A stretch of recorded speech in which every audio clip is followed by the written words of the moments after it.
Shreya, currently pursuing Masters in Dietetics and Nutrition from NSHM Knowledge Campus, Durgapur. I am from the batch 2018-2020. Discovering and choosing a college that fulfilled all my needs was a hectic yet exciting task. The NSHM Knowledge Campus emerged as the best choice for me. After visiting the college, reading the information from the pamphlet, and researching about the college website, I realized that the NA system offers what I hope to gain from the college experience. In addition to the academic grades, there are a large variety of extracurricular activities that are available. I am Poushali Kush. I am a student of NSHM Knowledge Campus Durgapur, BMLT department. After joining NSHM, I got to know that learning is definitely not boring, but it's really fun here, along with the several activities happening in the campus. So I am looking forward to have a great learning experience with the help of my respected teachers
Saroja, currently pursuing Masters in Dietetics and Nutrition from NSHM Knowledge Campus, Durgapur. I am from the batch 2018-2020. Discovering and choosing a college that fulfilled all my needs was a hectic yet exciting task. The NSHM Knowledge Campus emerged as the best choice for me. After visiting the college, reading the information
Anshu Ahuja, currently pursuing Masters in Dietetics and Nutrition from NSHM Knowledge Campus, Durgapur. I am from the batch 2018-2020. Discovering and choosing a college that fulfilled all my needs was a hectic yet exciting task. The NSHM Knowledge Campus emerged as the best choice for me. After visiting the college, reading the information from the pamphlet, and researching about the college website, I realized that the NSHM offers what I hope to gain from the college experience. In addition to the academic grades, there are a large variety of extracurricular activities that are available. I am Poushali Kush. I am a student of NSHM Knowledge Campus Durgapur, BMLT department. After joining NSHM, I got to know that learning is definitely not boring, but it's really fun here, along with the several activities happening in the campus. So I am looking forward to have a great learning experience with the help of my respected teachers.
Anshu Ahuja, currently pursuing Masters in Dietetics and Nutrition from NSHM Knowledge Campus, Durgapur. I am from the batch 2018-2020. Discovering and choosing a college that fulfilled all my needs was a hectic yet exciting task. The NSHM Knowledge Campus emerged as the best choice for me. After visiting the college, reading the information from the pamphlet, and researching about the college website, I realized that the NSHM offers what I hope to gain from the college experience. In addition to the academic grades, there are a large variety of extracurricular activities that are available. I am Poushali Kush. I am a student of NSHM Knowledge Campus Durgapur, BMLT department. After joining NSHM, I got to know that learning is definitely not boring, but it's really fun here, along with the several activities happening in the campus. So I am looking forward to have a great learning experience with the help of my respected teachers.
I'm Anshu currently pursuing Masters in Dietetics and Nutrition from NSHM Knowledge Campus, Durgapur. I am from the batch 2018-2020. Discovering and choosing a college that fulfilled all my needs was a hectic yet exciting task. The NSHM Knowledge Campus emerged as the best choice for me. After visiting the college, reading the information from the pamphlet, and researching about the college website, I realized that the NU system offers what I hope to gain from the college experience. In addition to the academic grade, there are a large variety of extracurricular activities that are available. I am Poushali Kush. I am a student of NSHM Knowledge Campus Durgapur, BMLT department. After joining NSHM, I got to know that learning is definitely not boring, but it's really fun here, along with the several activities happening in the campus. So I am looking forward to have a great learning experience with the help of my respected teachers.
I'm Anshu currently pursuing Masters in Dietetics and Nutrition from NSHM Knowledge Campus, Durgapur. I am from the batch 2018-2020.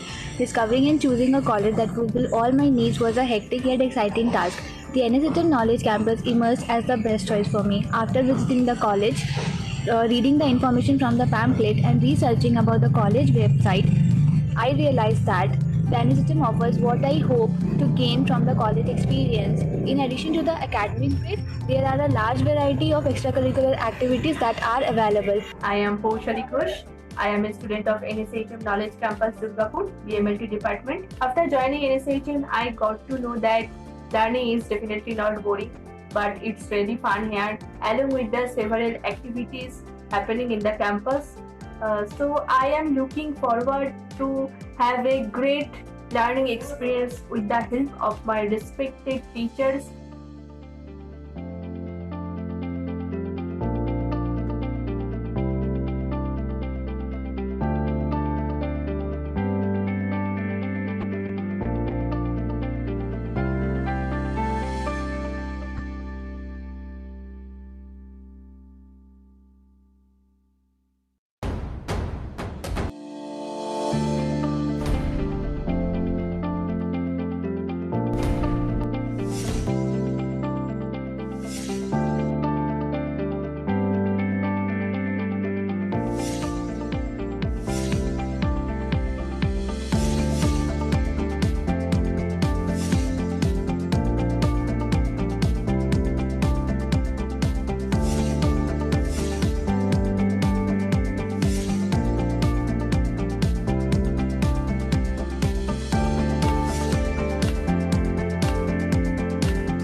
Ahuja, currently pursuing Masters in Dietetics and Nutrition from NSHM Knowledge Campus, Durgapur. I am from the batch 2018-2020. Discovering and choosing a college that fulfilled all my needs was a hectic yet exciting task. The NSHM Knowledge Campus emerged as the best choice for me. After visiting the college, reading the information from the pamphlet, and researching about the college website, I realized that the NSHM offers what I hope to gain from the college experience. In addition to the academic grade, there are a large variety of extracurricular activities that are available. I am Poushali Kush. I am a student of NSHM Knowledge Campus Durgapur, BMLT department. After joining NSHM, I got to know that learning is definitely not boring, but it's really fun here, along with the several activities happening in the campus.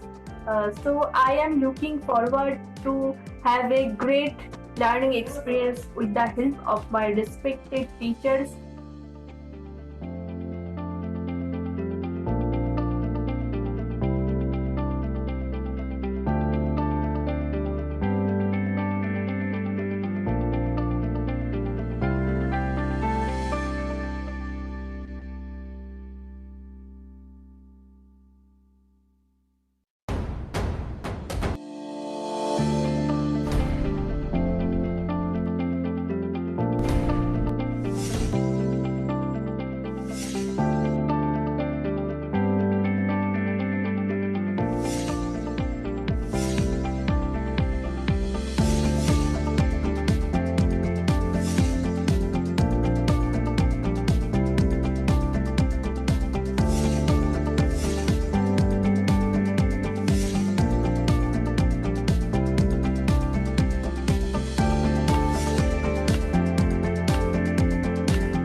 Anshu Ahuja, currently pursuing Masters in Dietetics and Nutrition from NSHM Knowledge Campus, Durgapur. I am from the batch 2018-2020.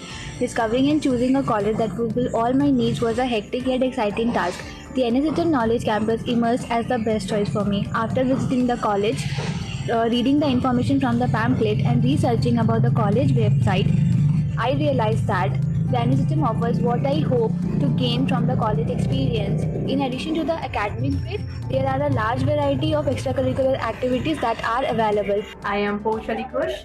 I am a student of NSHM Knowledge Campus Durgapur, BMLT department. After joining NSHM, I got to know that learning is definitely not boring, but it's really fun here, along with the several activities happening in the campus. So I am looking forward to have a great learning experience with the help of my respected teachers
Anshi Ahuja, currently pursuing Masters in Dietetics and Nutrition from NSHM Knowledge Campus, Durgapur. I am from the batch 2018-2020.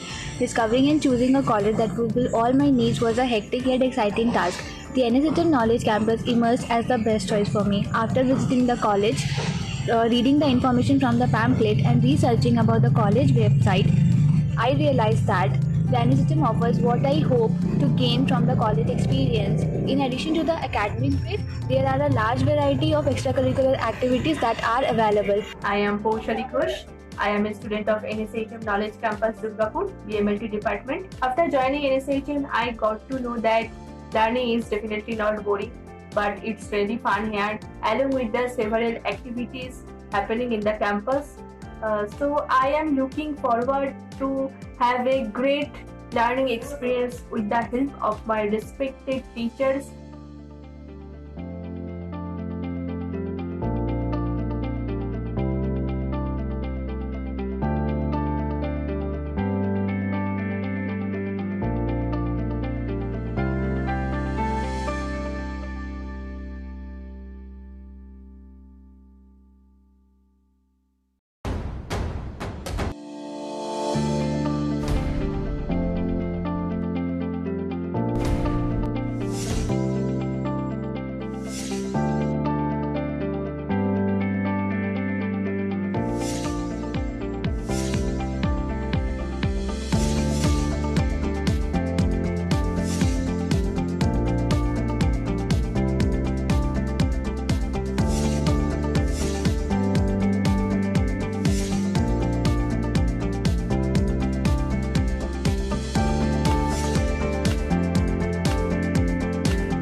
Anshi Ahuja, currently pursuing Masters in Dietetics and Nutrition from NSHM Knowledge Campus, Durgapur. I am from the batch 2018-2020.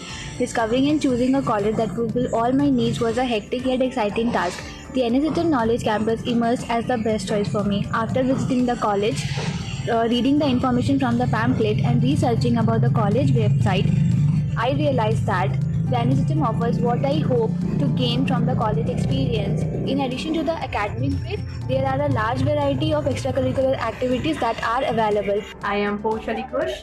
I am a student of NSHM Knowledge Campus Durgapur, BMLT department. After joining NSHM, I got to know that learning is definitely not boring, but it's really fun here, along with the several activities happening in the campus. So I am looking forward to have a great learning experience with the help of my respected teachers.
Anshu Ahuja, currently pursuing Masters in Dietetics and Nutrition from NSHM Knowledge Campus, Durgapur. I am from the batch 2018-2020. Discovering and choosing a college that fulfilled all my needs was a hectic yet exciting task.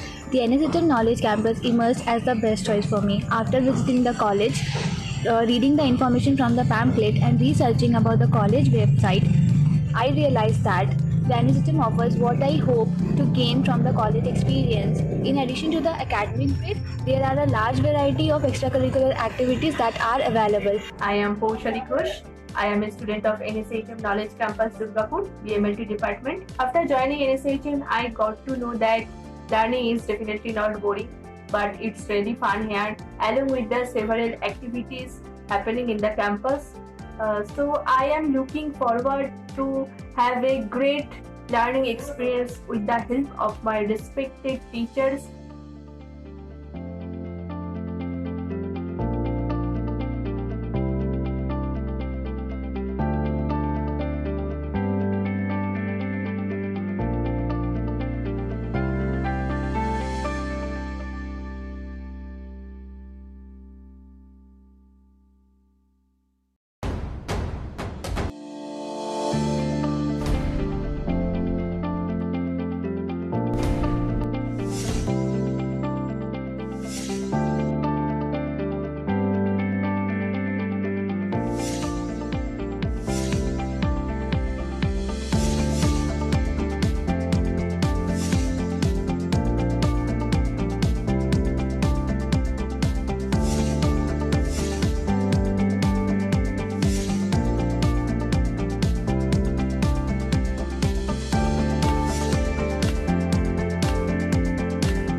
Anshu Ahuja, currently pursuing Masters in Dietetics and Nutrition from NSHM Knowledge Campus, Durgapur. I am from the batch 2018-2020.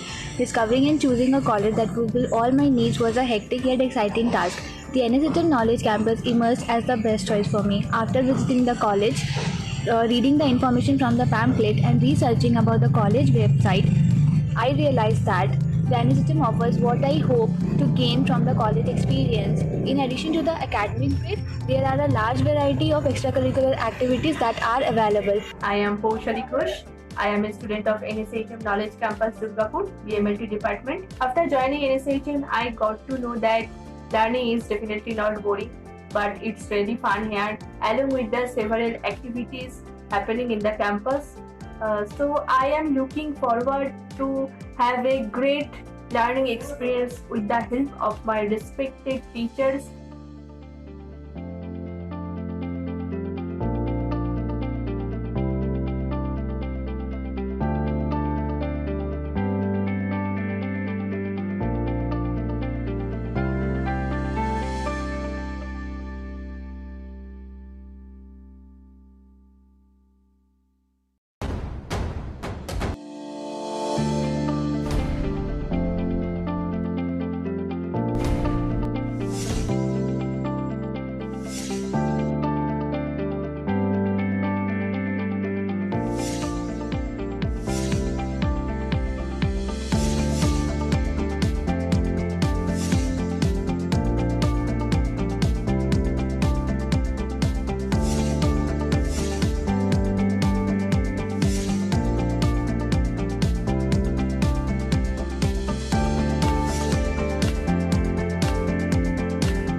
Ahuja, currently pursuing Masters in Dietetics and Nutrition from NSHM Knowledge Campus, Durgapur. I am from the batch 2018-2020. Discovering and choosing a college that fulfilled all my needs was a hectic yet exciting task. The NSHM Knowledge Campus emerged as the best choice for me. After visiting the college, reading the information from the pamphlet, and researching about the college website, I realized that the NSHM offers what I hope to gain from the college experience. In addition to the academic grades, there are a large variety of extracurricular activities that are available. I am Poushali Kush. I am a student of NSHM Knowledge Campus Durgapur, BMLT department. After joining NSHM, I got to know that learning is definitely not boring, but it's really fun here, along with the several activities happening in the campus. So I am looking forward to have a great learning experience with the help of my respected teachers.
Ahuja, currently pursuing Masters in Dietetics and Nutrition from NSHM Knowledge Campus, Durgapur. I am from the batch 2018-2020.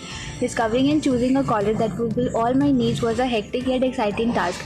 The NSHM Knowledge Campus emerged as the best choice for me. After visiting the college, reading the information from the pamphlet, and researching about the college website, I realized that the NSHM offers what I hope to gain from the college experience. In addition to the academic grades, there are a large variety of extracurricular activities that are available. I am Poushali Kush.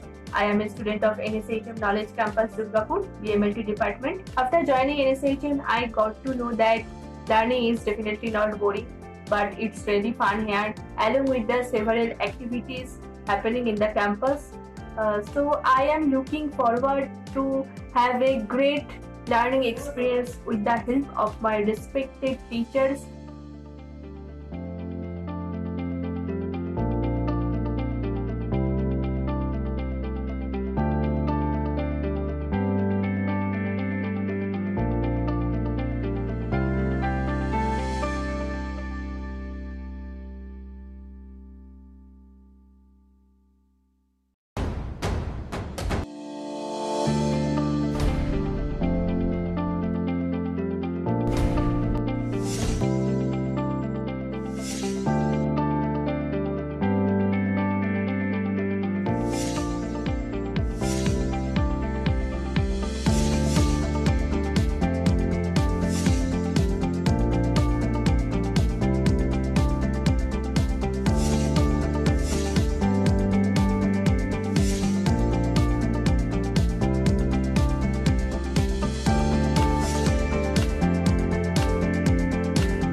Anshu Ahuja, currently pursuing Masters in Dietetics and Nutrition from NSHM Knowledge Campus, Durgapur. I am from the batch 2018-2020.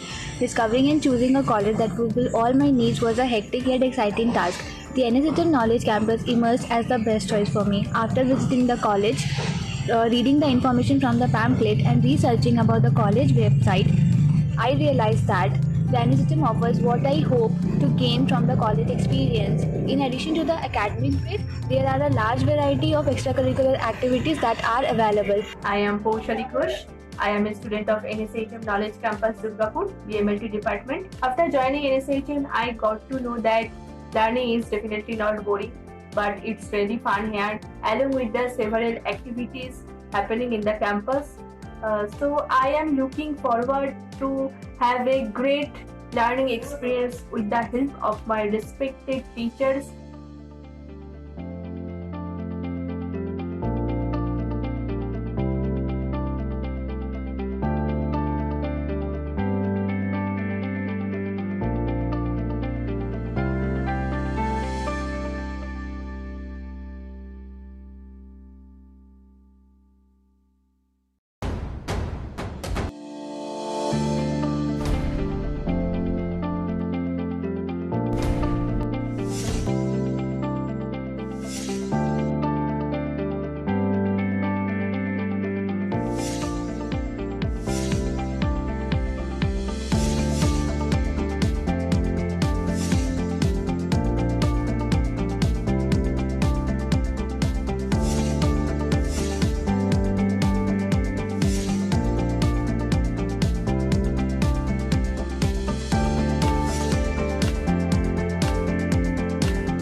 Anshu Ahuja, currently pursuing Masters in Dietetics and Nutrition from NSHM Knowledge Campus, Durgapur. I am from the batch 2018-2020. Discovering and choosing a college that fulfilled all my needs was a hectic yet exciting task. The NSHM Knowledge Campus emerged as the best choice for me. After visiting the college, reading the information from the pamphlet, and researching about the college website, I realized that the NSHM offers what I hope to gain from the college experience. In addition to the academic grades, there are a large variety of extracurricular activities that are available. I am Poushali Kush. I am a student of NSHM Knowledge Campus Durgapur, BMLT department. After joining NSHM, I got to know that learning is definitely not boring, but it's really fun here, along with the several activities happening in the campus. So I am looking forward to have a great learning experience with the help of my respected teachers.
Anshu Ahuja, currently pursuing Masters in Dietetics and Nutrition from NSHM Knowledge Campus, Durgapur. I am from the batch 2018-2020.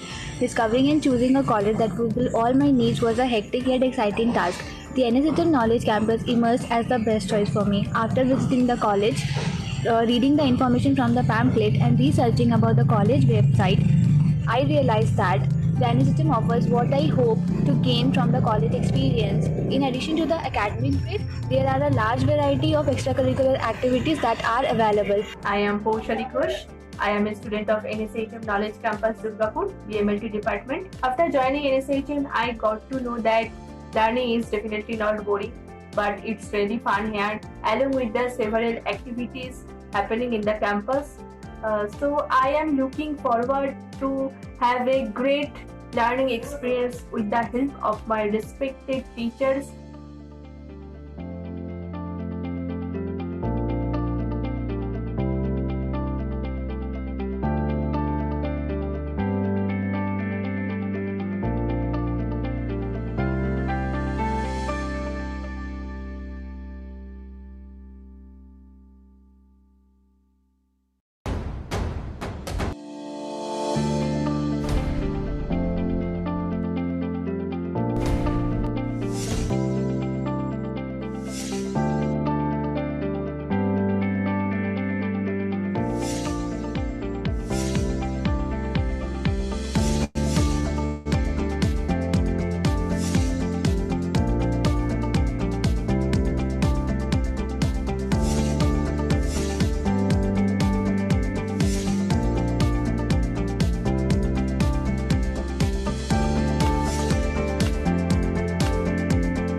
I'm Anshu currently pursuing Masters in Dietetics and Nutrition from NSHM Knowledge Campus, Durgapur. I am from the batch 2018-2020.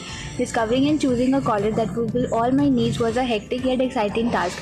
The NSHM Knowledge Campus emerged as the best choice for me. After visiting the college, reading the information from the pamphlet, and researching about the college website, I realized that the NSHM offers what I hope to gain from the college experience. In addition to the academic grade, there are a large variety of extracurricular activities that are available. I am Poushali Kush. I am a student of NSHM Knowledge Campus Durgapur, BMLT department. After joining NSHM, I got to know that learning is definitely not boring, but it's really fun here, along with the several activities happening in the campus. So I am looking forward to have a great learning experience with the help of my respected teachers.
I'm Anshu currently pursuing Masters in Dietetics and Nutrition from NSHM Knowledge Campus, Durgapur. I am from the batch 2018-2020.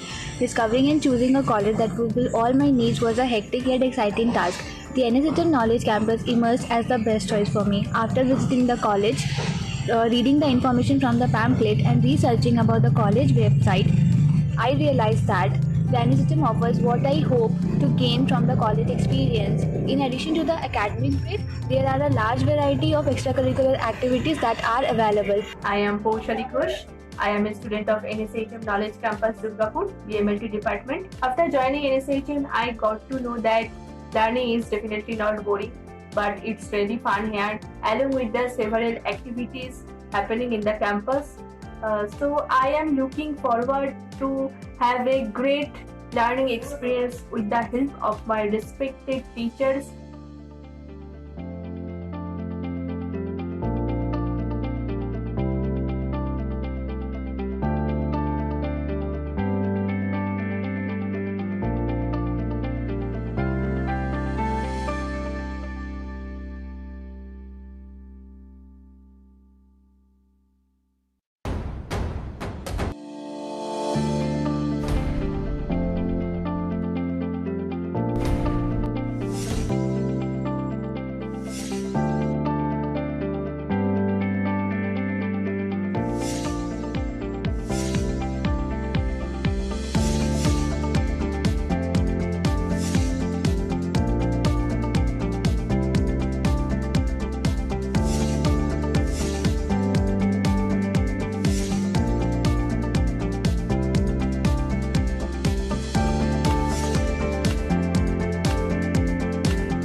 Ahuja, currently pursuing Masters in Dietetics and Nutrition from NSHM Knowledge Campus, Durgapur. I am from the batch 2018-2020. Discovering and choosing a college that fulfilled all my needs was a hectic yet exciting task.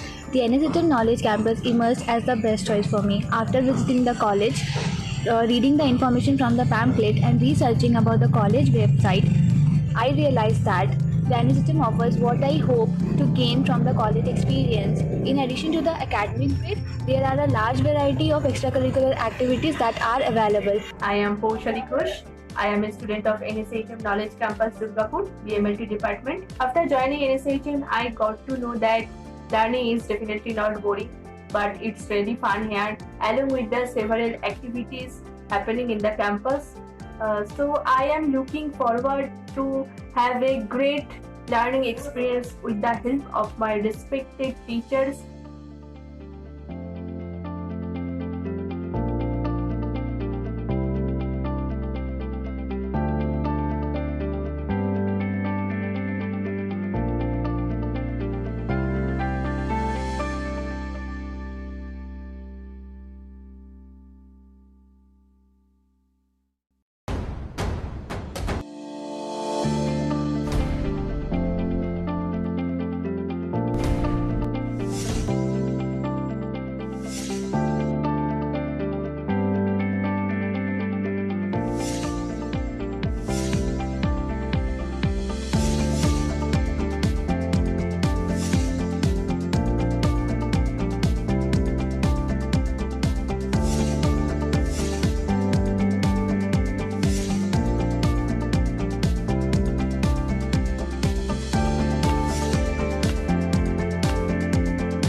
Ahuja, currently pursuing Masters in Dietetics and Nutrition from NSHM Knowledge Campus, Durgapur. I am from the batch 2018-2020.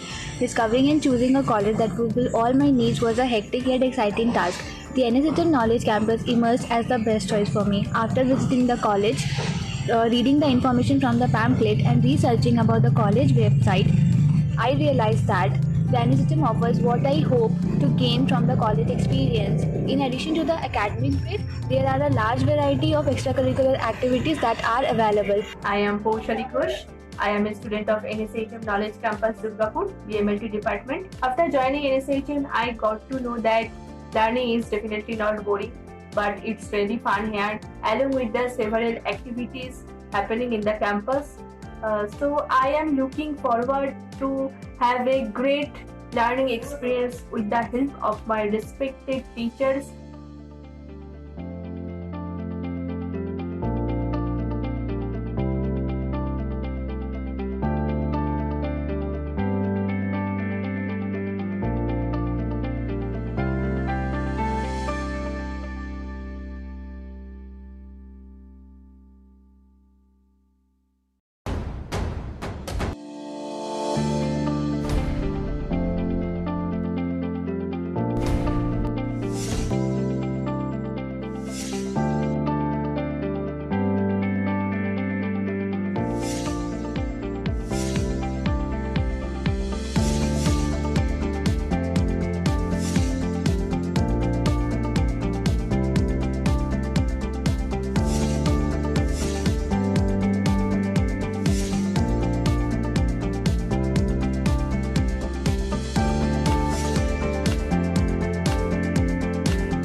Shiroja, currently pursuing Masters in Dietetics and Nutrition from NSHM Knowledge Campus, Durgapur. I am from the batch 2018-2020.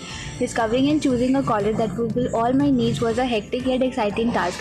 The NSHM Knowledge Campus emerged as the best choice for me. After visiting the college, reading the information from the pamphlet, and researching about the college website, I realized that the NSHM offers what I hope to gain from the college experience. In addition to the academic grade, there are a large variety of extracurricular activities that are available. I am Poushali Kush. I am a student of NSHM Knowledge Campus Durgapur, BMLT department. After joining NSHM, I got to know that learning is definitely not boring, but it's really fun here, along with the several activities happening in the campus.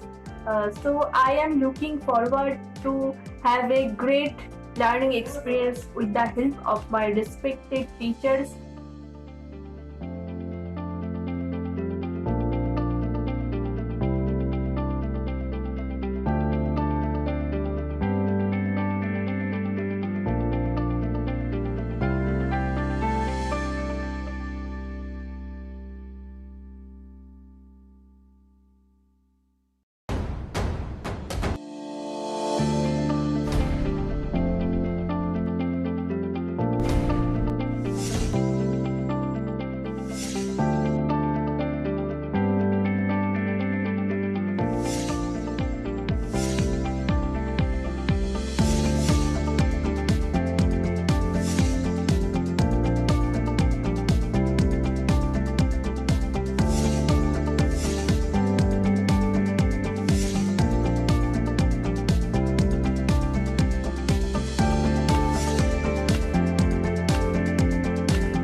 I am Shiroja, currently pursuing Masters in Dietetics and Nutrition from NSHM Knowledge Campus, Durgapur. I am from the batch 2018-2020. Discovering and choosing a college that fulfilled all my needs was a hectic yet exciting task. The NSHM Knowledge Campus emerged as the best choice for me. After visiting the college, reading the information from the pamphlet, and researching about the college website, I realized that the NSHM offers what I hope to gain from the college experience. In addition to the academic grade, there are a large variety of extracurricular activities that are available. I am Poushali Kush. I am a student of NSHM Knowledge Campus Durgapur, BMLT department. After joining NSHM, I got to know that learning is definitely not boring, but it's really fun here, along with the several activities happening in the campus. So I am looking forward to have a great learning experience with the help of my respected teachers.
Anshu Ahuja, currently pursuing Masters in Dietetics and Nutrition from NSHM Knowledge Campus, Durgapur. I am from the batch 2018-2020.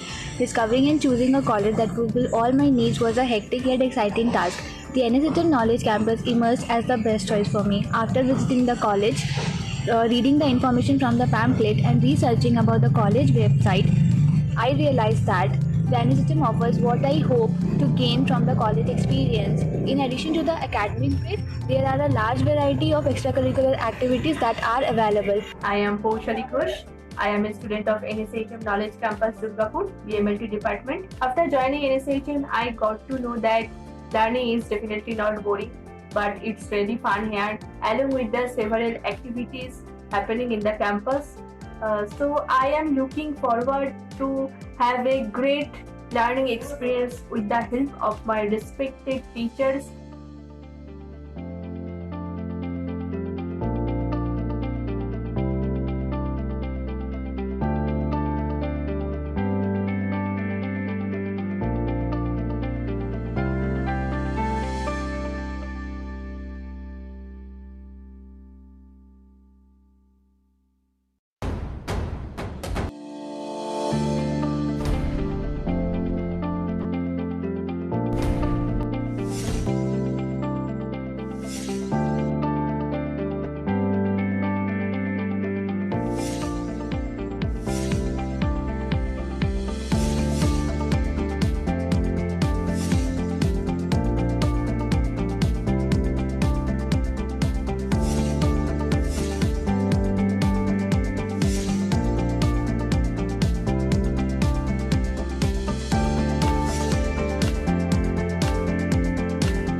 Anshu Ahuja, currently pursuing Masters in Dietetics and Nutrition from NSHM Knowledge Campus, Durgapur. I am from the batch 2018-2020.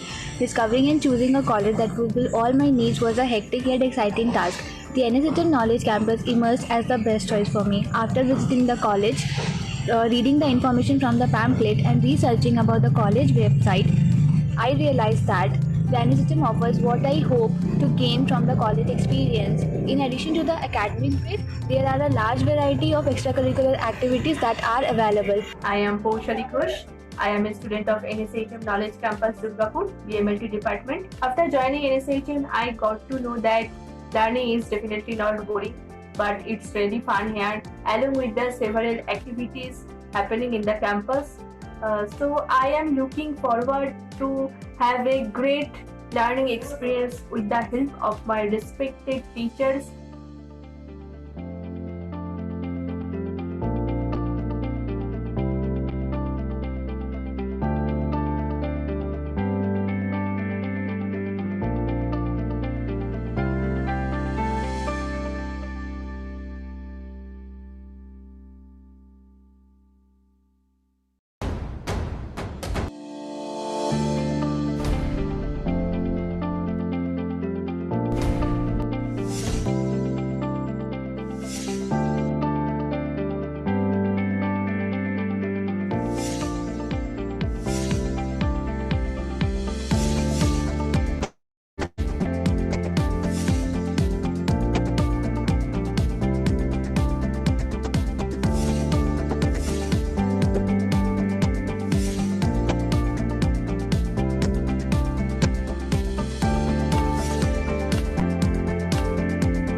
Hello everyone, I'm from Virtual MNC.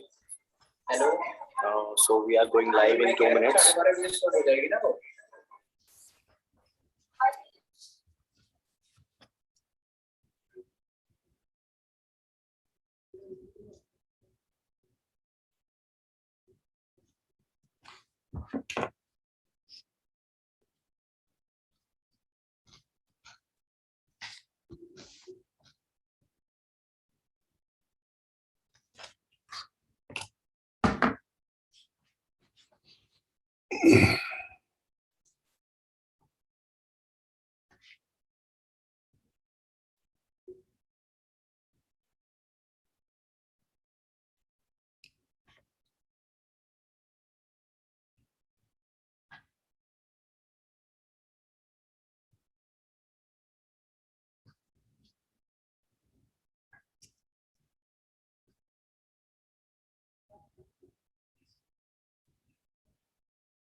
Good afternoon, all. Hi. Good afternoon, sir. Good afternoon, madam.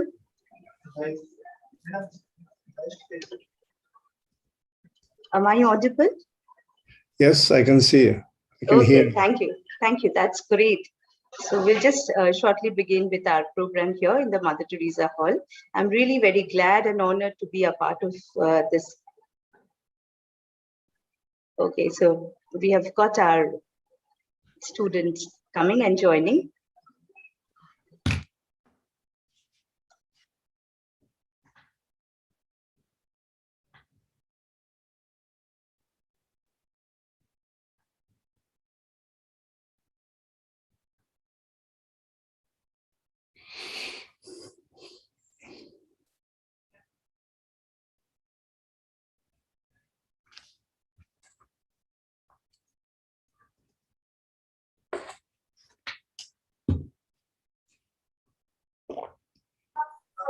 We are live now, sir. Please start the session.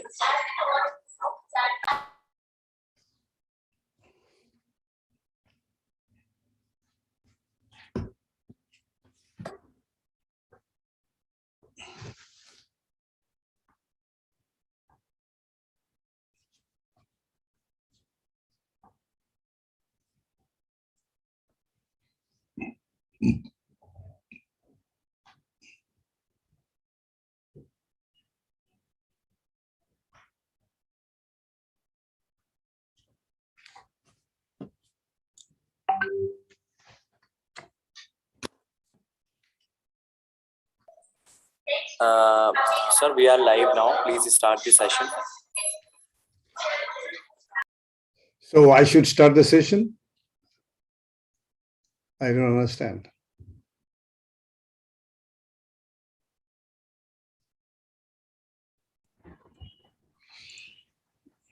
Ladies and gentlemen, good afternoon. It's my pleasure to welcome you all to the opening of the eNatCom 2021 on Research Advancement and Resilience in the Pandemic Era, being held at Mother Teresa Hall to mark 25 glorious years of NSHM Knowledge Campus. I am Oindrala Mukherjee, student from Dietetics and Nutrition Department, Kolkata campus. This is the 11th edition of the prestigious international conference that is being held online, exploring how research work on public health and nutrition could be effectively utilized in creating an awareness and safety amongst the masses, especially during the pandemic. There is a lot to offer for a two-day event. I would like to take this opportunity to thank the speakers, panelists, sponsors for their diligent work and valuable time. Nutrition and public health has penetrated medically in all area of operations for education and intertwined with education practices. To effectively benefit from this prestigious platform, We will be having various plenaries, panel discussions that will help us to be educated and gain knowledge simultaneously. I would now request Dr. Anuradha Mukherjee, Program Coordinator from Department of Dietetics and Nutrition, Durgapur campus, to take over the rest of the conference. Thank you, Indrila. A very good afternoon to one and all. Today we are all in the first day of our international virtual conference, ENATCON, titled as Research, Advancement, Resilience in the Pandemic Era, a Drive for Innovative Transformation. I, Dr. Anuradha Mukherjee, welcome you all on behalf of Department of Dietetics and Nutrition under the School of Health Sciences. This international conference is aimed at gathering the best international experiences into our system of education and successfully enabling interaction of students and faculty with the best academic and industry experts from all over the world. Today, we are extremely fortunate to have with us such a legend, and I am extremely privileged and proud to announce before you that we start our first technical session. We have with us Professor Oshim K. Dotturai, Department of Nutrition, Faculty of Medicine, University of Oslo, Norway. His scientific achievements are immense, and he has over 260 original contributions internationally in journals, reviews, book chapters, and editorials. He had successfully supervised 30 PhD, MD students so far. He has several international patents that led to the establishment of 2 international companies, Provexis Limited UK and IDIA AS Norway.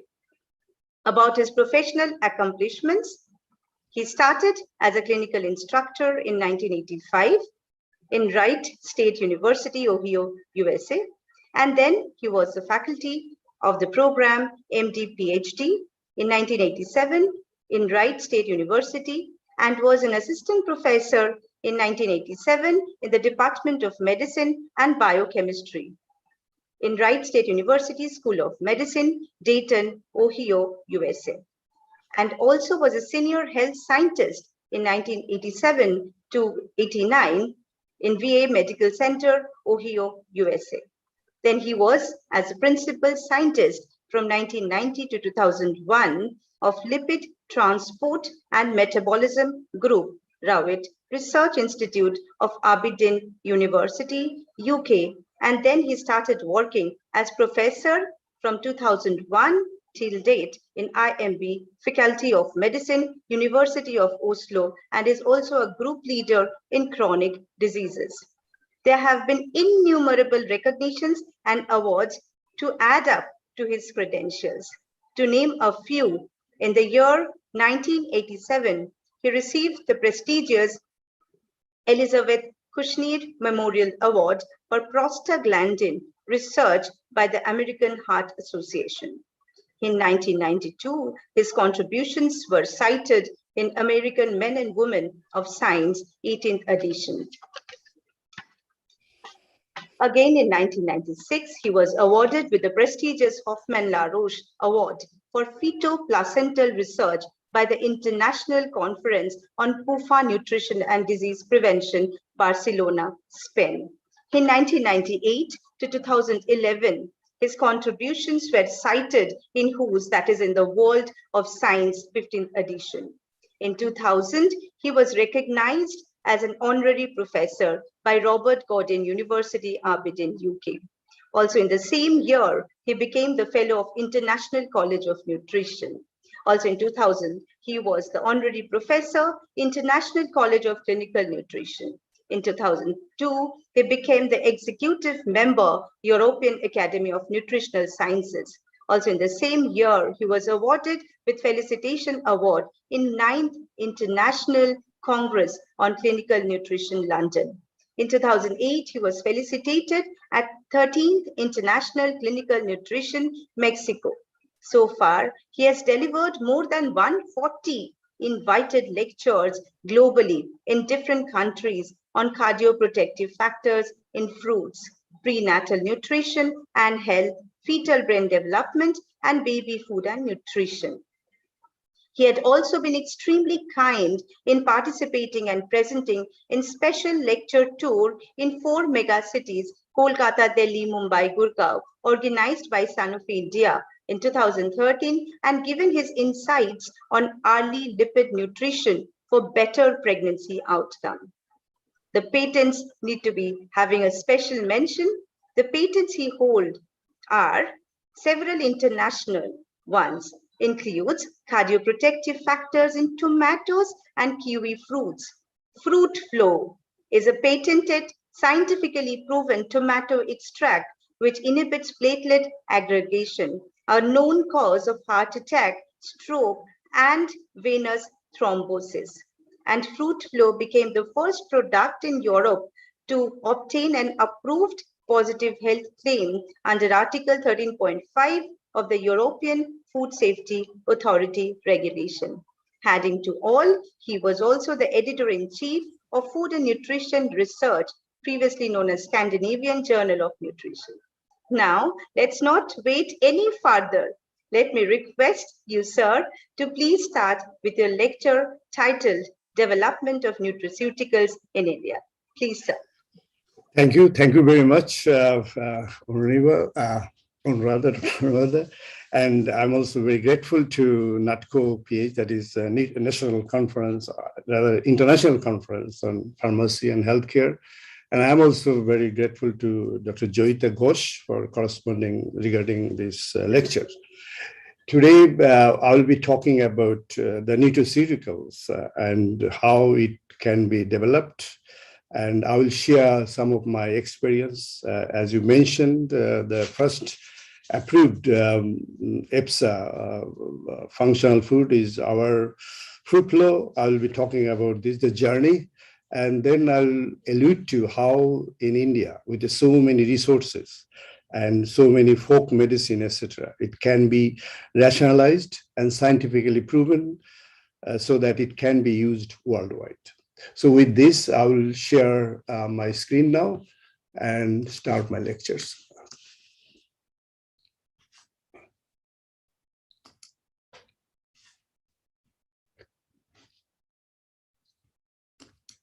Can you allow me to share the screen? It is disabled. Hello? Do we have the technical health support here? It is saying that host disabled participant screen sharing. So I need to I'll have just, okay, I'll just confirm. I'm not, so I'll just confirm. So I'm extremely sorry for the untoward trouble. No, that's So I okay. think, But just to sir, all in the virtual platforms are actually. yeah. But if you ask, please, the host to. Yes, sir. I'll just have a talk with the event management team. So they'll just quickly help us in regards to this. Do we have Shakib here? Do we have Shakib? Yes, ma'am, I'm here. मैं वही check कर रहा हूँ, but मैंने अपनी side से तो कोई वो नहीं डाला है stop वीडियो का. तो आप सर तो प्लेनरी देने वाले हैं ना, तो आपको तो थोड़ा ये देखना है, तो शेयर स्क्रीन ऑप्शन आप थोड़ा ये कर दीजिए. On है. I don't think it is on because our sir is not being able to. It is still not on. It is still disabled. It is disabled. It is very much, sir can understand, because I am also not the host. So I really can't do anything in this regard, Shakib. I believe you will be able to do it. Kindly check it again. Okay. Do it again.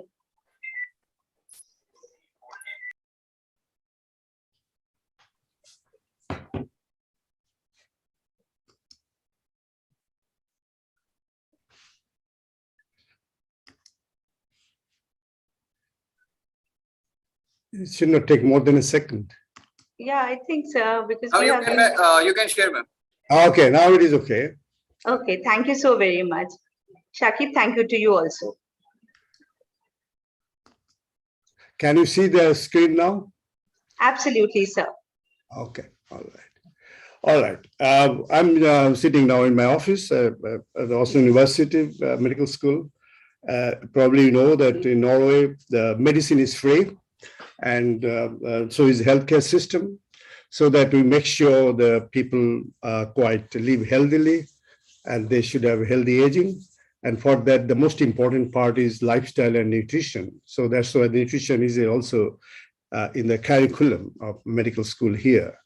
And today I'll be talking about the development of nutraceuticals. As I said already, that I'm very grateful to the organization to allow me to share our journey of the development of the European first functional food, which is called fruit law.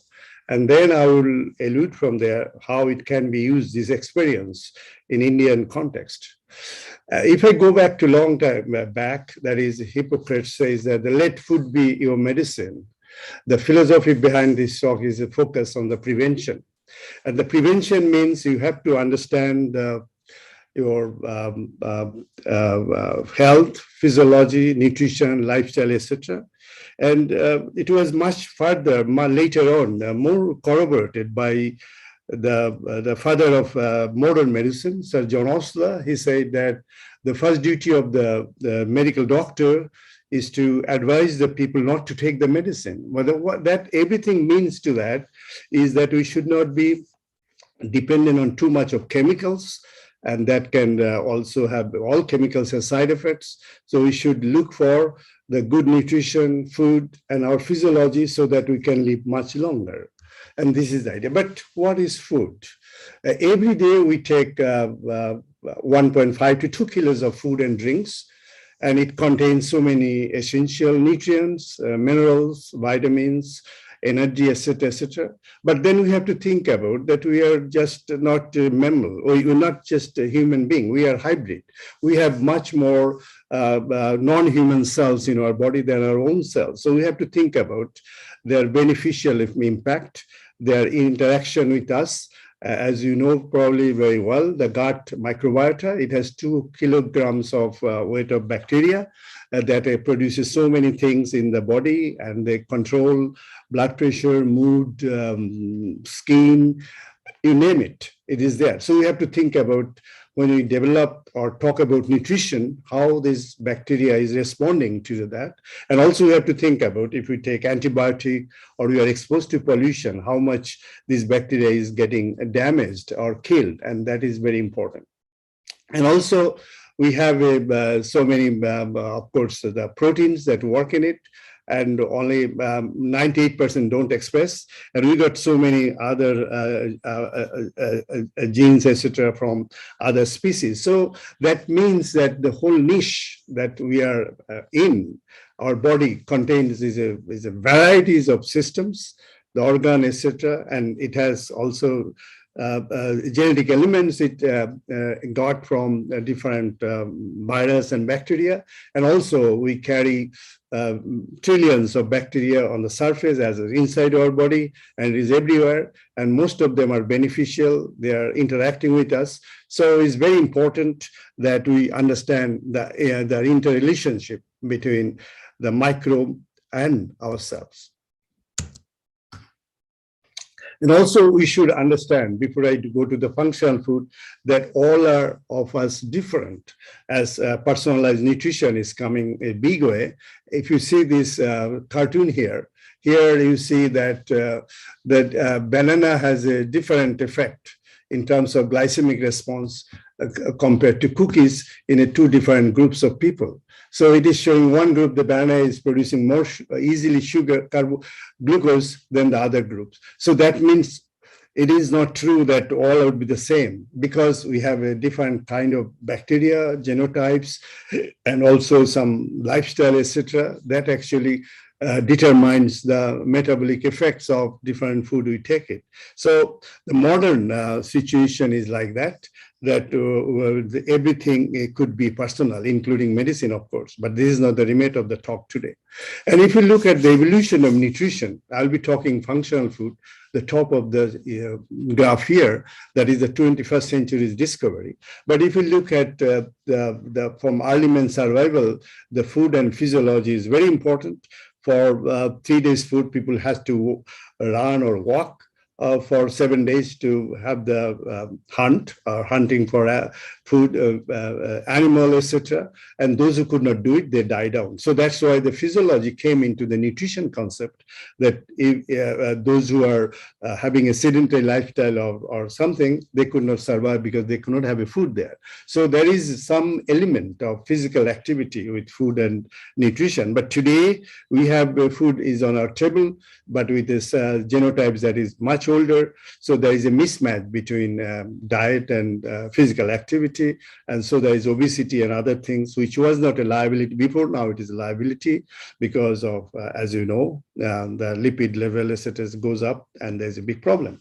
Then, of course, the Greek thing came, the diet and disease theory.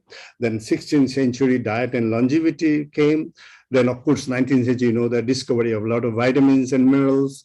A lot of Nobel Prize was given on this, and a lot of studies and done. And in 20th century, our nutrition people worked on protein malnutrition and energy requirements is a big issue. And to this 21st century, as actually it was inundated with the functional food. Now, what is functional food or nutraceuticals? According to the European Food Safety Authority, that defines that functional food is a food or food component which beneficially affects one or more target functions in the body beyond adequate nutritional effect. So that means they maybe have a nutritional effect, but they should have beyond nutritional effect, something so that is relevant to improve state of health, or it can be preventing, or it can reduce the disease risk. So that is called functional food. That is, food is functional and it has above the nutritional effect. So that sort of food is called functional food. And sometimes it is called nutraceuticals. It is a branding thing, but it is a functional food. So the functional food sits in between pharmacy or pharmacognosy and food science and nutrition. As you see here, so this term, the nutraceutical, was initially proposed by Stephen de Vrillis, who defined the food or food part that provides medical or health benefits, including the prevention or treatment of disease or reduce the disease risk reaction. And this is a certain kinds of food or components of food that you have to prove with scientific substantiation and with a mechanistic and then clinical trials beyond doubt that it works, and then it can be approved as a functional food, at least in European and American situation. So there are several steps in functional food development research. Of course, the most important is food metrics. The different food metrics can be used. Intake could be different. Its metabolism, as I mentioned, the same banana can have a hyperglycemic effect in some individual. It cannot be in some other individual. And most important is bioavailability, like turmeric. That is a very good kind of a functional food. But the important problem is solubility is pretty low. It does not really go inside the bloodstream. So it is a major problem. But with nanotechnology, this is developing. And then, of course, you have to look into the organ function, whether it's heart, liver, or brain. And then you have to look at the cellular mechanistic of this functional food at the cellular level, just what drug does, it is a similar situation or not. Then, of course, the targeted delivery, if possible, it can be done. So this is a long path to establish a food as a functional food or food component. It has to be first initial thing. You have to isolate from the food component or food metrics, and then you look at its absorptions, and then you look at the bioavailability in animal model or human model by detecting plasma levels. Then you look at in the target cell it is there. Then you look for does it reduce the biomarker or not, like cholesterol or glucose or whatever it is. And if it does, then you look for that with a health outcome, whether in a human trial or clinical trial or in animals. So all these steps must be scientifically substantiated in order to establish a functional food. Now, coming back to the original situation, that what is disease and what are the problems?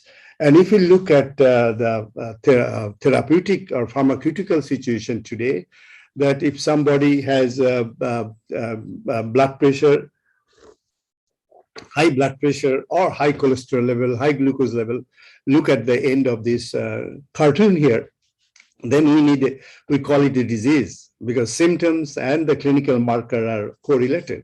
And there is a pharmaceutical intervention is the only way. Maybe nutrition can help, but or functional food can help, but I'll come later on that. But what we are trying to build up, that we should look into the early biomarkers of the disease, that is within the two dotted lines that we call physiological values of blood pressure, say for example, or cholesterol. And if we can find with the use of omics, the sum of these compounds or some of the biomarker that is increased with the aging effect or disease situation, then before that, if we use nutritional or functional food, that we can maintain this sort of parameter within this two healthy line, then people can have a very healthy aging and things like that. So that is one of the most important thing in terms of functional food development, that we must know the early biomarker, etc., whether that can be stopped by using the functional food, and the mechanism involved in that sort of situation is very important. If we at the moment we are using most pharmaceutical therapy because they have already expressed disease symptoms and the biomarkers. There is no choice except to use the pharmaceutical intervention. But it is not the end of the story, because if you see the Framingham studies, it is showing that 80% people, those who have cardiac problems, have the same blood cholesterol, those who don't have it. And as you know, the cardiovascular disease risk, there are several, hundreds, and actually, none is complete as such. And there are a lot of searching going on. What is the really exact clinical biomarker? Now inflammation coming into the place, CRP, etc., etc. But if you look at cholesterol level in the Greek population, they have a high cholesterol level, big tummy, but they don't have that much cardiovascular problem as we do in India and in USA. So that means there are other factors that are contributing to the CVD precipitation because of, say, for example, as we know that the platelet is one of the most effective cells in precipitating the cardiovascular disease, but the important function of platelet is also very important. It looks for any discontinuity in the vessel wall. If it sees, then it's stuck there. But if you'll find that most of the heart patient with a stent or cardiovascular problem, they use antiplatelet drugs, because under a normal situation, platelets should not be activated. But if somebody has a plaque or a vessel injury, then platelet will be activated naturally, and then it will stop the blood coming out of the body, or it will produce some havoc cardiac events in a wrong time, wrong places as problem. And that may have nothing to do with cholesterol, as we see in situation like also in athletes. And the main function of the platelet is actually, it is a billions of platelet looking, roaming around the 62,000 miles of the vessel system. And if it sees anything of discontinuity in terms of cutting of the vessel wall or the plaque formation, already plaque formation is there because of the bad diet or sedentary lifestyle, sitting long time, obesity, etc., then platelet will be hyperactive and platelet will try to aggregate. That is its job. And doing that, it can produce a lot of problems if it does it unnecessarily. Activated platelet can produce clot in the brain or in the heart and can even end the life. So this is an important issue. It is coming. And also, as you know, in a situation like COVID-19, platelet plays a very important role. COVID virus, the SARS virus can go inside the platelet and can take over its machinery to replicate. And also it uses a transport from going to one tissue and another. And in COVID-19, the platelet hyperactivity and blood clotting is one of the major features that determines the outcome of the COVID-19 patient. So as I mentioned, that under normal situation, non-normal, I should say, under when there is no expressed cardiovascular disease, but somebody have a diabetes, hyperlipidemia, smoking, high-fat diet, etc., that all lead to platelet hyperactivity. Even insulin resistance, even the kids sitting long time with the computer or others, their platelet become hyperactive. And if platelet become hyperactive, it sheds a lot of things in the circulation. And that is platelet factors, platelet membrane factors, CD60L, and so many things, and it activates the endothelium surface, and that produces atherosclerosis. And if it does for a long time, then it will be a big player. It is a big player for atherosclerotic processes, and then ultimately, when the plaque is broken, platelet is the player, and platelet become highly aggregated with the help of the blood clotting factors, and that lead to myocardial infarction. So the question is that the billions of people, those who are having no cardiovascular disease, but they have a hyperplatelet activity, what can we do to them? Because aspirin cannot be used to them, because aspirin is not used as a primary prevention of cardiovascular disease, and 30% of the people are resistant to aspirin, and aspirin has a lot of side effects. And in terms of gut protection is lost because of prostaglandin is a problem. So FDA and European agency, cardiac agency, they don't recommend use of aspirin willy-nilly because it has this sort of side effect. And under this condition, the platelet become more hyperactive and produce microaggregate, as I said, like diabetes, insulin, obesity, aging, bad diet. Even in cancer, inflammation, platelet become active. Even those who have a high sport activity, we have shown that they have a high platelet activity. But these people cannot take aspirin. And I'm not going into the details of the biochemistry of platelet, but if you look at a very simple cartoon, this one, that platelet has a different aggregating agents. It could be collagen. When the vessel wall is cut, the collagen expressed, and collagen aggregate the platelet so that the blood cannot come out. It's a physiological hemostatic system.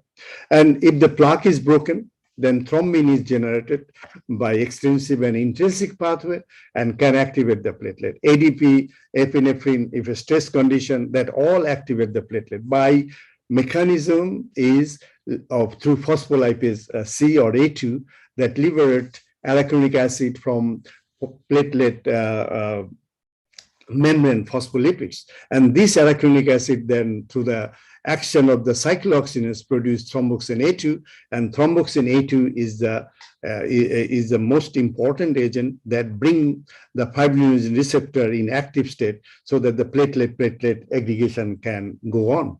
But if you take aspirin, since that acetylate the cyclooxygenase enzymes, so arachidonic acid cannot be produced to thromboxane A2, so there will be no aggregation. And this is okay for 10 days because platelet has life for 10 days only. It does not have nucleus. So for 10 days, as your platelet cannot take part any of the physiology or pathology of the body. That is another issue, but it is not the time today that we were working on how platelet can be used in COVID-19, and if you do use aspirin, then it is become a non-player and a much more problem it can happen. And if you look at this cartoon, that the most important thing here today that I'm showing, if thrombin is generated, if plaque is broken, if cardiac even starts, then aspirin cannot do anything. The thrombin directly activate glycoprotein 2B3A, does not need a help of thromboxane A2, and can aggregate the platelet. So even if you take a ton of aspirin, under the real situation, condition, that platelets still get aggregated, even if you take tons of aspirin. And aspirin has a lot of side effects. Gastric bleeding, 30% people are resistant, basis of caste, creed, or color, or whatever, and it is ineffective under certain condition. So then, what should we do? That is the requirements of functional food. I started this work in 1990s while I was in Aberdeen University. Then I tried to find out, people at that time are interested to work on antioxidant. I thought that I should find out something which is present in them, which inhibit the platelet aggregation or platelet activation. And there is a very simple chemistry. We take the juice of different fruits, and we see that with that juice after neutralization, because pH is very, very low of most of the fruits, highly acidic, whether it can inhibit the platelet aggregation. And then we found that the tomato has the highest antiplatelet activity in them compared to other fruits, followed by, of course, kiwi fruit, which is not shown here. But other fruits, despite having a lot of antioxidant, they don't affect platelet aggregation much. And this is the beginning of the story of fruit fly. And then we found very interestingly that this tomato extract, or later it's called fruit fly, can inhibit ADP-induced platelet aggregation, collagen-induced platelet aggregation, a little bit of arachidonic acid, but lot against thrombin, whereas aspirin cannot do anything against thrombin. And that is the major reason of cardiac event happen even despite taking aspirin, because aspirin cannot stop it. But here with the humble tomato extract, it can inhibit most of the aggregating agents, including the thrombin. So this is one of the most important observation at that time. And then we found this active agents present in the yellow fluid around the seed, not in the flesh. That contain most of the lycopene and other things. But it is a water soluble. It is, as you see here, the outline, the preparation of the extract is very simple. You make a juice out of it and then take a molecular weight cut of 1000 Dalton, and then you have a soluble sugar 85 to 90%. We have to remove it because we would like to use it in the diabetic patient and etc. So there should not be any sugar, and we're using different technology, HPLC and others. Then we found only 4%, that is water soluble, heat stable, and molecular weight less than 1000 is highly active against platelet. And then we did several trials, around 9 to 10 human trials in Aberdeen with the different age groups. And we found that it does not affect the clotting time. It does not disturb the blood clotting pattern, but it does not affect the prothrombin time, but it inhibits platelet aggregation. And later we found that it also lowered the blood pressure by inhibiting angiotensin converting enzymes. So, and it is unlike aspirin, which is a single pathway effect, is affecting only arachidonic acid metabolism. But here, the tomato extract that we call it fruit fly now, it inhibiting different pathway and making, and also very physiological. It affects, stays only 24 hours. So that 24 hours, then platelet become normal. And if you take aspirin, and it's very difficult to go to a surgery if you need to until 10 days is over, because the its lifespan is 10 days. But with this is highly reversible, the process, and also it inhibits different aggregating agents, and also it does not impact the other limbs of the coagulation pathway. And this is one of the human trials showing that if you take this fruit fly, then within 1.5 hours, you see there is a inhibition of platelet aggregation of 20 to 25%. We don't want, like aspirin, 100% inhibition, because that can lead to a bleeding problem, etc., etc. So we have designed the clinical study in such a way that it gives a 20 to 30% inhibition of aggregation. And this is the control, and this is the impact of after taking the fruit fly. And so we have several publications in this year. We think that if you take everybody can take fruit fly. It has no side effect. And tomato, though that is important. 100 years ago, it is called poisonous fruit, but now because of research and etc., it is the most attributed fruit in the world at the moment. It has lycopene, etc. And then we found this one, And if you take 2 tomatoes per day, or if you take food flow capsules, then it can really stop here the platelet hyperactivity and can stop atherosclerotic formation, plaque formation, and of course it can be used also in a disease situation like cardiovascular problems and others, and it can be used as a good blood flow. That is very important in COVID patient and etc. This food flow is so important. So now the question is, you need to have a certification, because it doesn't matter that whatever you do, whatever you think about, of course, think is not scientific. Then it has to have a kind of a patent. You have to do it parallelly so that your proprietary right is protected. And at the same time, you have to apply for whether it is as a drug or as a functional food to European Food Standard Agency or FDA, etc., or India AFSSI. But different country has a different rules and different things that I'll be talking a little bit later about the Indian situation. But in 2009, there are 20,000 application. First time was applied for the certification from EFSA. The only food flow got that one. It was the first one, and it was the gold standard in 2010. From then, there are success rate was not many, but luckily we got successful in getting the certification of EFSA.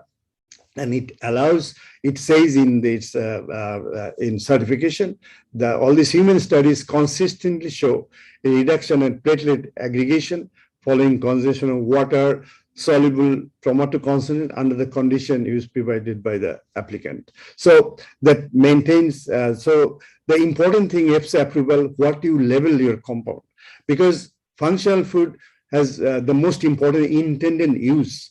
For what use you will be using. It's not just simple saying what nutrients are there. It is not good enough. If you want to use as a disease risk reduction or health protection, then there should be a labeling which simple people can understand. So even this kind of labeling, normal people cannot understand. So we have to then apply again. Now it is showing that it increased the blood flow. So the food flow then becomes the first European food. In fact, it is a world approved natural cardioprotective functional ingredients.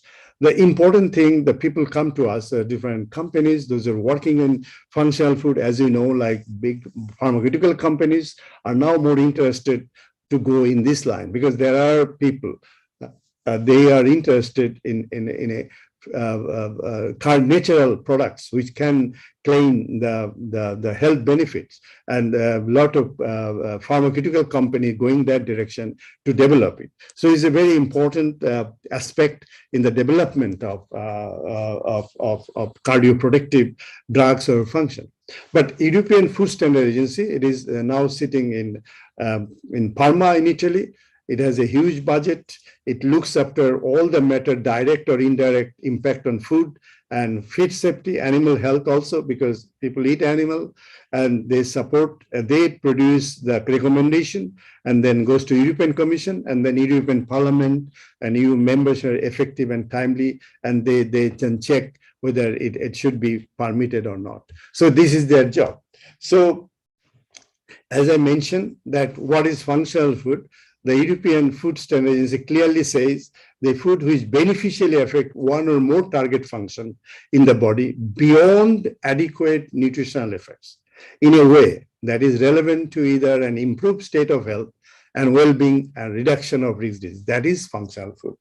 And it can be natural, and or it can be added to a natural food, or it can be removed by technological or biotechnological means, and it must demonstrate their effects in amount that can normally be expected to be consumed in the diet. And that is the thing. And there are legislation about it, and that legislation are 1924, 2006. It is based on authorization of health claims in the EU, is based on a scientific assessment. That is important. Know what is the traditional belief or grandma story. It is not that way. There should be highest possible standard of scientific assessment, and it should have a consumer protection, fair competitiveness, and innovation there. what they assess is that the proper characterization of the food, claimed effect should be defined and beneficial to the humanity, and there should be, most important of the data should be very clean and clear and should be peer reviewed, and it should be strong data that claim that sort of things. It's not that whatever is said before, so it should work, not like that. And that should involve a lot of human trials. So there are three regulations. One is Article 13.1, and is Article 13.5, and Article 14. 13.1 is generally accepted scientific evidence that it is there, like some vitamins, etc. It can go there if you prove it does something.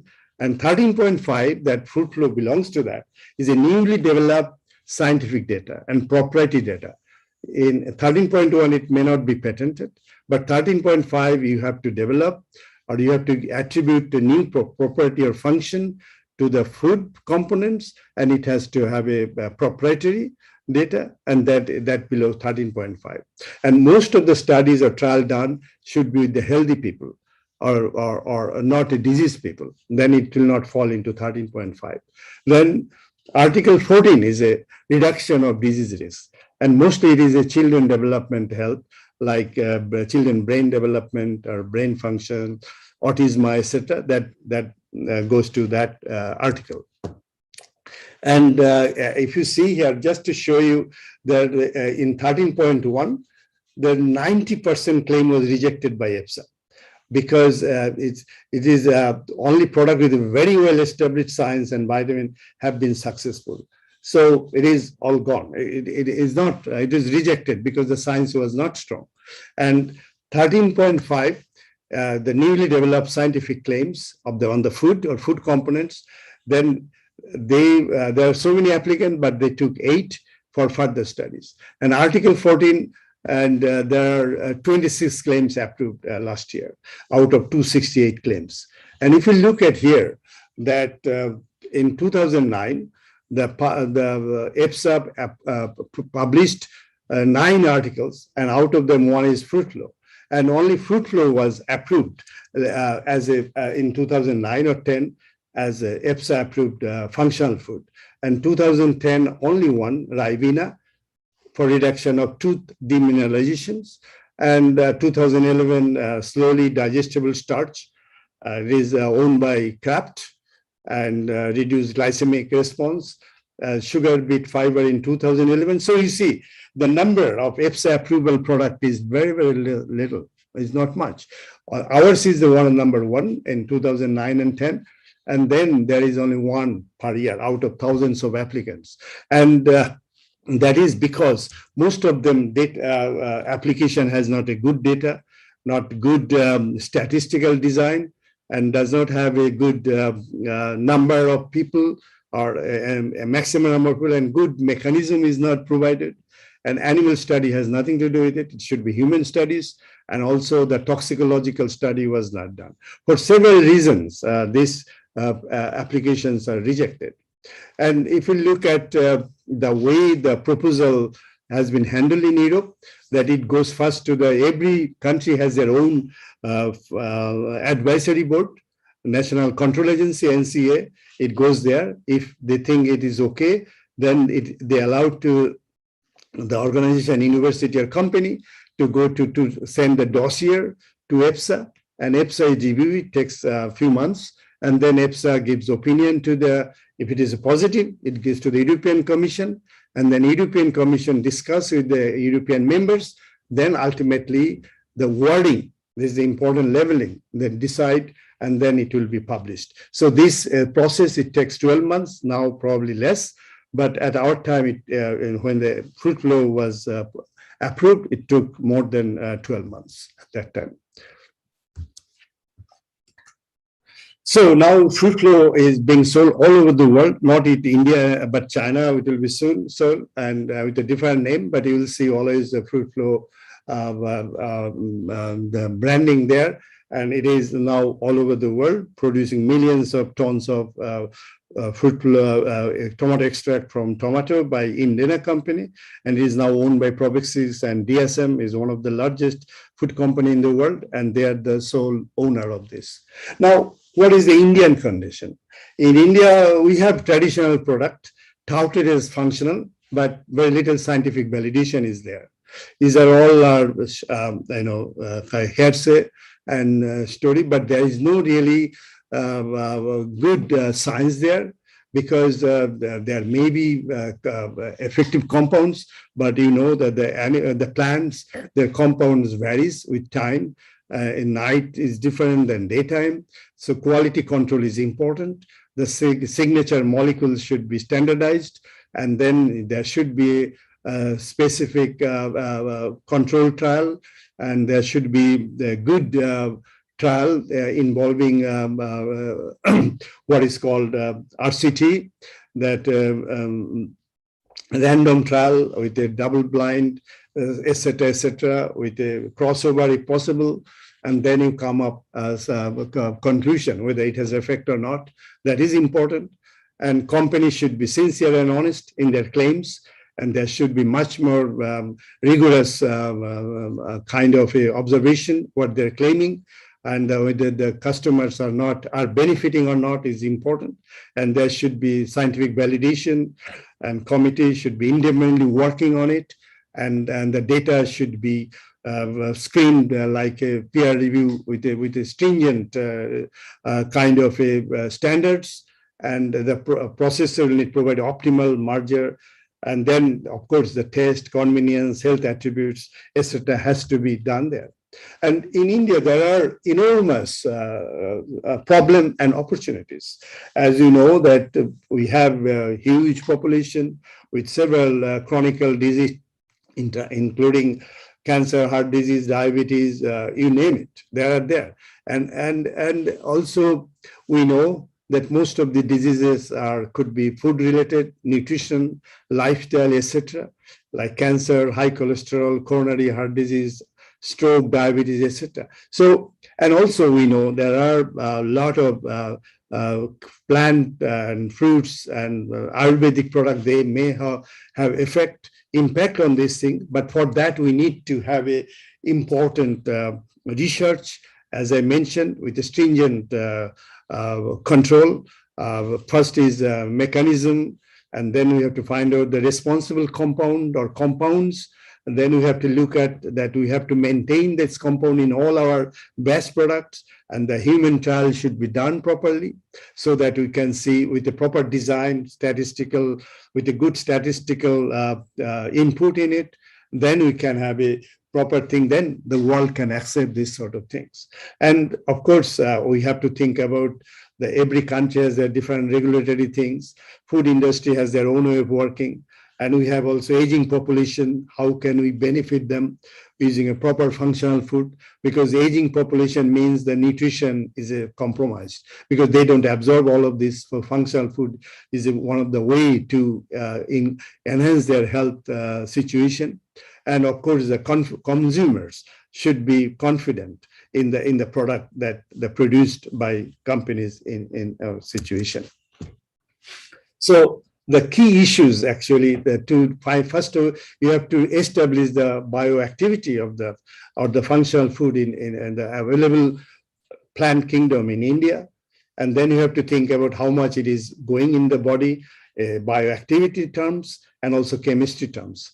And then you have to look at its shelf life, whether it is sensitive to oxygen, like vitamin C in different products, it gets easily oxidized. There's no point of eating those capsules or things like that. We have to think about. And of course, whether the nutrients that you are adding into the different food matrix become available or unavailable are very important. So the important thing is the health claims and the functional food. We have to go through all this situation. We have to find out the first target, nutrient target functions. Then we have to look at the food components that has history of elevating certain disease or keeping health. Then we look for what are the components they're doing it. And then we look at target function, biological response. Then we can use animal model and then a human trial and certain things. And then we look at how can enhance the bioactivity. And then we, in the human trial, we can look at whether it is reducing the marker or reducing the disease risk. Then, of course, the generally accepted knowledge and scientific studies, they should match each other. Then we can really claim this is a good functional food. With this, if you look at that the food should be your medicine, then of course the functional food, we have to develop it.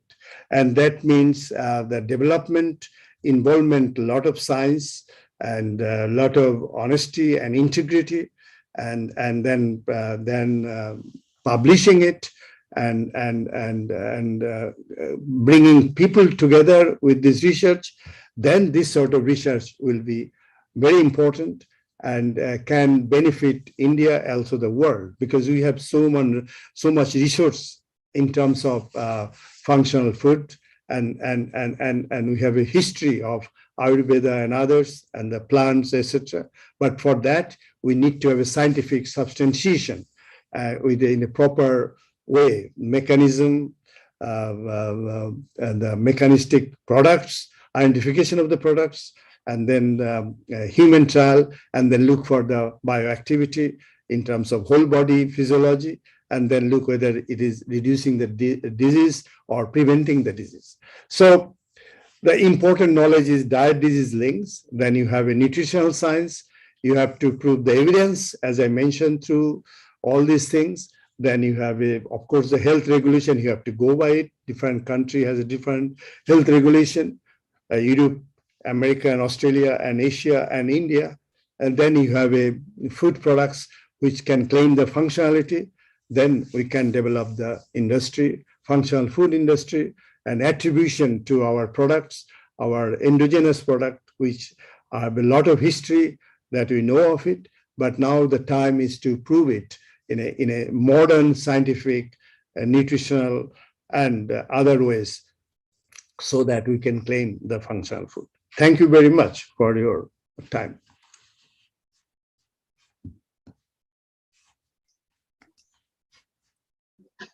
Thank you so very much, sir. It was such a knowledge enriching session.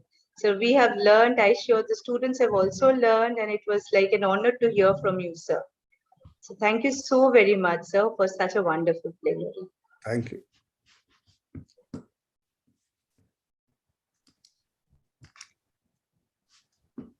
Thank you, ma'am, and thank you so much, sir, for sharing your impeccable knowledge. Now we would like to commence on a short break. Hope to see you all again at 2:30, same place. Thank you. Bye-bye.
Ahuja, currently pursuing Masters in Dietetics and Nutrition from NSHM Knowledge Campus, Durgapur. I am from the batch 2018-2020.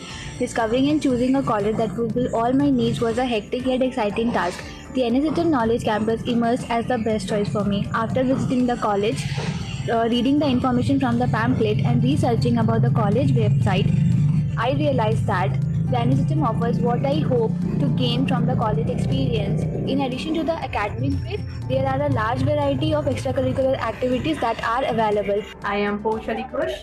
I am a student of NSHM Knowledge Campus Durgapur, BMLT department. After joining NSHM, I got to know that learning is definitely not boring, but it's really fun here, along with the several activities happening in the campus.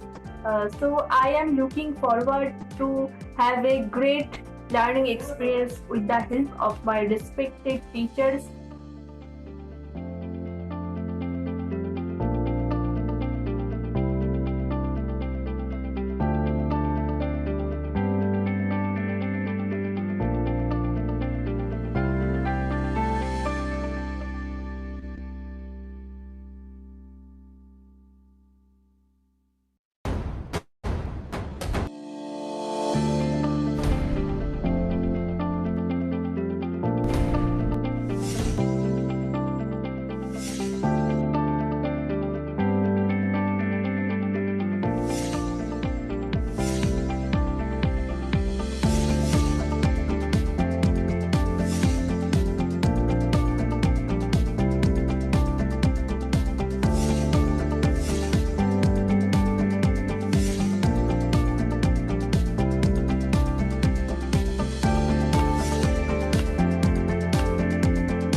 Anshu Ahuja, currently pursuing Masters in Dietetics and Nutrition from NSHM Knowledge Campus Durgapur. I am from the batch 2018-2020. Discovering and choosing a college that fulfilled all my needs was a hectic yet exciting task. The NSHM Knowledge Campus emerged as the best choice for me. After visiting the college, reading the information from the pamphlet, and researching about the college website, I realized that the NSHM offers what I hope to gain from the college experience. In addition to the academic brief, there are a large variety of extracurricular activities that are available. I am Poushali Kush. I am a student of NSHM Knowledge Campus Durgapur, BMLT department. After joining NSHM, I got to know that learning is definitely not boring, but it's really fun here, along with the several activities happening in the campus. So I am looking forward to have a great learning experience with the help of my respected teachers.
Anshu Ahuja, currently pursuing Masters in Dietetics and Nutrition from NSHM Knowledge Campus, Durgapur. I am from the batch 2018-2020.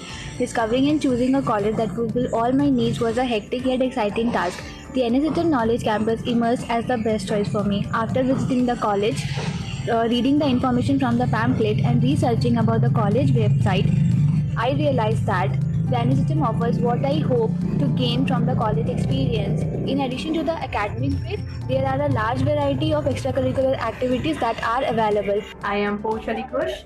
I am a student of NSHM Knowledge Campus Durgapur, BMLT department. After joining NSHM, I got to know that learning is definitely not boring, but it's really fun here, along with the several activities happening in the campus. So I am looking forward to have a great learning experience with the help of my respected teachers.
Anshu Ahuja, currently pursuing Masters in Dietetics and Nutrition from NSHM Knowledge Campus, Durgapur. I am from the batch 2018-2020.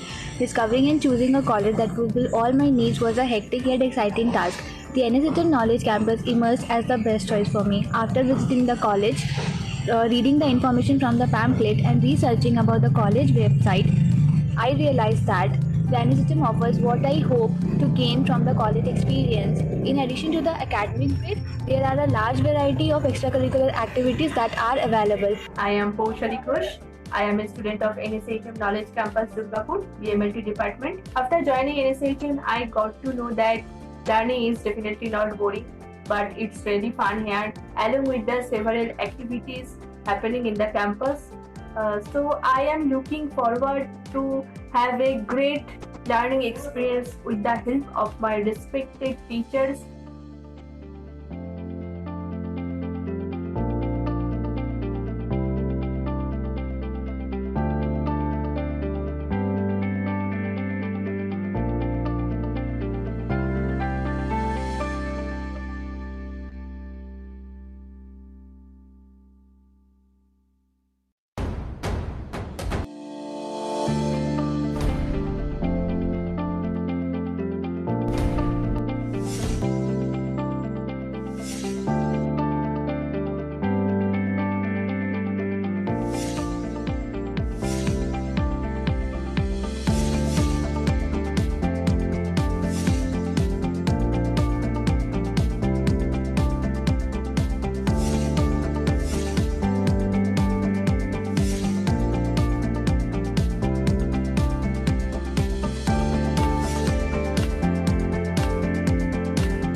I'm Anshu Ahuja, currently pursuing Masters in Dietetics and Nutrition from NSHM Knowledge Campus, Durgapur. I am from the batch 2018-2020. Discovering and choosing a college that fulfilled all my needs was a hectic yet exciting task. The NSHM Knowledge Campus emerged as the best choice for me. After visiting the college, reading the information from the pamphlet, and researching about the college website, I realized that the NSHM offers what I hope to gain from the college experience. In addition to the academic grade, there are a large variety of extracurricular activities that are available. I am Poushali Kush. I am a student of NSHM Knowledge Campus Durgapur, BMLT department. After joining NSHM, I got to know that learning is definitely not boring, but it's really fun here, along with the several activities happening in the campus.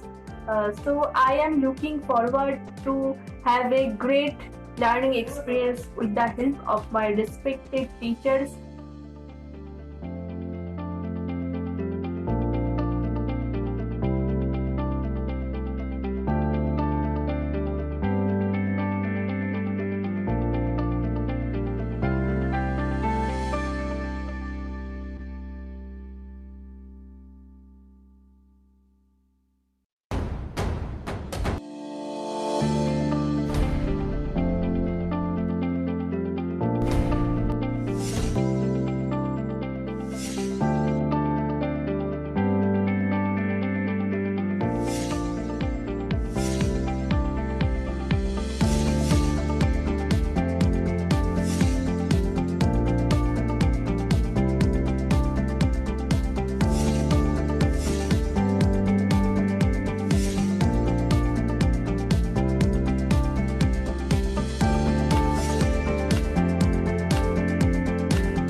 I'm Anshu Ahuja, currently pursuing Masters in Dietetics and Nutrition from NSHM Knowledge Campus, Durgapur. I am from the batch 2018-2020. Discovering and choosing a college that fulfilled all my needs was a hectic yet exciting task.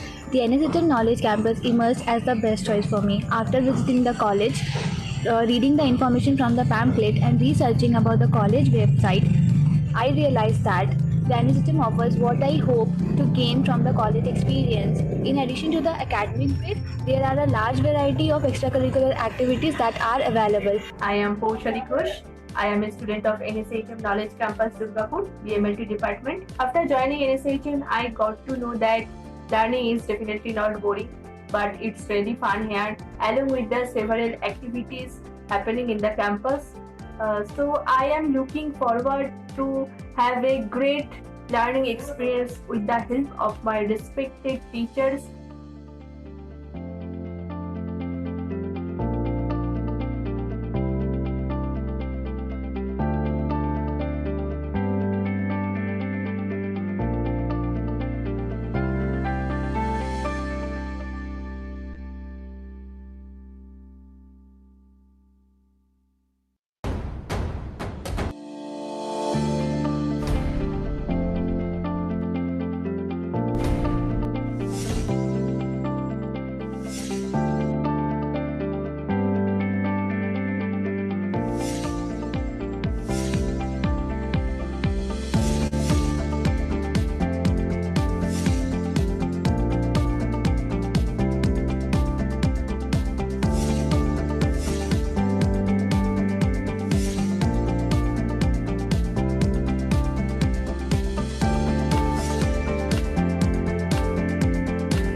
Ahuja, currently pursuing Masters in Dietetics and Nutrition from NSHM Knowledge Campus, Durgapur. I am from the batch 2018-2020. Discovering and choosing a college that fulfilled all my needs was a hectic yet exciting task. The NSHM Knowledge Campus emerged as the best choice for me. After visiting the college, reading the information from the pamphlet, and researching about the college website, I realized that the NSHM offers what I hope to gain from the college experience. In addition to the academic grade, there are a large variety of extracurricular activities that are available. I am Poushali Kush. I am a student of NSHM Knowledge Campus Durgapur, BMLT department. After joining NSHM, I got to know that learning is definitely not boring, but it's really fun here, along with the several activities happening in the campus. So I am looking forward to have a great learning experience with the help of my respected teachers.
Anshu Ahuja, currently pursuing Masters in Dietetics and Nutrition from NSHM Knowledge Campus, Durgapur. I am from the batch 2018-2020. Discovering and choosing a college that fulfilled all my needs was a hectic yet exciting task. The NSHM Knowledge Campus emerged as the best choice for me. After visiting the college, reading the information from the pamphlet, and researching about the college website, I realized that the NSHM offers what I hope to gain from the college experience. In addition to the academic grade, there are a large variety of extracurricular activities that are available. I am Poushali Kush. I am a student of NSHM Knowledge Campus Durgapur, BMLT department. After joining NSHM, I got to know that learning is definitely not boring, but it's really fun here, along with the several activities happening in the campus. So I am looking forward to have a great learning experience with the help of my respected teachers.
Pooja, currently pursuing Masters in Dietetics and Nutrition from NSHM Knowledge Campus, Durgapur. I am from the batch 2018-2020.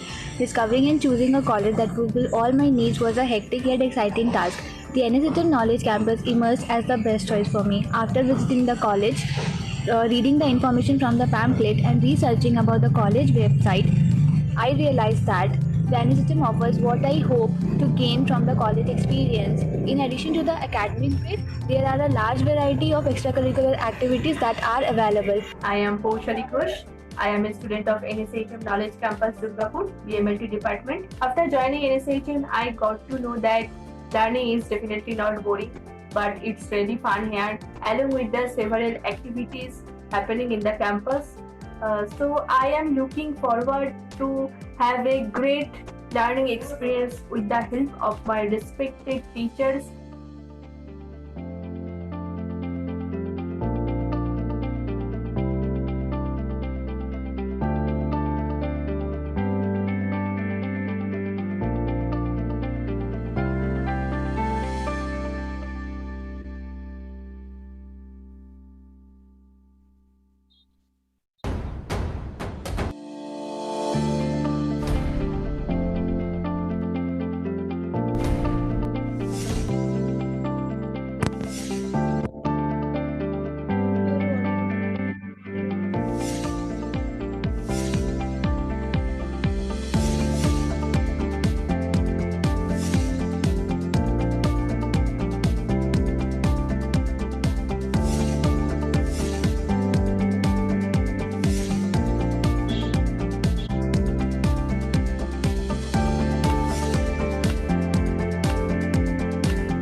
Excuse me, Shakib, Shakib, excuse me.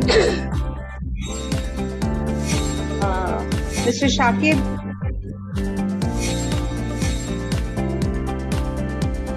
Mr. Shakib, are you here? Yes, ma'am. Yes, I'm here. Yeah, can we just start with our post-lunch session because it's already time. Okay, ma'am.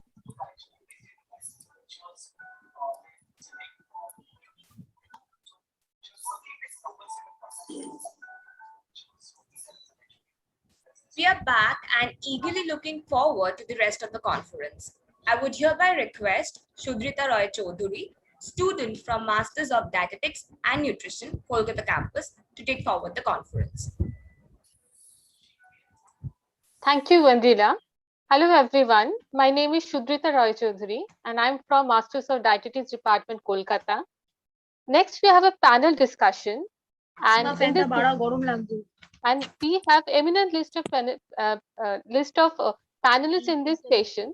And in order to introduce them, I request Dr. Reeti Devnath, the Program Coordinator of Public Health Department, kindly to do the honor. Please, ma'am. Good afternoon, and thank you all for joining us. On behalf of NSHM Knowledge Campus. I welcome you all for this session. NSHM has become one of the best educational destinations in India, and that has successfully created industry-ready professional researchers and entrepreneurs. NSHM leverages the best by engaging models of knowledge management across campuses, thereby creating a new, vibrant, and futuristic learning environment. Lockdown during COVID-19 has presented challenges for everyone who are confined to their houses. However, this has not deterred our healthcare workers from staying away from their duties.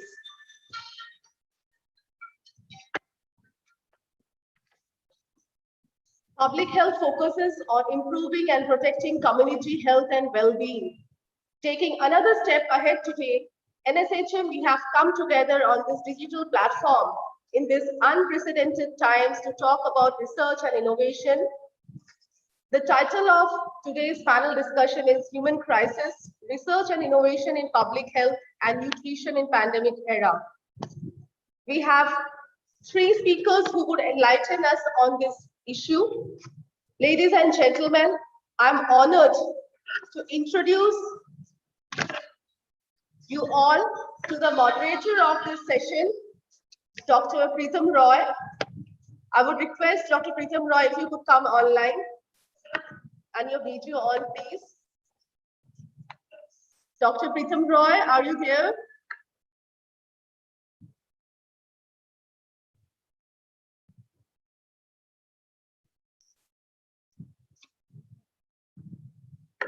Let me introduce. Thank you. Let me introduce Dr. Preetham Roy to all of you. Dr. Preetham Roy is a medical doctor, a trained public health specialist with a wide range of experience in epidemiology, biostatistics, policy framing, developing and implementing health interventions, and health system strengthening. He is the editor of various national journals with credits of international and national publications. Currently, he is working with World Health Organization in the Neglected Tropical Disease Division and leading the department in the state of West Bengal. I would request Dr. Preetham Roy to initiate the session and introduce all the panelists. Over to Dr. Preetham Roy, sir, please.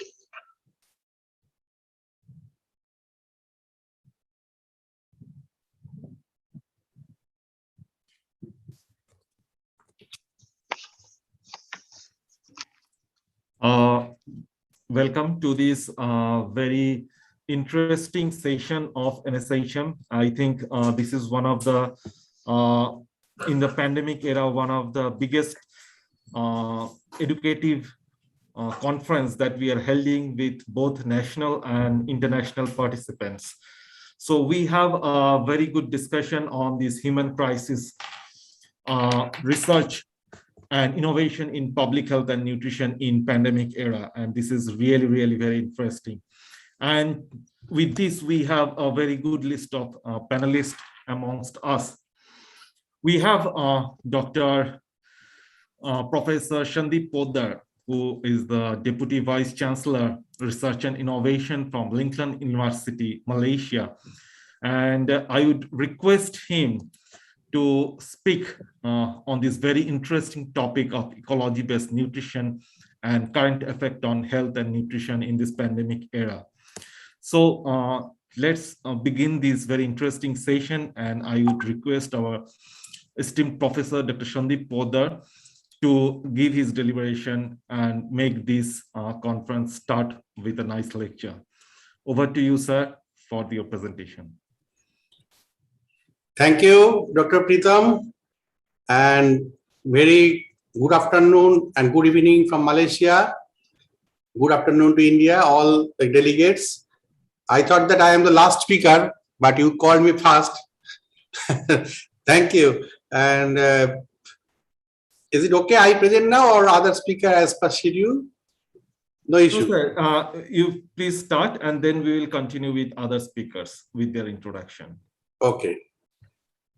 Just I share my screen. Yeah, and I would request all the participants to put their questions, if anything, in the chat box so that we can take all the questions at the end of the session. So welcome you, sir, and we can start.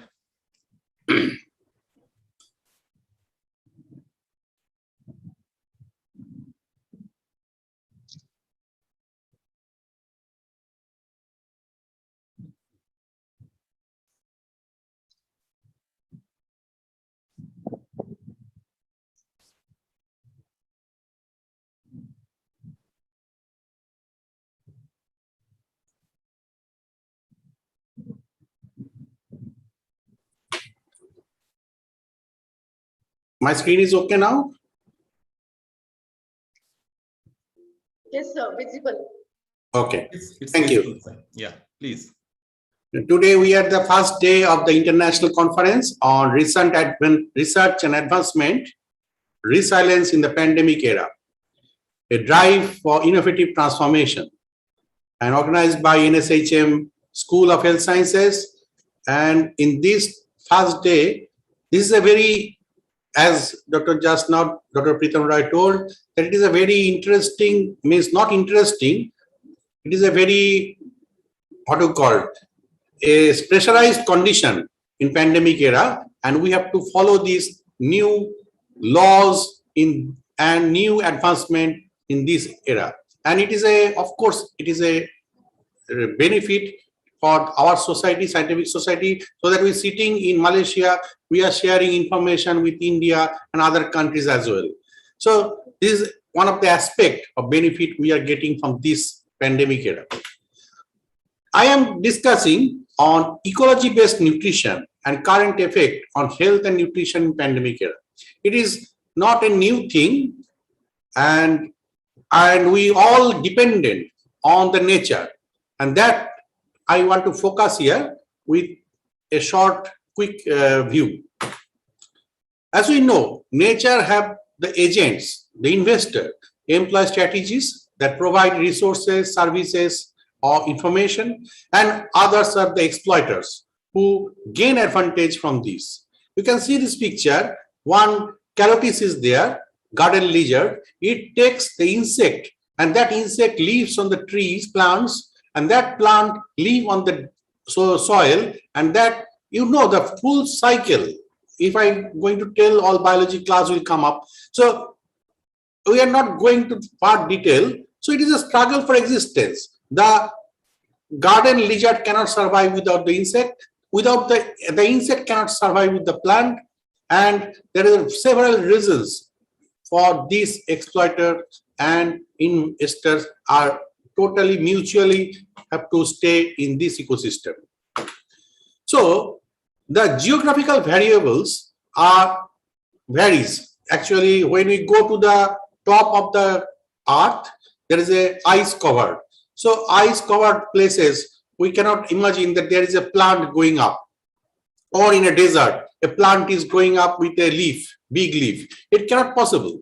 So there is a variation with the geographical location of the country, of the location of the place. So this is a varies with the GDP, etc. also. And when it is a center for periphery of dichotomy, and the seaboard and landlocked countries are there. Like if we, for example, if we take Nepal, it is a landlocked country, and it have to depend on India or China to get the things there. It transport, it means is get the things by only air and have to cross the land of other country. So this is a restriction. Whereas in India, it is a sea and river based country, so it is easy to get the sources. So there are the natural selections of crops and vegetation are there. Like if the hilly area, we cannot imagine the paddy is growing. Means total top. It is not I am talking about Punjab or etc. So we have to think that where and what type of crop and vegetation can grow. That is natural selection is working there. So this I already told that landlocked country have some restrictions, and there are 44 over landlocked countries in all over the world. So these are the causes of the civilization grow. Now I am telling the river is one of the more, we know that beside the river only all the industry grows up, and from the industry the cities grows up and the population grows alongside of the rivers. So because the trade and everything is easy through the water-based way, and also the energy is produced from the water sources. So these are only supporting the economy and ecology of that place. So natural sources and environmental systems are the input for the economic revolution, and of course the business economic production. Why I am talking about economy? We must know that this COVID situation, we are depressed in economically, and we cannot take normal food and etc. And when we don't have money and we cannot go outside. So natural selection of crop and vegetation affects the human health, and scientists are searching the causes, and water is the major source of political issues as well. So struggle for existence begins with the natural cause. And now I am giving example of nutrition. Suppose in European countries, the lunch dishes, Denmark include rye bread with different toppings. Finland, Sweden, lunch is served as one of the course, small salads and desserts. Germany, lunch is usually consists of protein, high protein, meat, starchy food, etc. Netherlands, Belgium are common sandwiches. Portugal is normally the soup, like that. Spain consists of appetizer and then main course with the elaborate dishes, meat, fish based. And at the end, whereas we are in Asian countries based on the main course is rice, cereal based, and vegetable and fish. Like in Bengal, India, China, Malaysia, we depend upon the 3 times rice based food. So these are all because we cannot get that food in that place. In European countries, we cannot get the rice production as it is not river-based country. So ecology is totally control the nutrition of that place. Now, you can see these pictures I have taken from internet that Britain, the food, how they are taking. If we go to North America, what are the food and how they spend per a week? You can see. If we go to Japan, the food is, it is fish-based country. Then if we go to Egypt, the family spend how much in the food, you can see. Other countries as well. Now, why I am telling this, as per when this Nobel laureate, Professor Harold, visited Malaysia, our university, then he told that his view is there is a high rate of colorectal cancer in countries with high red meat consumption. So, like the European countries, Argentina, etc., where red meat is favored, witness a high incidence from cancer. Then he also cited the post-World War data that where he called incidence of colorectal cancer began rising with the huge imports of beef and a consequent change in the national diet arising there. So diet is causing health-related issues as well. Now, there are different types of lunch, like this is banana leaf lunch in Malaysia and South India also have. In Malaysia, the staple food is the normal food is nasi lemak in breakfast, rice based, as I told, rice with egg and some fish, etc. So, and now in glasses, when we using, it is also ecology based. If we go to Northeast or Northeast India or high hilly area, we are using bamboo based glass. If we go to Bengal and other side, we get soil based glasses. So these are all changes is based on the place where it grows.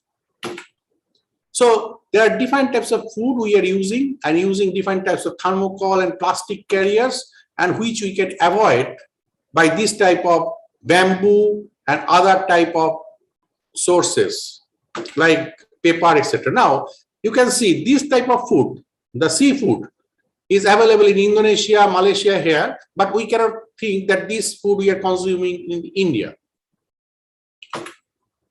This is a food you know all that we are using in many countries. We are getting this frog, we are getting this octopus, etc. But we don't think that octopus is consumed in Bengal because not availability is one of the reason, and this is the not availability and the non-culture of that place is also related. Then it is already banned all over the world. Then crab, it is cultured. in India and other some countries, not all countries. We know this, KFC also cultured. This is also not very rare. In a few places only we consume this. Now, this is salmon fish culture. We cannot think that beside the India, we are growing this salmon fish culture because it is not that type of sea we get to culture the salmon fish. But in Norway and etc., they randomly culture this and export. It is a huge source of economy, and of course, the nutritious, what you call the sea fish, have a very good nutrition in this aspect. So this is a power consumption. If we go, and what I am telling, that if we go to a seaside, we can think about the air turbine. We cannot think that in the seaside we are growing a, what do you call, water-based energy system. Like same, if we go to seaside, we cannot grow the tea. But if we grow to hilly side, we can grow the tea. And these are the, like banana, then palm oil. These are all cultured in Malaysia. You can see the tea and palm oil. These are the major sources of economy, and these things are required where the people lives. Like Malaysia is a temperate zone, hot country. So we cannot grow the other things, the orange, etc. They have to import. And nutritionally also, we don't require that orange, but we take. So where we are living, the nutrition grows as per our need. Nature already providing there. But we of course try to take other things. So we are struggling for existence, and who will survive? The fittest will survive, and who will select? The nature will select this. With this, United Nations have 17 SDG goals, starting from no poverty, no hunger. If all related, if there is poverty, there will be hunger. If there is no hunger, there will be good health. Health is not proper. So why I am telling this? Because now, suppose I am giving one example. Restaurant is not allowed to sit dining. So one person take the food, buy the food from restaurant and go outside, sit beside the road and take the food. Because restaurant is not allowed to get food inside, so he is taking the food outside. Now, this is one aspect of infection cause. Another aspect, one person lost job of driver. He buy fruits and start selling, because fruit selling is not, it is essential item. You cannot ban. So he has to leave. So he has to change his job. Now, all these are, of course, related to each other.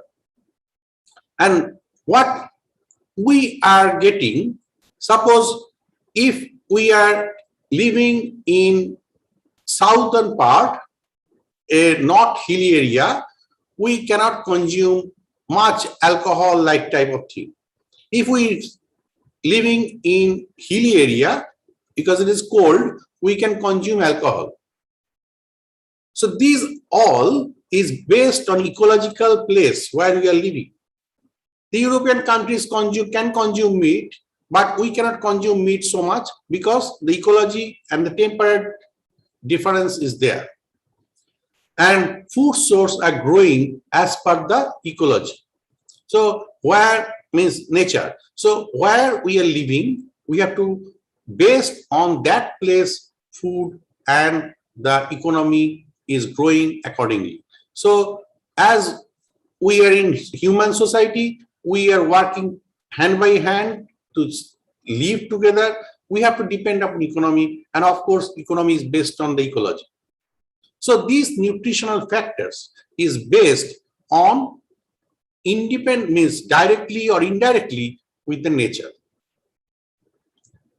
So with this, I want to conclude because the time, I think I have already exceeded.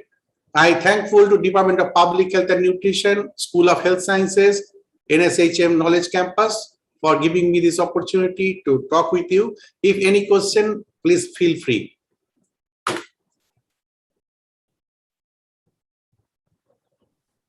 Thank you. I think it is one of the very interesting session, and particularly I was like overwhelmed when I get to know all the examples of the dish all over the globe. And it's really, really interesting. And what you rightly pointed out is that diet is a cause of health related issues, and you nicely explained that what can be the pros and cons. And coming to the SDG goals, I think that is very important, which encompasses overall the all ideas that we have, that we need to meet up globally. All the countries should come up and meet that. And one of the line which really touched, and I think will be very important also for our next sessions, is the word that you said, that struggle for existence. I think nutrition is linked with struggle for existence, but it is a very harsh and a very hard reality. So that's very, very important. And I thank you, sir, for your nice deliberation and making this very good presentation. And we will take the questions as it will be coming at the end of the session. And with this, that struggle for existence, that reminds me our next speaker, Mr. Riju Stephen, who is the GIS officer of UN organization placed in Erbil, Iraq. And I think to link it very rightly, he will be speaking about the migration humanitarian crisis in the COVID pandemic. So welcome you. And I think we will be having another aspect of COVID pandemic situation, which is very, very crucial, especially all who are in public health in domain. So that's another domain that we should exploring. So over to you for your presentation. Thank you.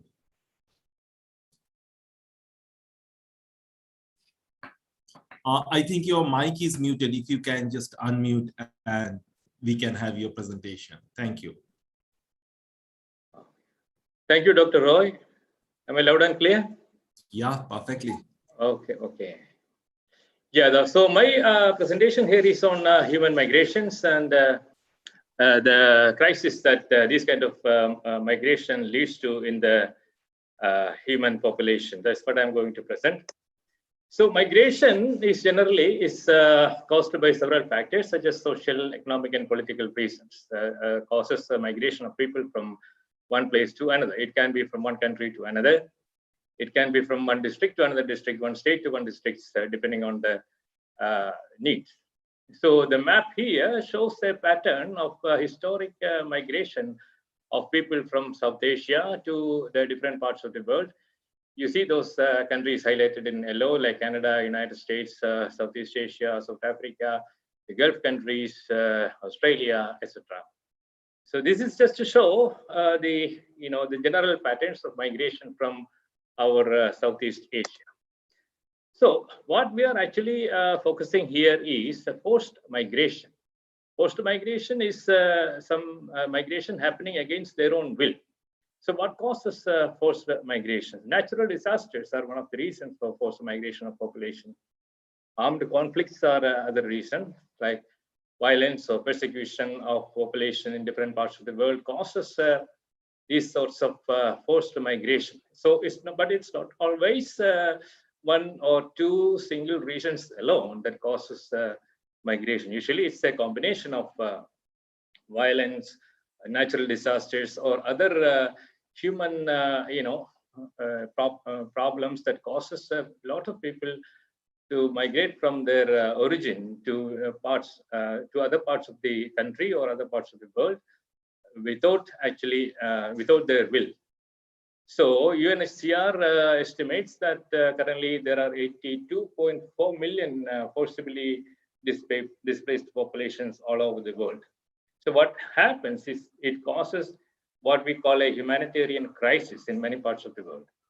So when there is a humanitarian crisis, the food insecurity and epidemics and other conflicts of and displaced population is all part of a humanitarian process. And what will we do if there is a humanitarian process? We need humanitarian aid. Humanitarian aid is actually provided by the United Nations and lots of associated organizations. So one of the major mandates of the United Nations is also solve international issues like humanitarian crisis and promoting human rights, etc. OCHA, which is an organization, is a part of the UN Secretariat, which is called United Nations Office for the Coordination of Humanitarian Affairs, is the central pivotal organization that coordinates the response if there is a humanitarian emergency. OCHA mobilizes the funding from all the donor countries and donor organizations, and then they channelize all these fundings to the area where there is a crisis. And also, along with the UN system, there are lots of other international organizations that work together to support and solve the humanitarian crisis in the world. When I say international organizations, I'm just telling these things for the benefit of students who might, try to have a career with in the future. So when they look for a job, probably they can also consider these international organizations and UN as a potential employer. So there are intergovernmental organizations like the UN. So I will not really elaborate all this on these slides. There are international organizations, intergovernmental organizations like organizations that are formed by different countries, different governments. Some are geographically have affiliation, like for example, Commonwealth of Independent Nations. They're just Commonwealth nations, and some others are also like SARC, for example, Southeast Association for Regional Cooperation. They are geographic entities. Some are based on other criteria of membership, like OPEC, for example. The members are all the oil producing countries only. So they have a different financial setup and other things. And in addition to intergovernmental organizations, there are non-governmental organizations also. The major difference is that these are organizations formed by one or two individuals. Usually they are a non-profit organization, which are independent of governments, and they get funding from different private or other funding organizations. And you can, this slide shows about the UN system. So I'm not elaborating this thing. What I'm saying is this UN works in different fields. Like it depends on your passion. You have to look into which area you are interested, and then look at that field, and you can do a little bit of research. I mean, this is for the benefit of the students.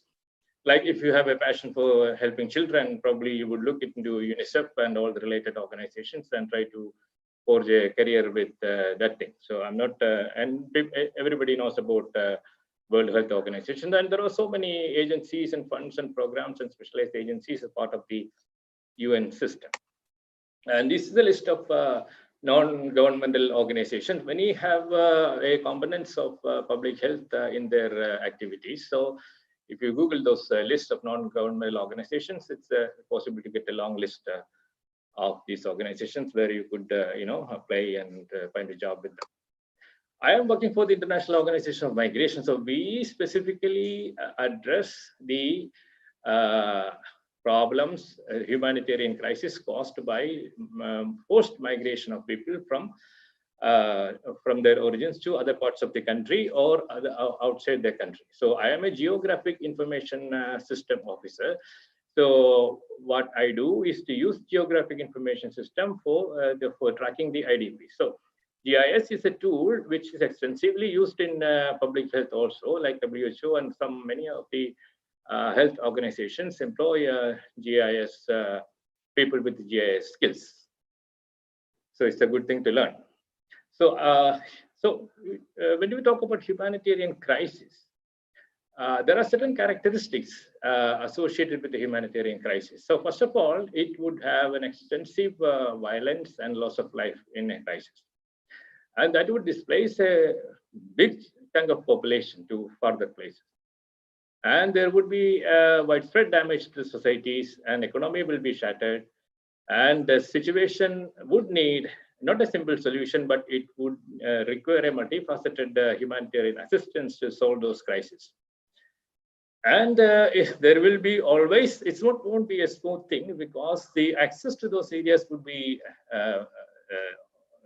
there would be a hindrance. So it would be also not possible to send help to those areas, because there would be hindrances because of political issues or military issues or other constraints due to natural disaster.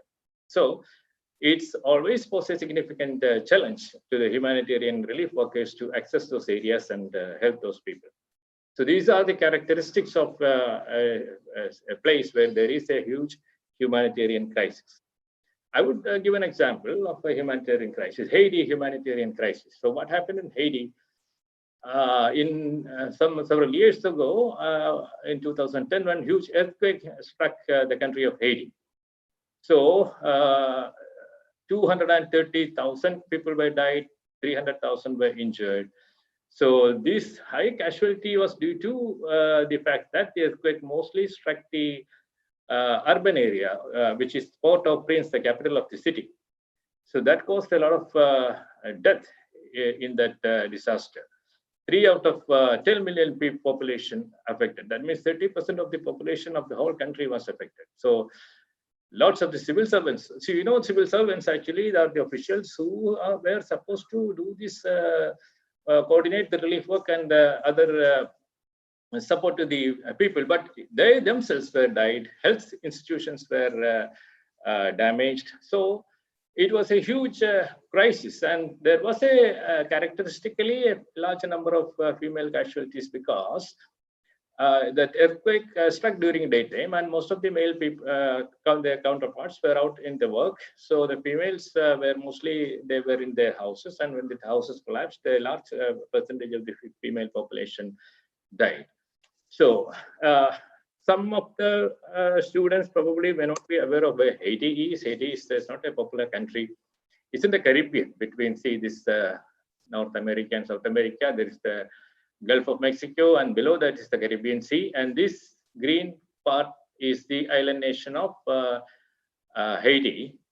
And it is shared, has a boundary of with Dominican Republic. So this is, you could say, the only international boundary it has is the Dominican Republic, and it's a very poor country, and nobody goes to Haiti, in fact, actually, for tourism or anything. So that is where Haiti is, just for the knowledge of the people. And then this scene is from the aftermath of the earthquake in Haiti. See, all those buildings and everything was collapsed, and people are in despair, and you see a lot of confusion and chaos in this area. So we can. I was just looking at this what happened in Haiti with respect to how I defined a humanitarian crisis. I just mentioned about the loss of life, and the next characteristic of humanitarian life is displacement. So what happened? What kind of displacement happened in Haiti? 2.5 million people lost their homes. So we call them IDPs, which are internally displaced population. Internally displaced populations are, when people got displaced from their homes, they stay within the country, but away from their home, they stay, but they are not going out of the international boundary. You just saw that Haiti is an island, so it's not possible to cross over to any other countries. Only border is with the Dominican Republic, and that border is difficult to cross actually, because Dominican Republic is economically little advanced country, so they don't want this poor Haitians coming from Haiti to their land. So that border is actually a little harder to cross. So what would happen when they get displaced from their home suddenly, out of the blue? So households and those, they first aggregate a small groupings of people and settle wherever they can. They would find like a abandoned building or a religious building, or wherever they can. They just form small groups. And many just sit on the streets and what they call a spontaneous settlement. They just make a shack out of whatever things available, or they go to collective settlements like school buildings, or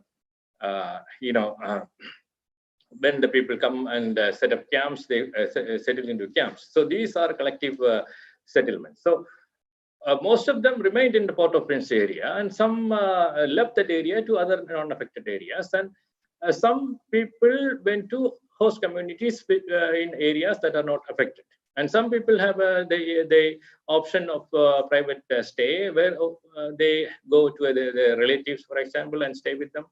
Or if they have money, they go to check in a hotel in a non-affected area. So these are the sort of the overarching figure of displacement that happened in Haiti. You can just see from the picture, how these people are sleeping in the open, and this is a kind of a spontaneous settlement. They will just stay in an open area and then just try to stay as long as possible until the aid come from outside. And what kind of damage it did to the society.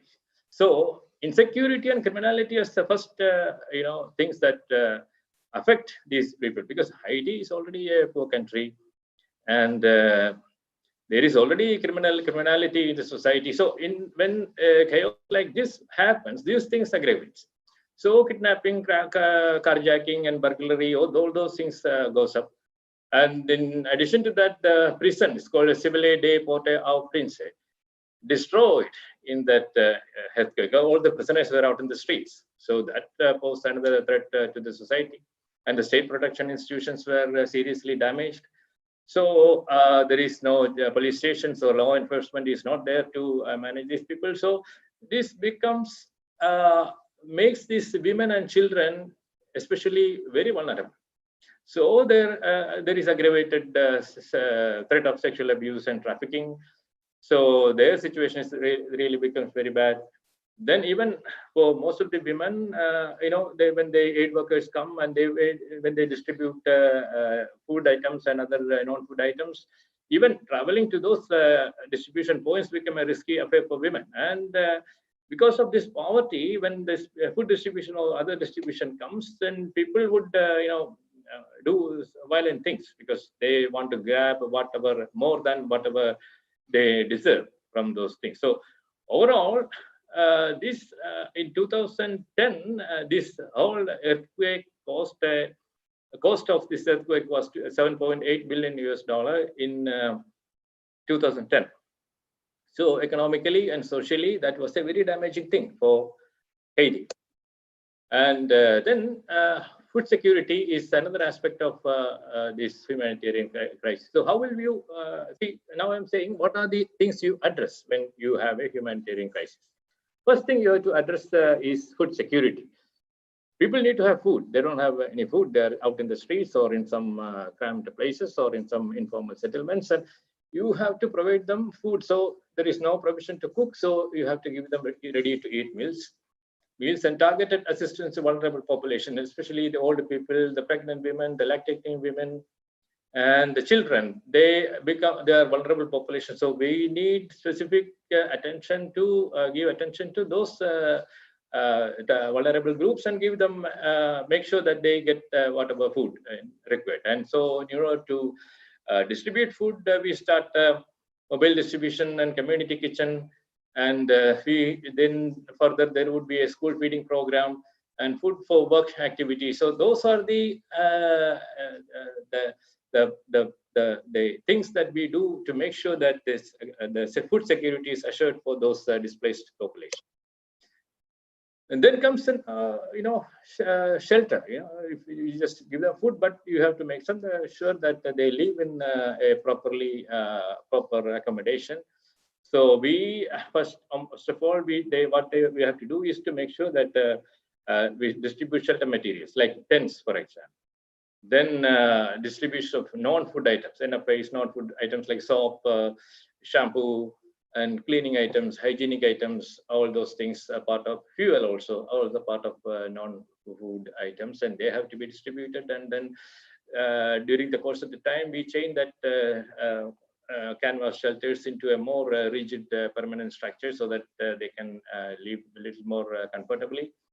And then when they come back, so originally if they're displaced, then at some point they're going to come back to their original home. So when they come back, we have to make sure that they have their house is repaired, or their house has to be reconstructed, things like that. And these all things are managed by, it's called camp management, basically. Different agencies, especially UNHCR is one of the main players in managing camps. So, and these camps and settlements are, we do regular assessment so that, we get to know what kind of need exists in those specific areas. So the need assessment is something that we have to do quite often. And there is other services also we have to provide, just food, shelter, and also the children go to be educated. So we need to address their educational things. Learning spaces for children have to be set up, because here in Haiti, even all the school buildings were destroyed. Most of the school buildings were destroyed. And when the children have this trauma, we need to give them psychosocial support. So that's one of the components of the education service in these crisis areas. And health. Of course, there we need emergency care, because earthquake, so many people are injured, some lost their limbs and broken hands, and all those multifarious types of injuries are there. And also people need mental health care. And we have to set up surveillance and prevention of epidemic outbreaks, especially cholera and all sorts of things. Now, at present, COVID is rampaging. So these sorts of IDP or refugee settlements are more vulnerable to COVID-19 in these times. Environmental health involves removal of rubbles and removal of debris and waste management, all those stuff. Then maternal health, neonatal health, GBV is gender-based violence. So when a lot of people are together in one place, so gender-based violence, especially towards women, sexual abuse, all those things are very potential to happen. So we need to take special care to protect the victims from these gender-based violence. And in some communities, like especially in Latin America and Spanish-speaking countries and Africa, HIV/AIDS is a big problem. In Haiti also, there is a higher incidence of HIV. So we have to make sure that this HIV doesn't spread among these IDP or refugee population. So also nutrition is another factor. We need to make sure that children and all women and elderly and all the people get adequate nutrition. Just food is not enough. WASH is water, sanitation, and hygiene. So this is another section that we have to apply. It involves safe drinking water, latrines, and bathing facilities have to be provided for those things. NFIs that include hygiene products like soap and etc., and solid waste removal, and also part of WASH. And protection is another important thing. So apart from food, shelter, and health and nutrition, we need to protect them from other, criminal elements. So safety and security assessment is an important thing. The humanitarian people who are in charge of these areas, they do safety assessment or security assessment and find out what are the security and safety issues persisting in those areas. So for example, bathrooms, for example, make sure that bathrooms, ladies have a separate place to bath, and they have enough privacy. No, the men cannot intrude into those areas. Those are aspects of lighting also. There should be enough lighting in those areas, public pathways, so that the women can travel safe. So these are the safety issues usually and protection concerns usually arise in those areas.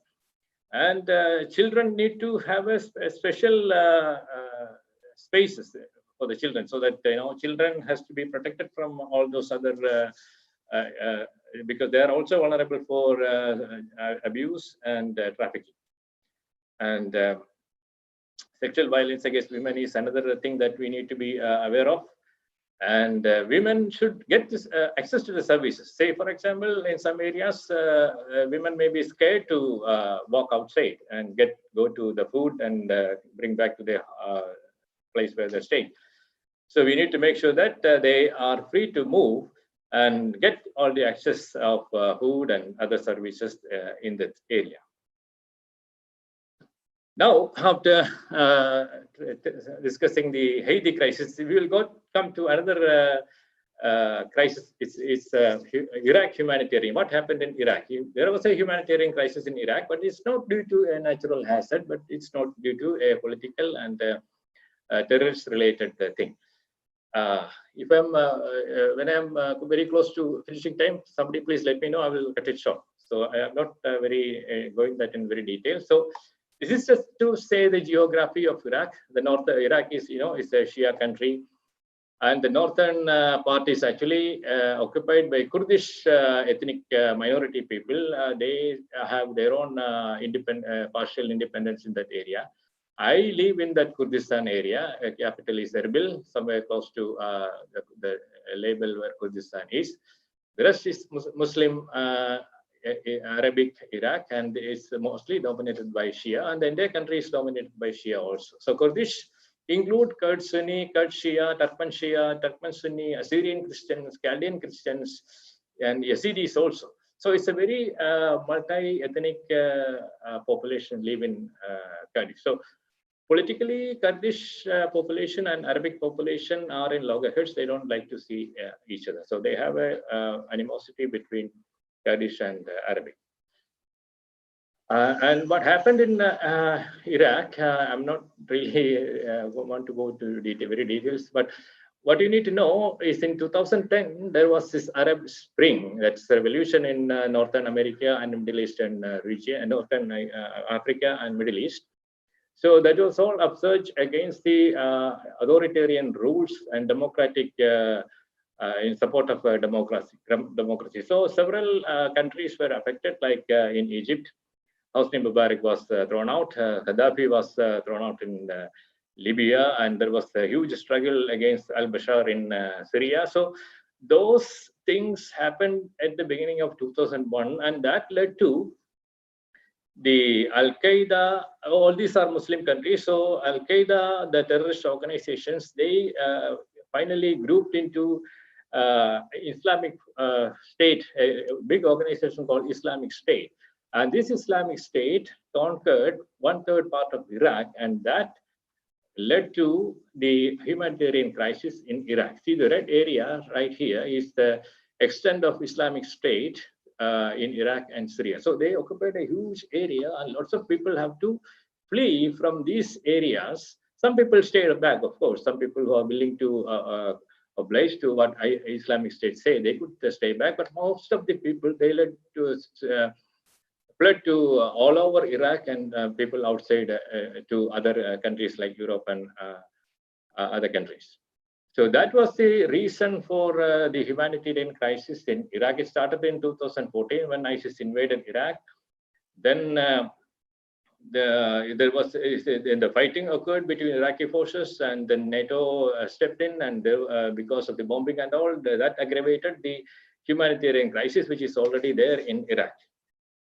And this on building that this is Mosul, the capital of the Islamic State. After Sir, the slide you are showing.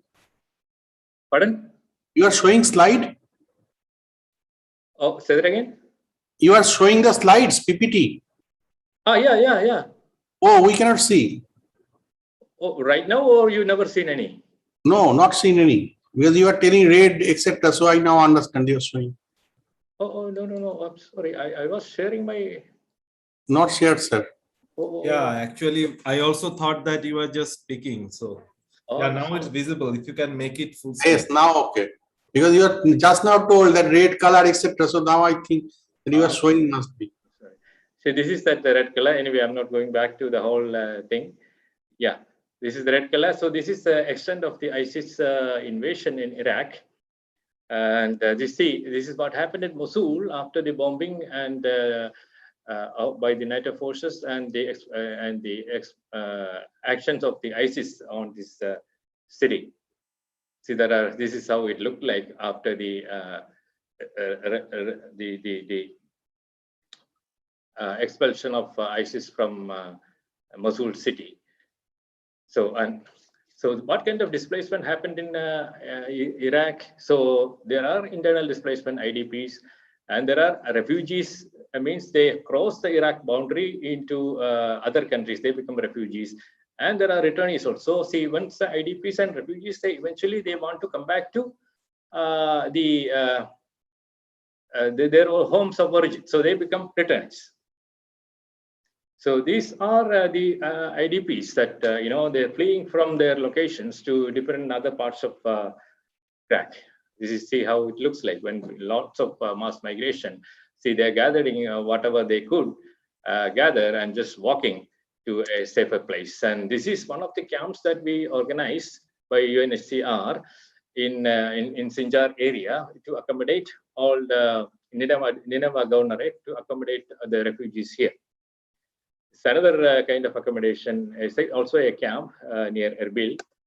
And so we track these refugees and IDPs, especially, we have a system called Displacement Tracking Matrix, DTM.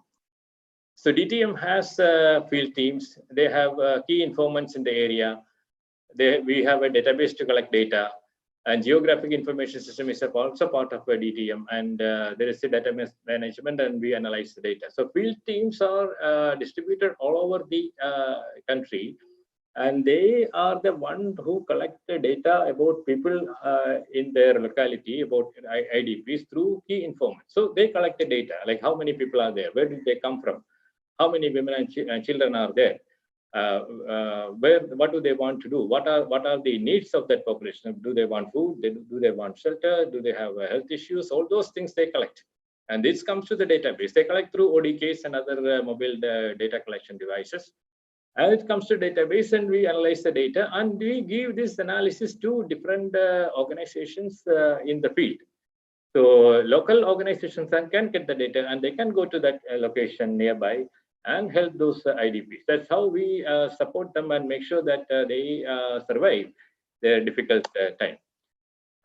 This is how you see the locations of IDPs using a geographic information system. All those red spots are locations where IDPs reside. And if you click at those points, you get all the details of what kind of shelter they are. Are they living in camps? Are they living in a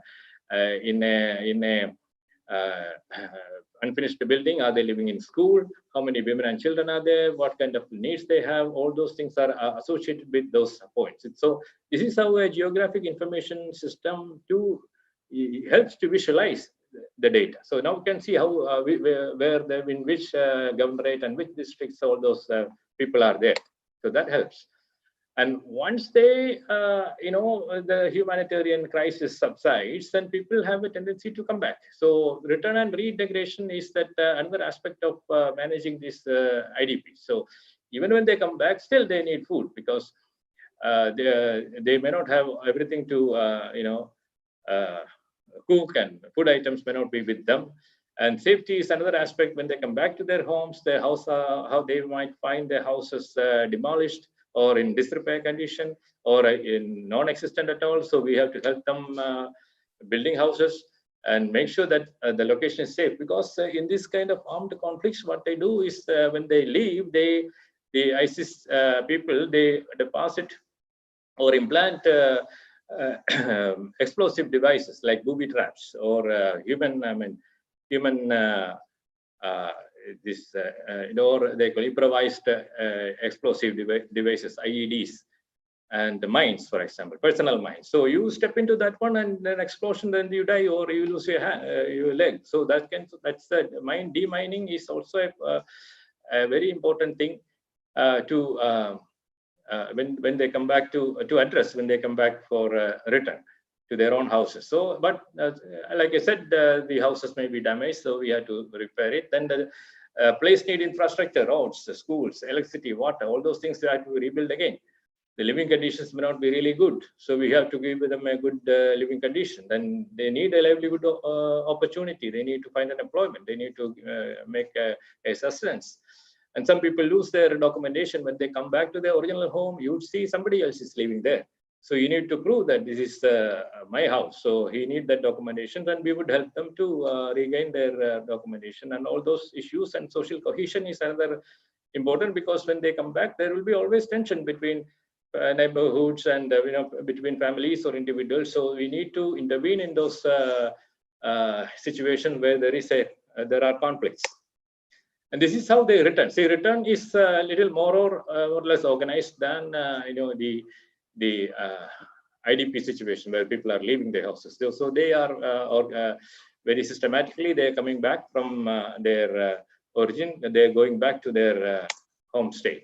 So if we have time, we can watch this little video for 1 minute, and it won't take much time.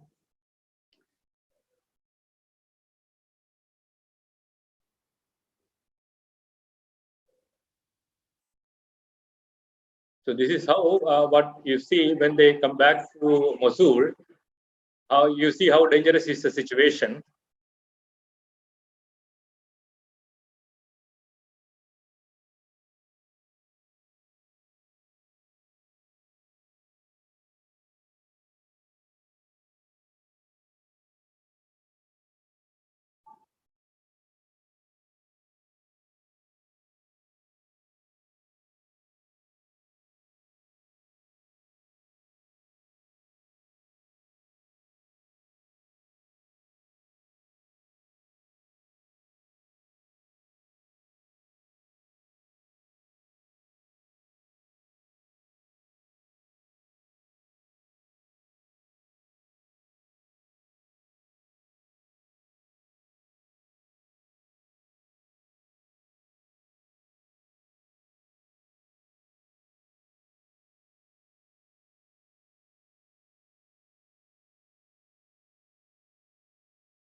Okay, thank you.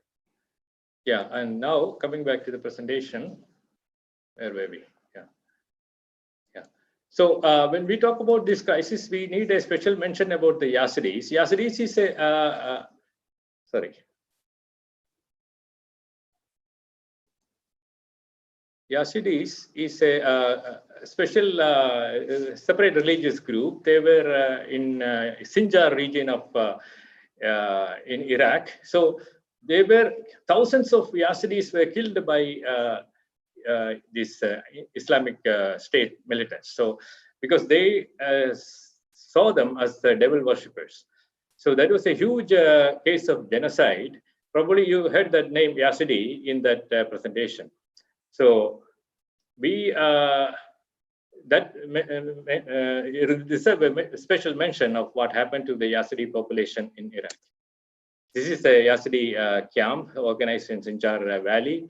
So this is one type of camp using containers for the IDPs to stay.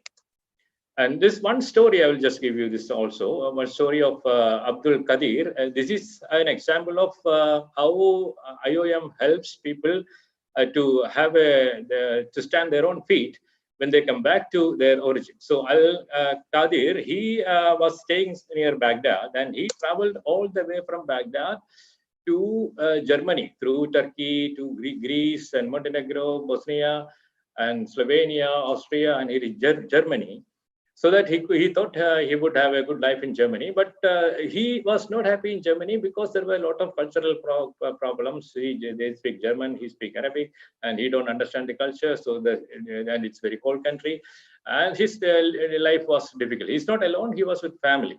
So finally, what he did, he came back. He came back, and this is his backyard, and we helped them to start a farm. So we give them money and give them training, and he started his honeybee business, and now he's happy, and he's his family watching TV in his home, and he's on his foot again. He's having a regular income selling honey. So what remains is his foot had a bullet injury from the ISIS militants, and this he had a surgery in Germany, but it's still giving him some trouble, and now with his mobility. So that's one story, how we help a migrant when they come back and to have a normal life aftermath. And I will, this is the last part of thing, and I will stop it after that. I will talk about migration health. Why migration health is important? Because, IDPs and returnees are, especially they have a higher vulnerability. They are prone to injustice and inequality in the community because they are from outside. They may not have access to the basic services, and they may not be living in a safe house. So they may be in an unfinished building. So in that kind of a situation where the people are living in camps and unfinished building or in crowded condition, this social distancing and quarantine, like what we are observing now, is not possible for them. So pandemics and other things becomes rampant among those populations. So we need to give them special care to this population.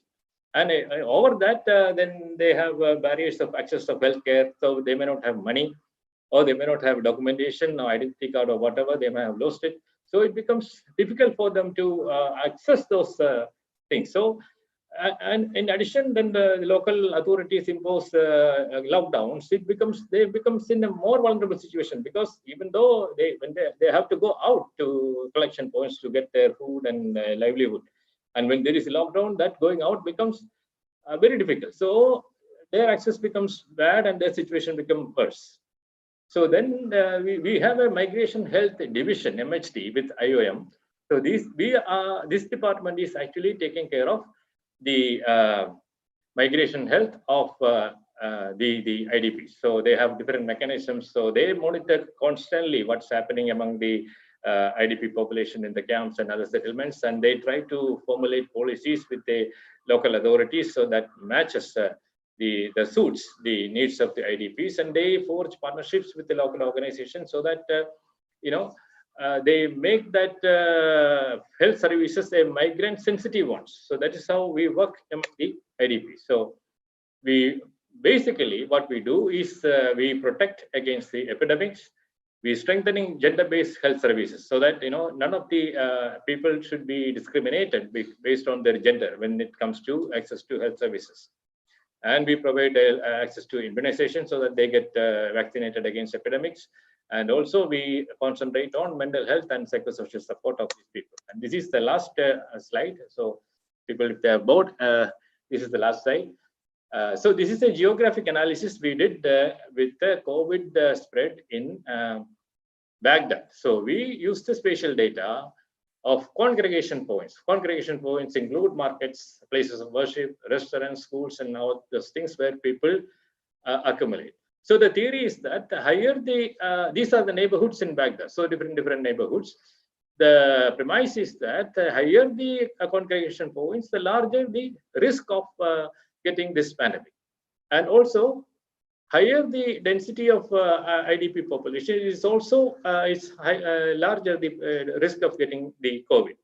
So we overlap these two factors together and calculated how many congregation point per capita congregation is there in each neighborhood. So if there is a high congregation per capita in a neighborhood and high IDP returnee density in that neighborhood, and large number of congregation points in that neighborhood, then that particular neighborhood has a very high potential to spread COVID. So we can focus on those areas depending on this analysis. Instead of putting your resources all over, we can select certain neighborhoods where these parameters match, and then we can focus our efforts on those neighborhoods. That's the analysis of doing with the geographic information system. So it becomes more focused in specific areas. And this is done by our team and not by the medical team. So this supports what the medical team does. So with that, I am concluding my presentation. I hope you have enjoyed. And if you have any question, you please ask. Thank you very much. Thank you for the college for giving me this opportunity.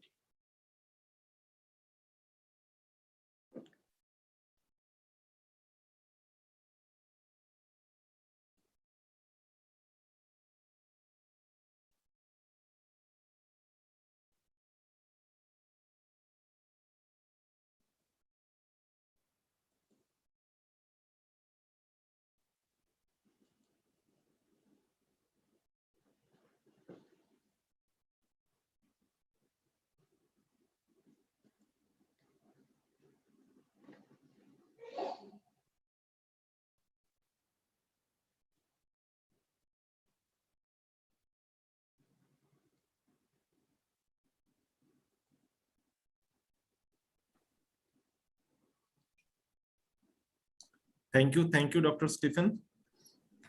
Thank you very much. I think it was really nice and really a different dimension what we looked, and it's really heart touching to see that how all we work and under different situations. So it was really a nice presentation, though we missed the initial things like the slides, but when you were speaking we can actually visualize, so I was trying to visualize that. So it was really very touching, and I think this humanitarian crisis needs to be looked in a very different way. It's not very easy to handle, and that's why we need specialized organization and specialized skills to understand. And the way you motivated the young generation and the students to come and help is really encouraging. I think from the university, it is really helpful for the university and for all the students.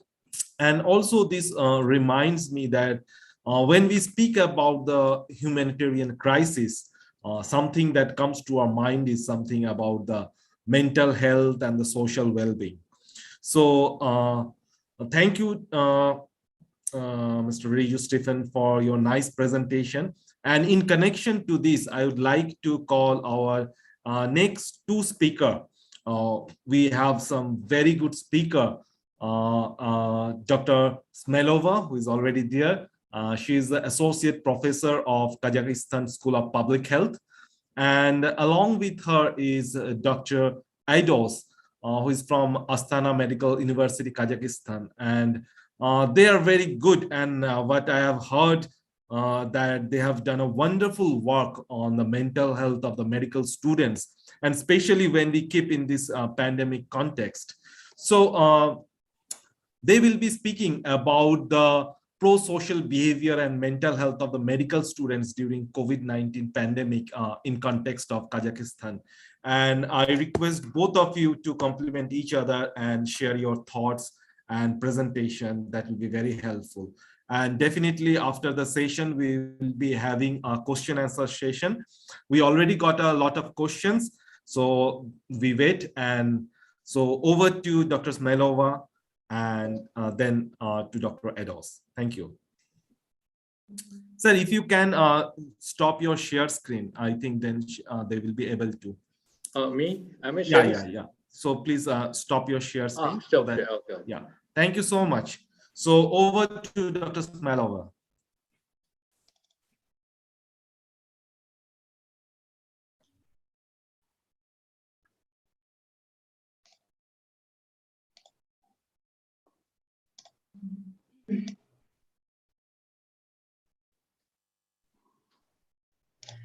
Okay. Thank you so much, Dr. Riti Devnat, for inviting Kazakhstani speakers to take part in conference. Thank you so much for opportunity to be part of this conference. Research advancement, resilience in the pandemic era, a drive for innovative transformation. So let's introduce our research titled Pro-Social Behavior and Mental Health of Medical Students during the COVID-19 pandemic in Kazakhstan. Report is presented by Ms. Smelova and Bulatov Aidos.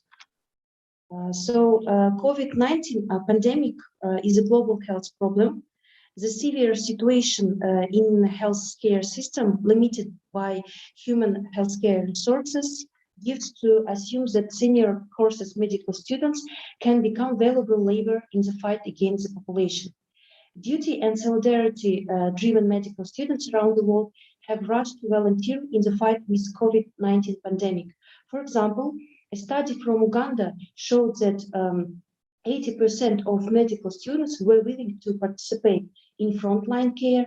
COVID-19 medical student response team created at Harvard Medical School showed activism of students for educational and clinical supporting and for the community. Medical students in USA volunteered for the patient triage, symptom tracking, and call center, which had a positive effect on students' understanding and appreciation for healthcare roles. Medical students across Canada demonstrated altruism by offering their services to healthcare professionals in need and volunteered to help with contact tracking. And these measures can reduce the effect of quarantine on healthcare workers. According to Association of Medical Education and Science, Kazakhstan Medical Council, more than 450 internship and residency and 2,500 volunteering medical students have been involved in fight against COVID-19 across Kazakhstan. Volunteering included various activities from public support to frontline care in hospitals. The main areas of activity of medical students during COVID-19 pandemic in Kazakhstan are presented in Table 1. For example, public supporting. Medical students provide the population in need with food, medical masks, and antiseptic agents, as well as other essential. Disinfection of public transport, assisting airport staff in collecting personal data, compiling lists and processing data of people arriving from abroad. About educational support, they disseminate information about the COVID-19 in terms of evidence-based medicine on quarantine measures, disease prevention, main symptoms, and necessary actions when symptoms are detected. Additionally, patient triage, symptom tracking, and so on. So here it is presented evidence of volunteering of Kazakhstan medical students during COVID-19 pandemic. And our students, Kazakhstani students, are motivated by Minister of Healthcare of our country with some certification and certificates and so on. Information about volunteering was published in official websites of medical universities and Kazakhstani news channels. However, we must not forget that the COVID-19 pandemic can threaten the mental well-being of medical training students. A study conducted in Greece indicates that during the pandemic, medical students' quality of life worsened by 57%. The number of possible clinical cases of depression increased 3 times. Study among the Iranian population concluded that the mean scores of stress, anxiety, and depression were significantly higher among medical students compared with medical staff and community populations. On the other hand, 42% of medical students reported that the COVID-19 crisis increased their proximity to the field of medicine, and 85% were satisfied with their decision to study medicine. So, and now I want to give the floor to my colleague, Aydos Bolatov. He's a young researcher who will share the result of our research. Thank you. Thank you. So in our research, we aim to study the impact of the COVID-19 pandemic on the personal and psychological well-being of medical students in the context of prosocial and altruistic behavior. So this was a cross-sectional questionnaire-based study that carried out during the lockdown period from July to August in 2020 in Kazakhstan.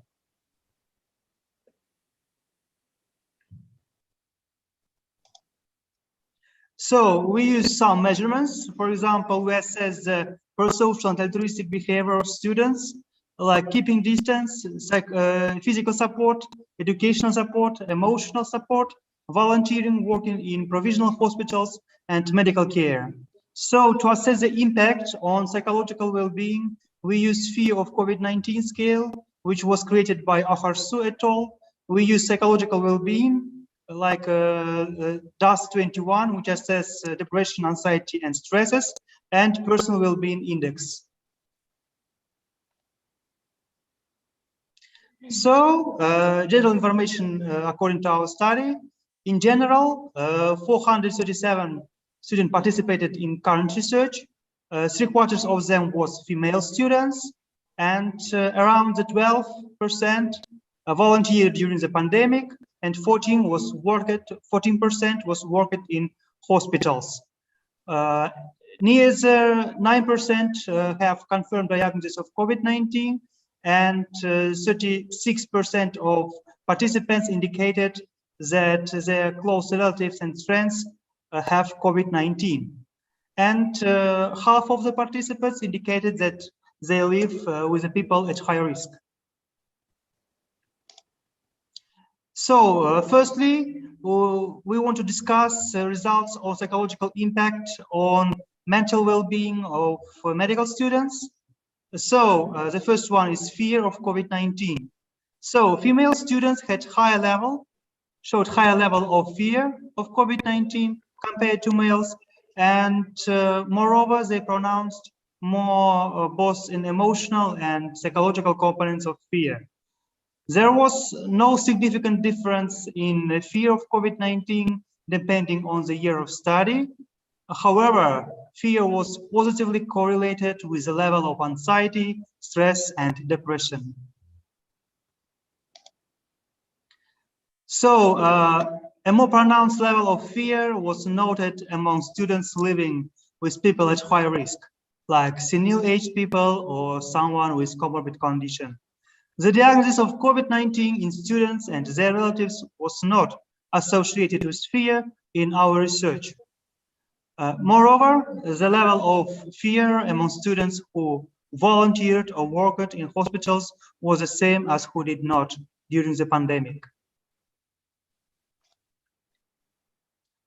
And something about relation with diagnosis of COVID-19 with psychological impact of this to mental health. Students diagnosed with COVID-19 showed lower scores in personal well-being, especially in satisfaction with personal relationships, community connectedness, and showed higher score in academic motivation compared to those who not diagnosed or not tested to COVID-19. Moreover, anxiety symptoms are more common among students with confirmed diagnosis of COVID-19. It's near 2 times more among students with confirmed diagnosis.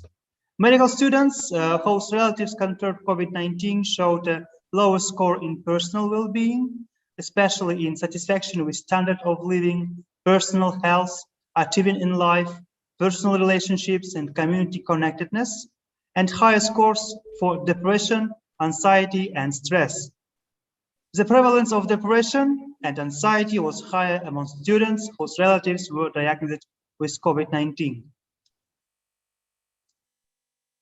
Please.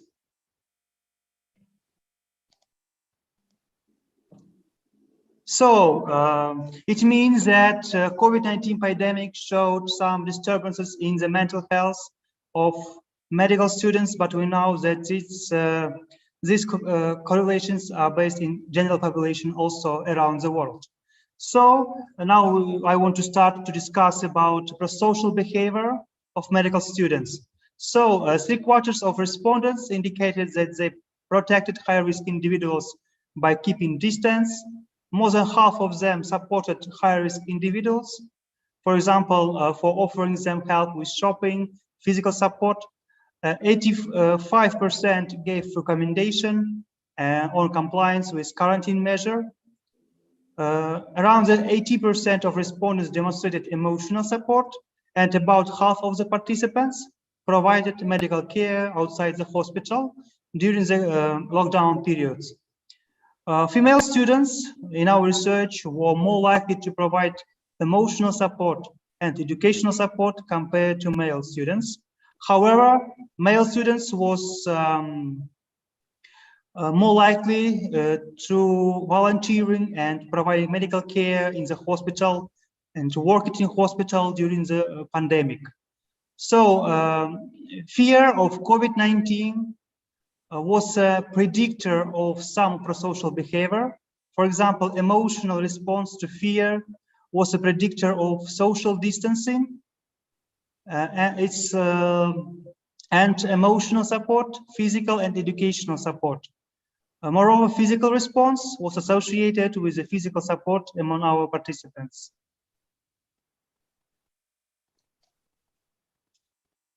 About 12 of respondents indicated that they volunteered during the COVID-19 pandemic, and around the 14 worked in provisional hospitals. Male students were more likely to volunteer and to work. Students who volunteered during the pandemic were 2.64 times more likely to be diagnosed. However, volunteering was associated with higher level of personal well-being, especially in personal health, achieving in life, future security, and lower level of depression and stress. So we want to say that COVID-19 pandemic showed negative effect on the personal and psychological well-being of medical students. However, prosocial behavior and altruistic behavior can reduce the negative outcomes of the pandemic. So thank you for your attention and opportunity to share our results with you.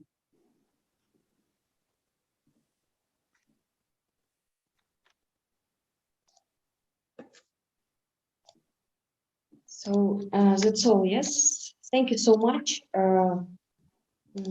again for the opportunity to take part in the conference, and we hopefully our collaboration continue between India and Kazakhstan and other countries who are in this conference. Hopefully.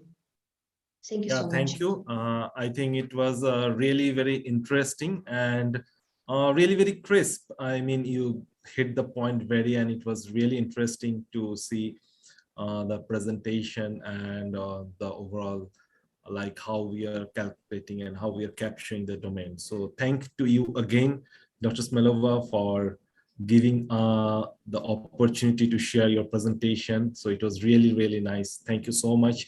And I also congratulate Dr. Idos for his nice presentation. So it's really thankful. So before we close, we have very few short questions. So if we can take quickly because our time is limited. So one of the questions, I think it's multiple, I mean, anyone who is comfortable can take the questions. So one of the questions that we got is that how we can improve our dietary choices out of the variations. So, so it's like something. And another question which I found really very interesting and would be helpful is that in hunger index, we are in a crisis. So what are the role of policies in this regard? So Dr. Sandeep Poddar, if you can just quickly in a minute, if you can just answer. Yes, actually the choice of food, first of all, choice of food is depend upon the personal choice. Everybody have different choice. Like our 5 finger is different. Every person's fingerprint also different. So every man's choice also different. I prefer bread, another person prefer rice. So I cannot change my dietary habit and the custom of my food choice. It is up to me what I can choose. Now, when we are getting the foods, like in my house, we are cooking rice. I cannot tell, no, next you please bring red meat. I will consume red meat. Not like that. What we are taking customarily, that food only have to take, and as per our body's physical need, we have to change our nutritional requirement and choose the diet. Okay, this is one question. And another one is the, what you call? Hunger index. Hunger index. Hunger index, yes, zero hunger is one of the goal of United Nations. And for hunger, what is the support?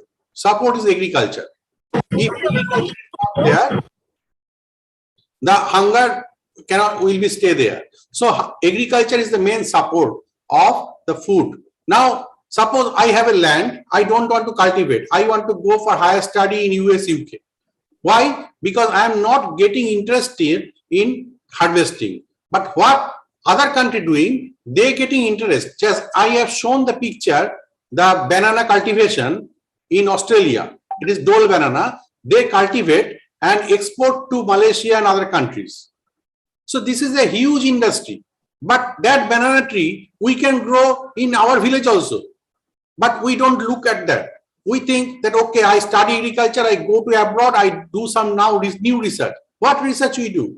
This is the new idea, what we have to take up and input in our system. Like the salmon fish culture, we can do a fish culture, or we can do duck egg culture, duck paddy culture. Like they have different types of agricultural sources. So that is the support for zero hunger. This is the new idea. Already means government of India have different funds for that, but not maybe channelized properly, and the persons in village is not aware completely. That is one of the difficulty. That is our part as educationist and researcher to promote our idea and view. As an educator and as a researcher and a student of science, we have to tell the village people that how they can grow up. Suppose mushroom culture, we can grow in village, but it should be high tech, not like previously we do.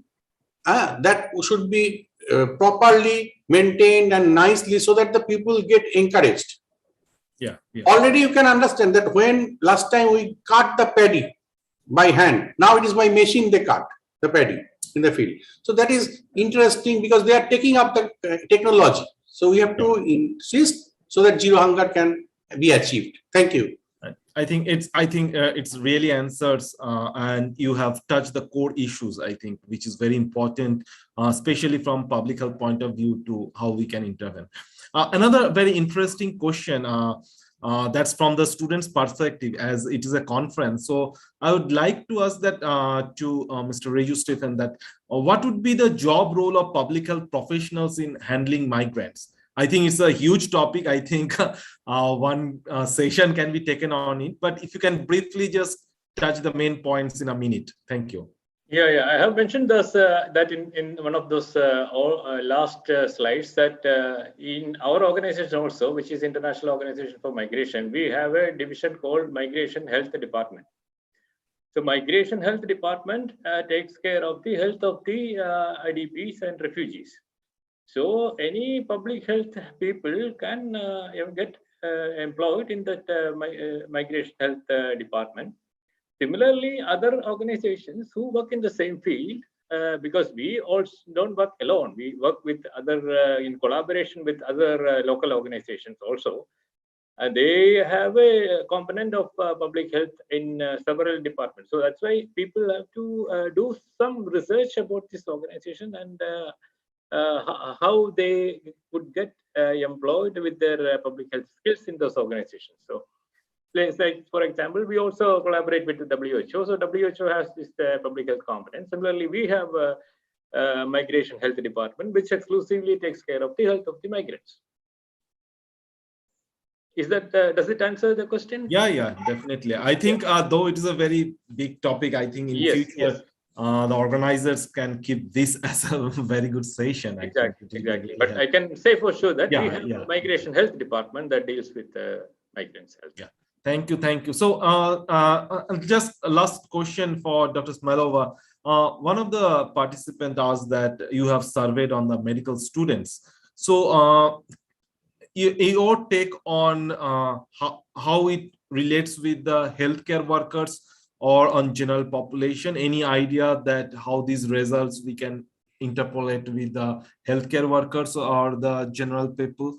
Like we will be finding same findings or something? You have any idea or any of your previous or other work related to it?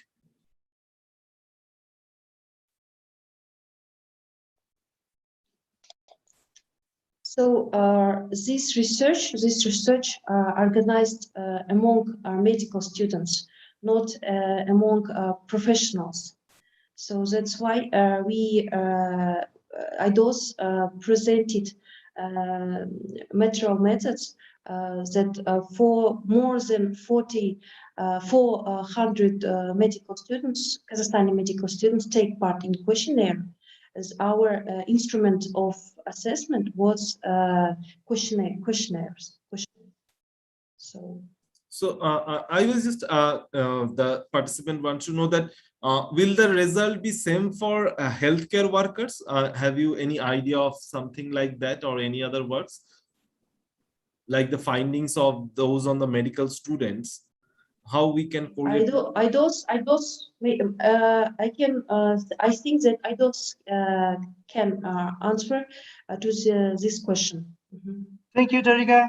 So we have a different literature from around the world depending on mental health of general population and medical staff and healthcare workers, and most of them showed resulted that the pandemic have a negative impact on mental health, but medicine and medical work are very associated with altruistic behavior, and this pandemic era are very illustrative for those behavior for not only medical staff but for medical students. And I think this experience among educational part of their life will be very helpful in future profession. I think that this pandemic can divide the mind of, differentiate the mind of most of students for medical works. Their views was changed, I think. Yeah, definitely. Sir, may I add something? Yeah, sure. As mental health is one of my area, mental health innovation network. I just want to share as the question arised. So this is the health worker facing now. You can see that as a mother, she has to take care of the children and of course the family and of course the patient. We cannot leave anything. We cannot imagine what type of pressure the person is getting. And for that, they are suffering for depression. As a WHO, you know this picture very well.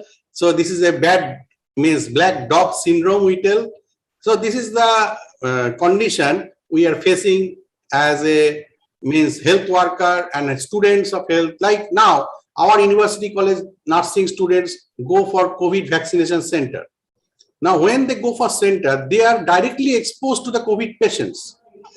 So they are the main the primary worker, primary battler in the field. So that is they have the pressure, because suppose the hostel colleague, hostel cleaner died, their family member dying, but they have to serve the society. So these are the main challenges of mental health. We are getting this COVID condition. Thank you to raise the question, very good question from the audience, and thank you to give me the opportunity to share my views. Thank you. I think the overall session. Can I add? Sure, Dr. Smailova. Sure. Thank you so much, Dr. Sandip, for a good picture.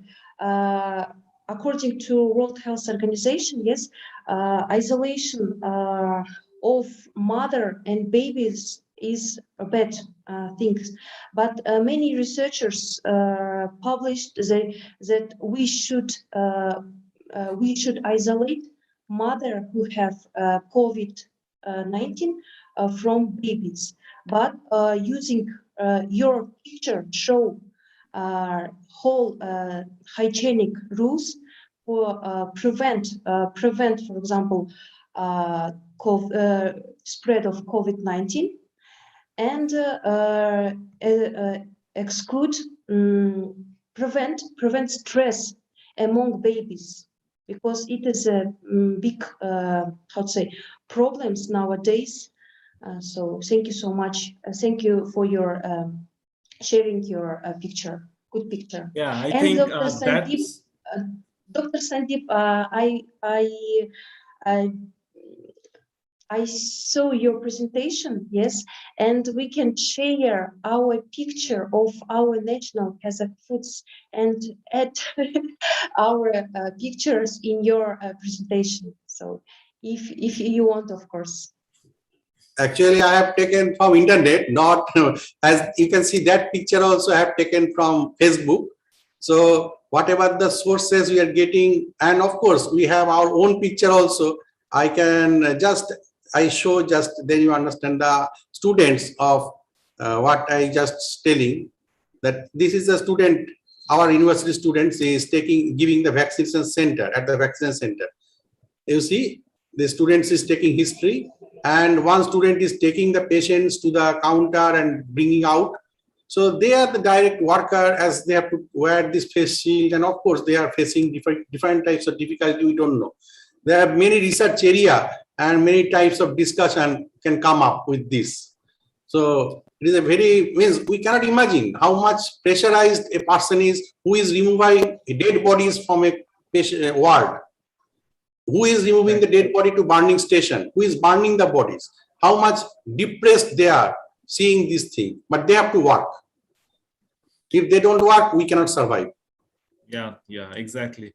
So I think it was a really very heart-touching discussion with so much emotions involved in the discussion. And I think I thank the Department of Public Health and Nutrition of NSHM for bringing such a wonderful topic of human crisis research and innovation in public health. I think there lies the crisis which requires more intervention, and for those intervention we need to have evidence-based research.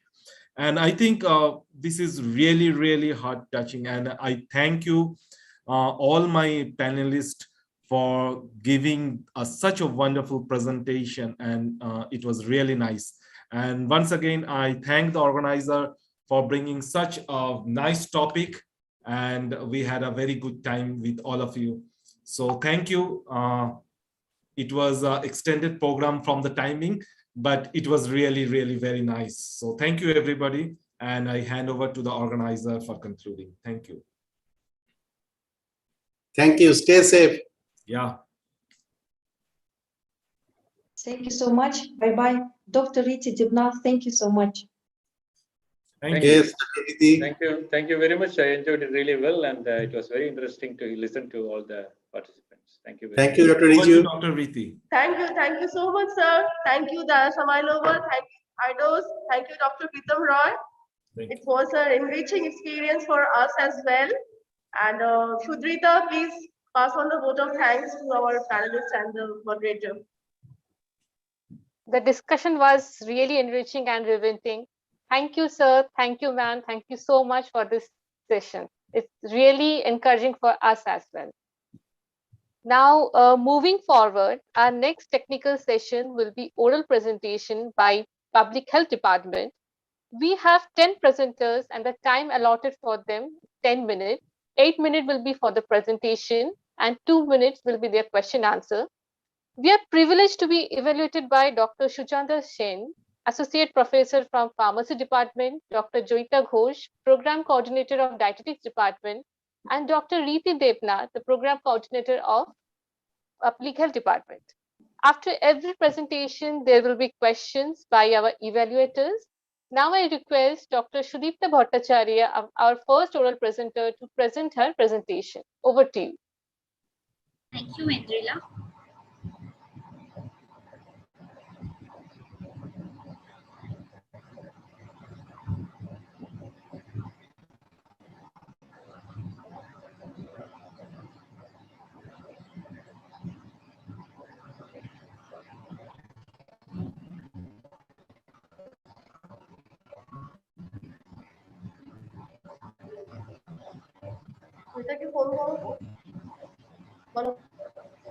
Invisible? Not yet, it's saying loading.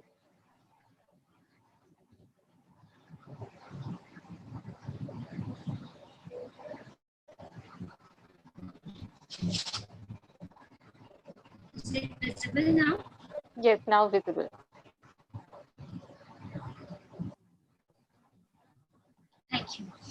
Good afternoon, respected professor, guests, seniors, evaluators, and my dear friends.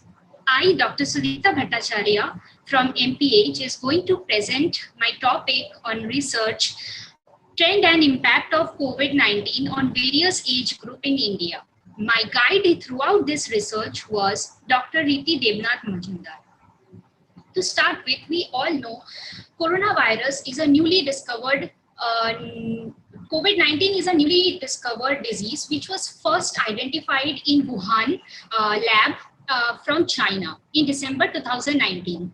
Then this hydra-headed disease has been spread throughout the world and leading to an ongoing pandemic, which is creating an havoc throughout the world right now also.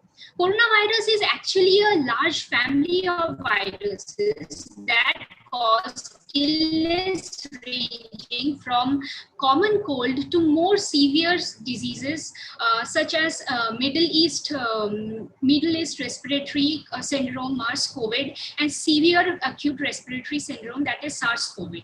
But this novel coronavirus is a new strain of virus that was never seen in human being and discovered first time in the human. That's why it is known as nCoV, that is novel coronavirus. So in world, throughout the world, corona has spread over 203 countries, creating a havoc in throughout the world, and US accounted for the world's highest number of cases, that is more than 3 crore 41 lakh cases and 6 lakhs deaths according to the CSCC. In past week, the number of case of COVID has been also continued to decrease with over 2.6 million new cases and 72,000 new cases. Remember this data is still June 2021, as I was preparing this research only till June 2021. India was fortunate enough not to be the first countries who got hit by COVID-19. India was in that case lucky enough who was a spectator of this COVID crisis. India had a time to know its enemy. India got a time that to know about the enemy, what is its epidemiology, and to strengthen our healthcare system. So, but still we were lacking still now, as we have seen things that happened during second wave of COVID. Although India is now the worst hit country after America, India ranks the second most worst hit country.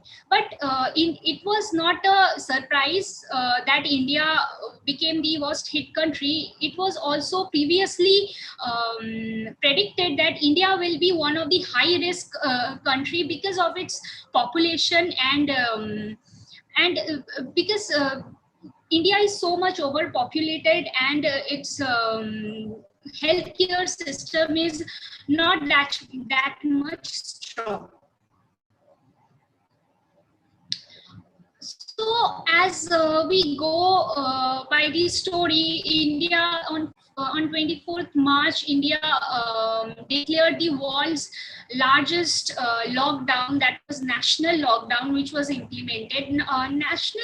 This lockdown was more a law and order solution to the problem, which India was poorly equipped from. That is, we don't stand in a good position in case of public health. We don't have enough doctors. We don't have enough hospitals to accommodate 130. It was necessary for India to impose this lockdown so that we can break the chain of infection, and also so that we can prepare ourselves for this enemy. India was also slow to provide the testing despite of significant capacity for reverse transcription polymerase chain reaction, that is RT-PCR, which was available in both public and private laboratory. But Indian government kept permitted only few public laboratory to do this testing. This is solely for the purpose of keeping the record and control the information. So that's why India at its initial phase, we are thinking that maybe we are not getting enough case, but actually the tests was not enough. As of June 2021, the outbreak of coronavirus that has spread throughout the 6 continents, overall global coronavirus has surpassed 172.9 million mark, and over 3.8 million people have died after getting infected. So my main focus of this research was to estimate the trend of COVID-19 and its impact on various age groups. This research shows the various trend and distribution of COVID-19 in different states of India. It was also observed that certain identified ages of death in a certain age group was more. And also this work supports some words that initiative that was taken by our government, like imposing prompt lockdown, mass testing, and age preference that was given during the vaccination. The research objective was to determine the trend and impact of COVID-19 in India on various age groups. This study was solely based on secondary data, which I collected from national and state health reports, health portals, PIB, Press Information Bureau of India, journals, newspaper articles, various publications of reputed journals from ResearchGate and PubMed, and online sites, and also Google search were also involved. So results and findings, by looking at the various data and research papers, COVID-19 was majorly distributed in the urban areas of different part of the of India. Of course, there are states which were most affected, but among them, only metropolitan cities were majorly affected because of various reasons, like overly populated, congested, and lack of maintaining the COVID protocol. People were not coming down to the road due to lack of food or lack of work, and international traveling, which were also one of the main reasons for the spread of the COVID-19. So we can see this distribution which I have made, that is Maharashtra is the highest state, is the highest COVID-19 affected state, followed by Kerala and Karnataka. Here we can see it very clearly that as this data represent, Maharashtra was the most affected country. It shared about 20 points, Karnataka, Kerala, Tamil Nadu. I also want to say that, but now situation, this was during the second wave, but now situation has totally changed. At present date, recent data signifies that Kerala is the highest number of COVID, is giving highest number of cases, that is almost 72% of total cases is coming from Kerala, and also the infectivity rate in Kerala is right now almost 19.1%. So this is the data till June 2021. So now we come to the age distribution. So we know India is a youth populated country. It is also seen, you can see that most severe, the data is still here. The data represent at the age of 60 to 74, they were mostly affected. Almost the 40% of the population was 60 to 74 years of age was suffering from this COVID-19, followed by for age between 45 to 59, and then 30 to 34 years of age that serves 11. But least number of cases was found in less than 14 years of age. Here, according to the latest report, I want to say that we have seen out of 6 out of 10 COVID patients, those who are hospitalized was aged between 40. That is almost 60% under the age of 40 who were hospitalized. And this data was till the October 2020. Serious consequence, but the serious consequence was seen at the age between 50 to 70 years. There was serious consequence because of the presence of those scary comorbidity like diabetes and CKDs, CVD, all this kind of diseases. However, if we can see and compare the recent data with this data, we cannot just simply tell that COVID-19 has an impact on a particular age bracket, because it can, after second wave, we can say that how much effect it can cause to our youth population. It is due to lack of taking precautionary measures, and due to high risk, high infectivity.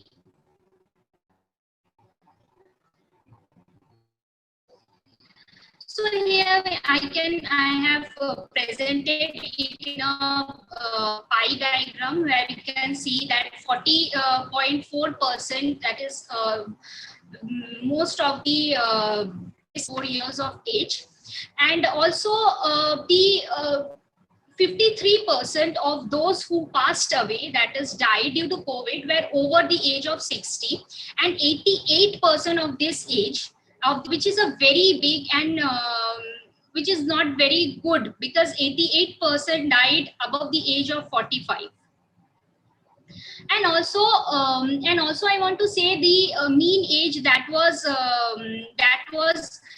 established, that mean age of death was about 62 years of age, and 62 years of age, 80%, 85% of them were reported with the comorbidities like diabetes, hypertension, and different kind of heart diseases.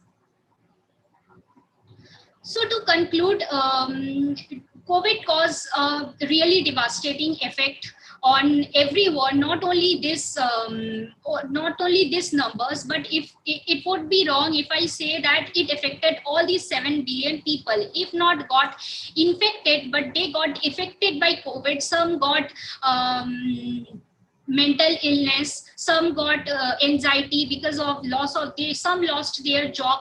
Almost every people living under the sun was affected by COVID-19 already. Also India and world also, but I'm going to talk about my country also took a very bold steps, and also we somehow managed to lessen the impact of first wave by taking a bold decision.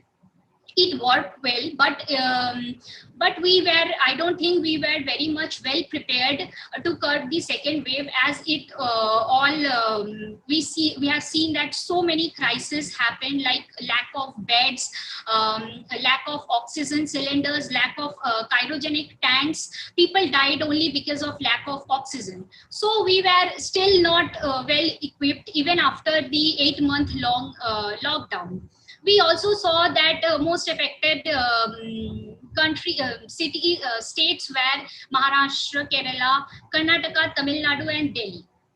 There could be many reasons which suffers the, which I have already discussed. Health sectors and public health department are more need to be more take more active steps to restrain the effect of COVID-19, as though we are doing a very good job, as we are trying to curb the disease, but Delta variant is on the way. We have to still be more careful and take the necessary steps to curb the third wave. We also have seen the most affected group of COVID-19 was 60 to 74 and followed by 45 to 59, which these are the higher group having the higher death rate. So to lower the death rate, also government has implemented these vaccine program to give vaccination first to those age group to save our geriatric population. So these are the few things that has been done which can be really appreciated, but we need to take more strong protocols to curb this pandemic.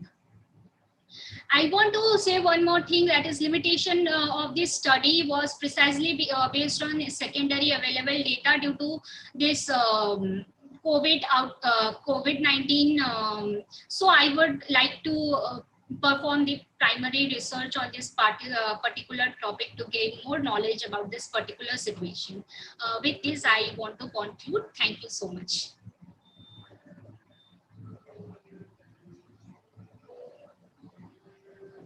Now there will be question answer round. So I request our evaluators to kindly ask the questions.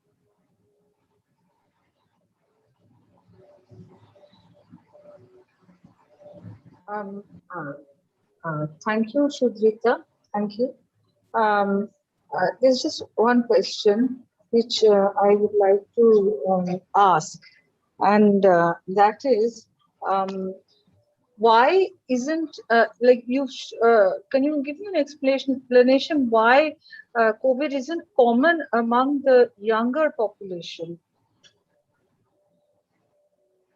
COVID wasn't very common among the younger population because a lot of steps were taken to, like probably we have stopped younger population, all the colleges and schools were stopped, and also as the older population after the age of 45, presence of comorbidity was there. I mean, like I have said that 85% those who have reported COVID having comorbidity. So comorbidity, lack of immunity is one of the main disease, one of the main reasons, so that it was harmful more to the older population than to the younger population in the initial phase.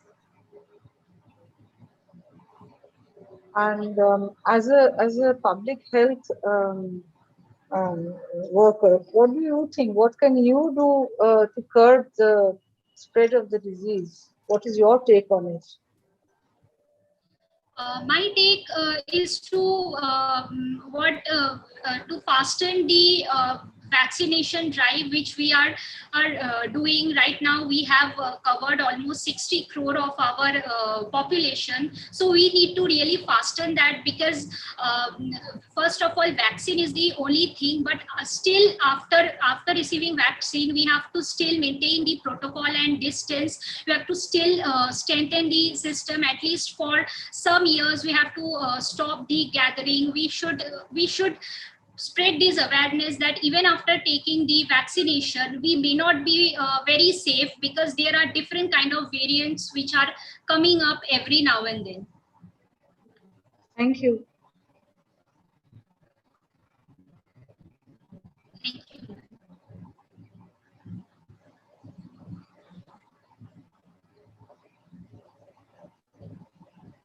Ma'am, any other questions? Not from my side. Ma'am, Reeti ma'am? I don't have any questions to ask. If Joyita ma'am would want to ask questions. I also have questions. Thank you.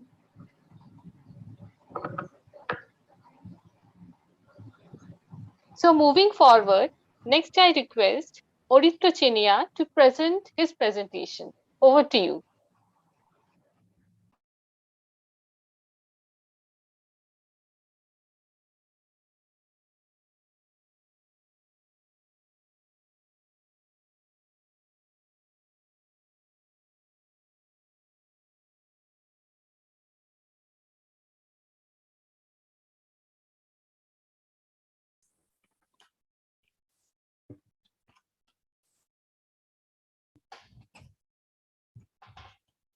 Hope it is visible to everyone.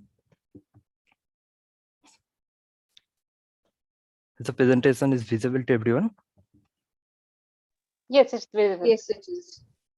Yeah. First of all, thank you everyone. Thank you to the panel to giving me this opportunity to present it today. I'm Aditya Shirna. I'm a MPH first year student of NSHM Knowledge Campus, Kolkata. So today I will present on my research study that was on study of knowledge practice attitude among the spectacle users and effect of counseling. So from the history of evaluation of spectacle, you can see that so-called need-based invention become the style statement in 21st century. In ancient times, spectacle was a very delicate ornaments or a luxury item for the luxury people. But nowadays, we use spectacle in different aspects. Refractive error is very common eye disorder. It occurs when I cannot focus clearly on the image of the outside world.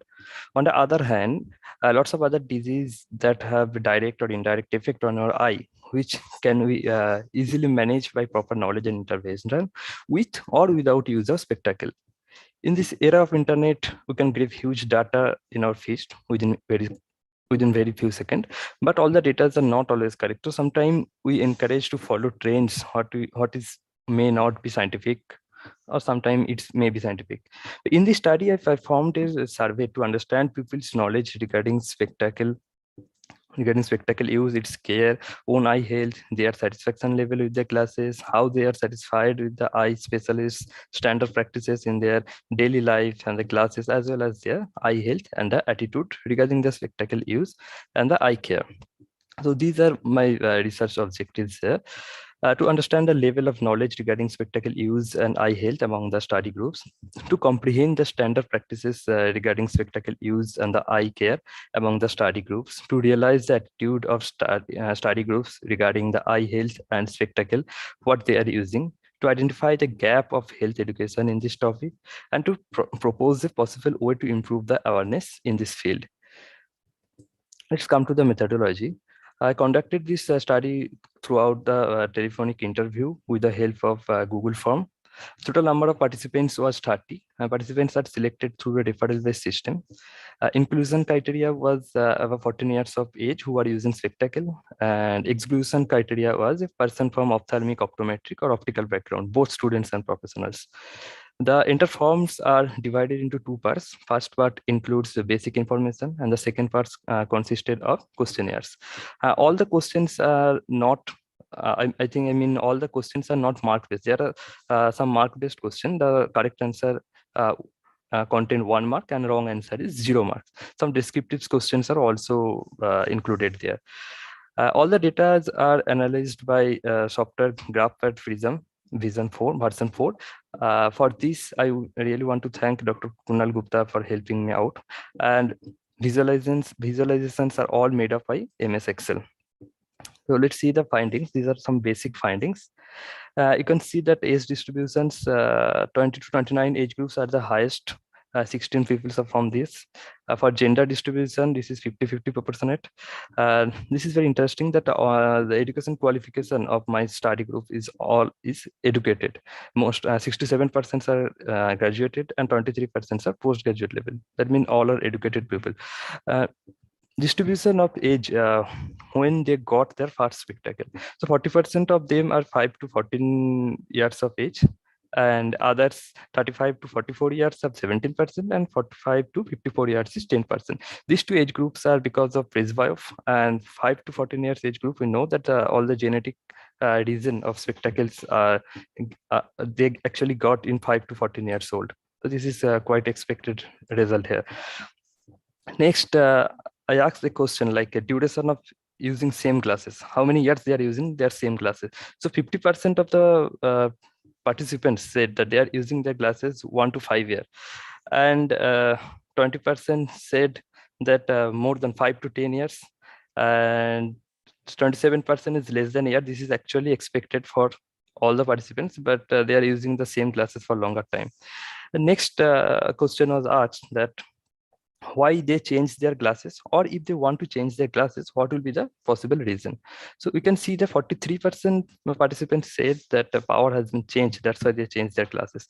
And if you see the other options, there are also some common points are there. Also with other causes. Also, power change option is also there. You can see the other proportionation all there.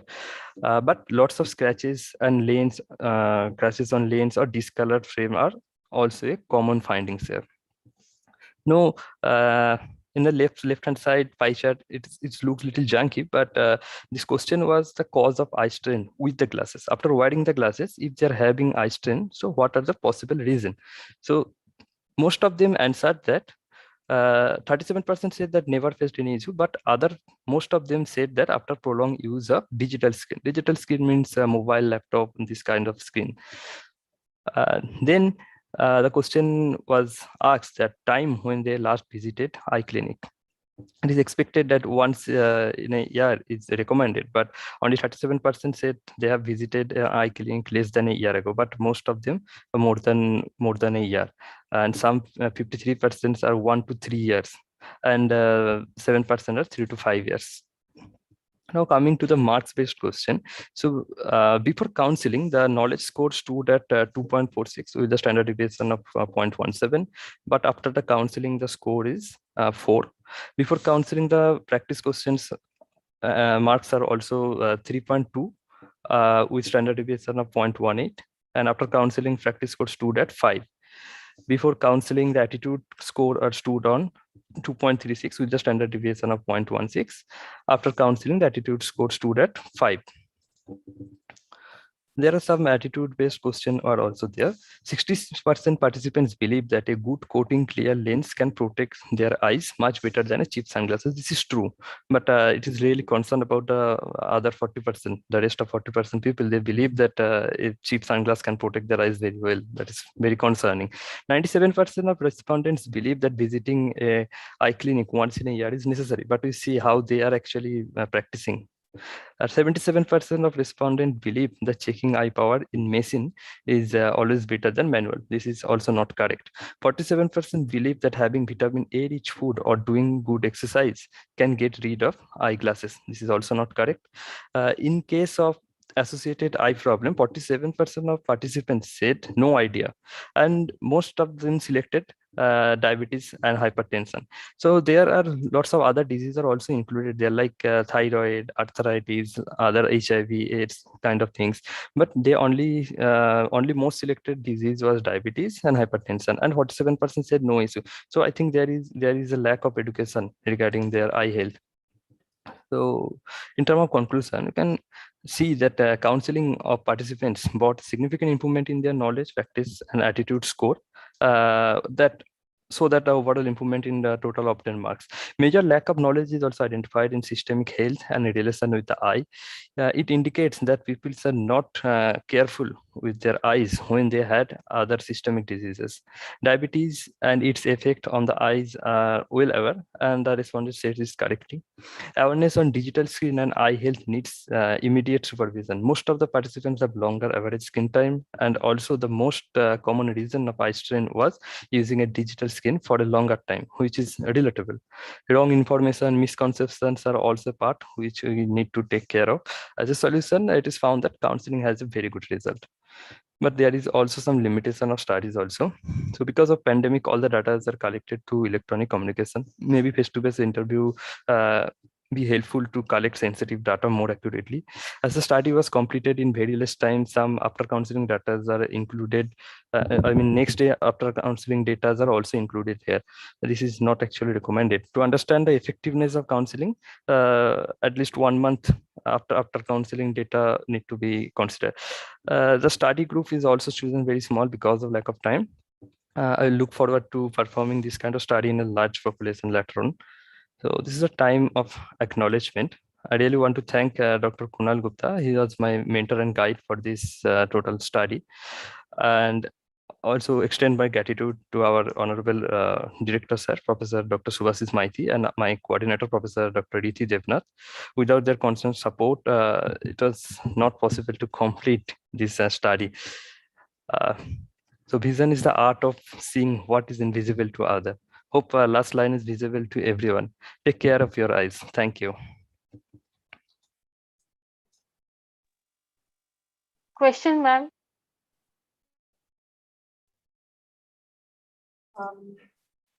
Aritra, thank you for your presentation. Thank you. You have mentioned about counseling. So, what was the counseling that you gave your study group? Yeah, actually, when I given them the question, I thoroughly make them understand that what the question means and what should they should answer, not the answers. How should they approach the questions? How should they answer the questions? And after answering all the things by their own thoughts, I ask them what you want to know, what the concept. I mean, what the wrong you are thinking about this thing, and I described all the thing. After answering them their own, I discussed all the correct answers. I just saved them what is the correct answer, what should be the correct answer for this question. And after that, I again gave them the same question and asked them to complete this once again. Okay. So, what is the common you've spoken about misconceptions and wrong information. So, can you name a wrong information or a misconception that they have had? Like they believe 1 minute, let me go back to that slide. Yeah, here 60% participants believe that a good coating lens can helpful than protect their eyes better than a sunglasses. That is true, but other 40% believes that a cheap sunglasses can protect their eyes very well, but this is not correct. This is a misconception. Again, 47% believe that vitamin A rich food and having eye exercise can get rid of glasses. This is again not true. These are all false. These are the misconception. And the common misconceptions. yeah. Okay. Nowadays in internet, you can see these kind of data are available in social medias, in YouTube. They're following this kind of trends. Even some diseases have directly relation to eyes, but they are not aware of. 47% said that they have no idea. So you have said that digital, the screen is affecting the eyes a lot. I quite agree with you, right? So, but most of your respondents, I believe, were using a mobile, right? And it was a mobile which was a screen that they were viewing. Am I right? Now, all kind of screen, which is actually let them do their near work for longer time. That may be computer, that may be TV or the mobile screen. Any kind of digital screen is harmful for the eye for longer time if they are using for longer time. Thank you. Thank you, Alexia. Thank you, ma'am. Ma'am, any other questions? Yes, I have a question. Can you tell us how you choose the participants? What was the method? Can you repeat the question? Your voice is very low. Can you tell us how you choose the participants? What was the method of choosing the participants? Yes. I shared with among a few of my friends, like 5-6 friends of mine, and I asked them to share with their friends or with their families who are using spectacle. By this way, I shared them, and after completing 30 participants, I stopped the link. I just collected first 30 data. So the sampling method is purposive sampling. Right? Hello, sorry. So the sampling method is what sampling method it follows? This is not entirely random sampling. It is kind of snowball method what I have using, referral based snowball method. Okay, thank you. Thank you, ma'am. Preeti ma'am, any questions?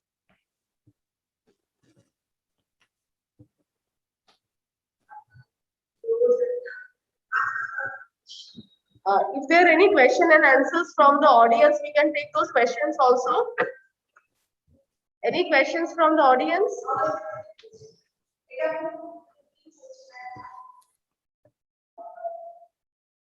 No questions? Okay, we move over to the next presenter. Also, thank you. Thank you, ma'am. Next, our third presenter is Dr. Roshni Saha. I'd request her to present her presentation, please. Over to you. Thank you, Sudrita.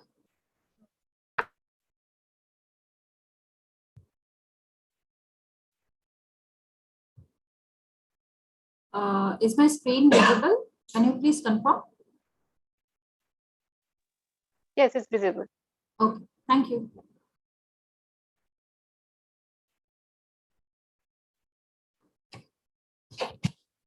Good evening, everyone. Good evening to the respected evaluators and all present participants are here, and to the beautiful host also. Thank you so much for giving me this opportunity. Today, I'm here to discuss about a topic which is based on the awareness and perception on home isolation and this COVID vaccination during this COVID-19 pandemic second wave mainly among the residents of Newtown, Kolkata. So before I go to the study objectives, I want to share some concepts like in India after this first wave record outcome analysis. During this second wave of COVID-19, WHO continuously monitoring and deciding and also decided to isolate patients with mild and obvious symptoms at their own home. Because it is found that 80% of affected persons were not having serious or emergency any symptoms to get hospitalized. So it's they found that home isolation is a very good option and it's very effective. It shows very effective nature in this pandemic. So these are my study objectives where I tried to analyze the knowledge and perception regarding all the participants who took the survey regarding these two topics. So some points are there of literature review where it's mentioned that this COVID-19 home isolation idea is just having a very good effect on this pandemic situation to control this effect of a pandemic. So here are some points. Moving forward, I started this research study in a sampling, this sampling method, which I named as the judgmental sampling technique. And the data was analyzed the data was collected in both online and offline mode. And after that, the collected data was analyzed in the MS Excel software. So here are the discussion and findings.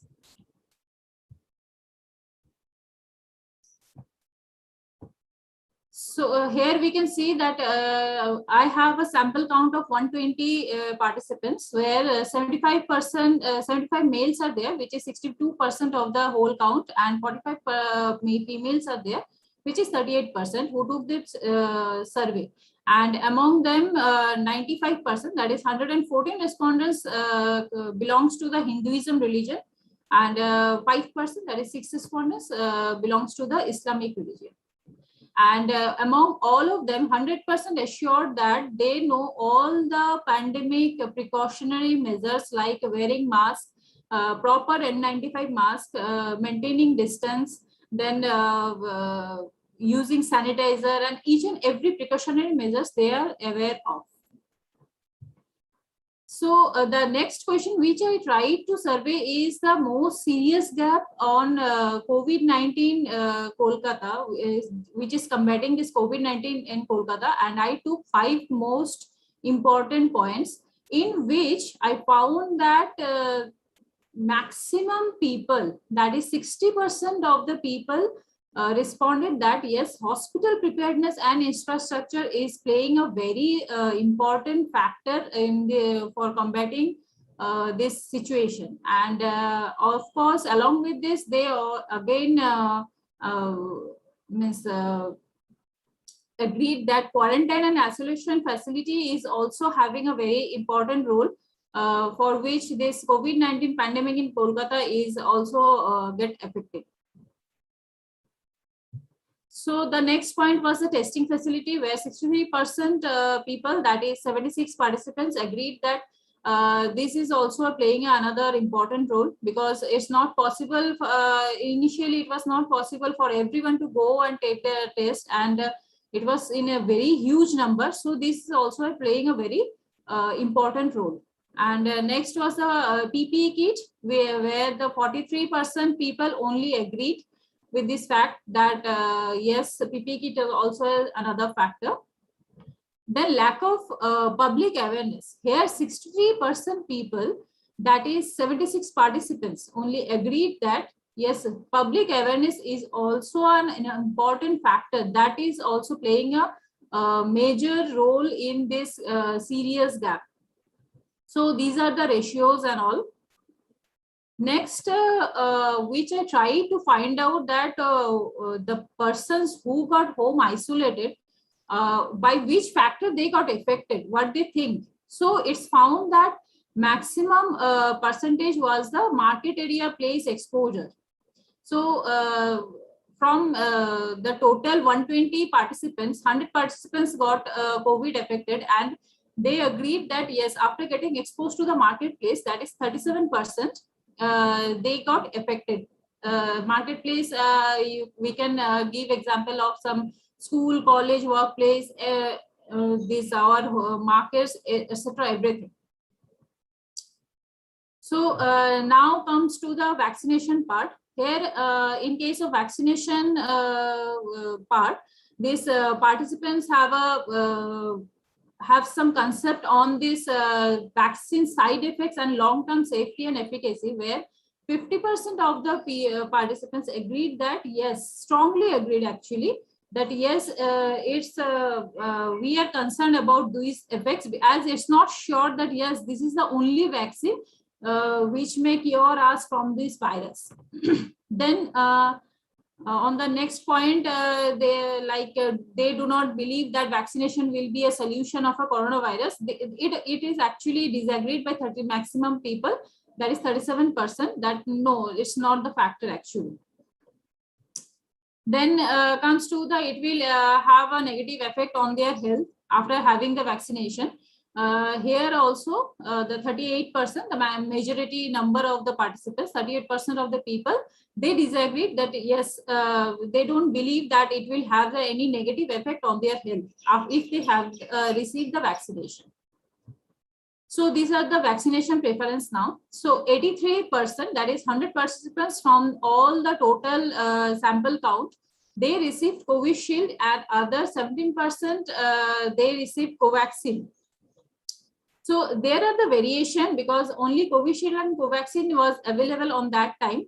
Now Sputnik is available, but it's not that in quantity. So it's found that only 68% people, that is 82% people, they received the Covishield vaccine. Though the 83% people prefer the Covishield, but only 82 people can receive the Covishield, and only 8 participants received the Covaxin, whereas 30 participants yet not received when I was doing the survey.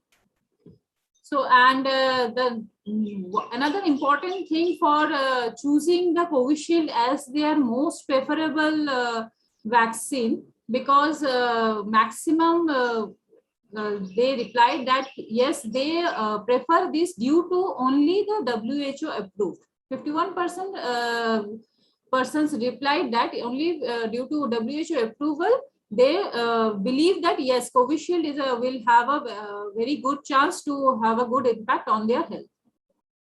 So now come to the conclusion here, as we find that the most and maximum part which we found that the serious gap was the hospital infrastructure and the quarantine facility and isolation facility, definitely. And due to exposure of the marketplace mainly is the main factor, people getting affected. And for this, they sometimes forget the awareness precautions and all. So they don't follow those precautionary measures. And at last, from the study, I also found that Covishield was the most choiceable vaccine for them.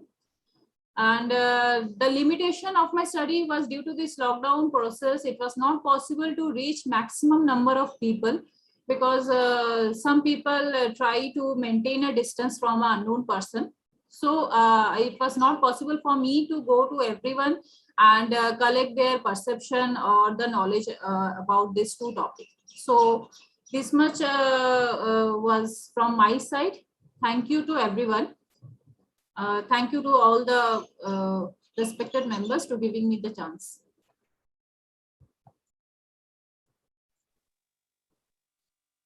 Question, ma'am, please. You are Rishmi, right? Yes, ma'am. Yeah. What exactly do you mean by gap? Gap I couldn't follow that. Yes, What? ma'am. Why are you saying gap? Gap because we everyone we know that from the worldwide we are trying to combat this COVID-19 situation, but in Kolkata our medical system, medical facilities like medical equipments, ICU facilities, these are so much lacking. And we everybody know that this health sector is trying their best to get overcome, but still they are not possible because of lack of materials, lack of doctors and nurses and everything, because they also need time to get retrained from the duties and all. Because as far I know that every doctors who are doing their COVID-19 duty after the world, they need to take 14 days quarantine. So for the 14 days, it's actually a loss for us. As we have a very short count of doctors, it's the 14 days is a loss for us. So this is the one kind of serious gap. And quarantine facilities and all other topics, they are also, we are trying best, but we are not getting the sufficient amount of this material or sufficient amount of the facilities. That's but do you that means you don't agree that we have been able to handle the situation well? You don't agree? No, ma'am. India has not been able to handle the situation well. I do agree, ma'am. But the thing is that it can be more manageable if we can take the precautionary measures from the before. But from before, we didn't think that it may the break will be so much of in vast quantity. So and they are speaking of a third wave. So with the experience of the first and the second wave, do you think we are well equipped? Ma'am, from the every state of our India, they are trying to increase for the third wave. You are talking about the other healthcare workers have. So do you think we are well equipped for the third wave? So, ma'am, we are as per I know that we are trying our best to get it equipped, so that especially as we know that this third wave are mainly will affect the children which are under 18, and some cases are also coming out in Kolkata also. So everyone is trying, in every state they are trying to include all the medicines, all the ICU facilities, all other facilities, so that it can be manageable. They're trying their best, but the result is definitely unknown to everyone. Okay, thank you. Thank you very much, Rishmi. Rishmi, I have a question for you. That is, you go to the results and findings section. Just a second.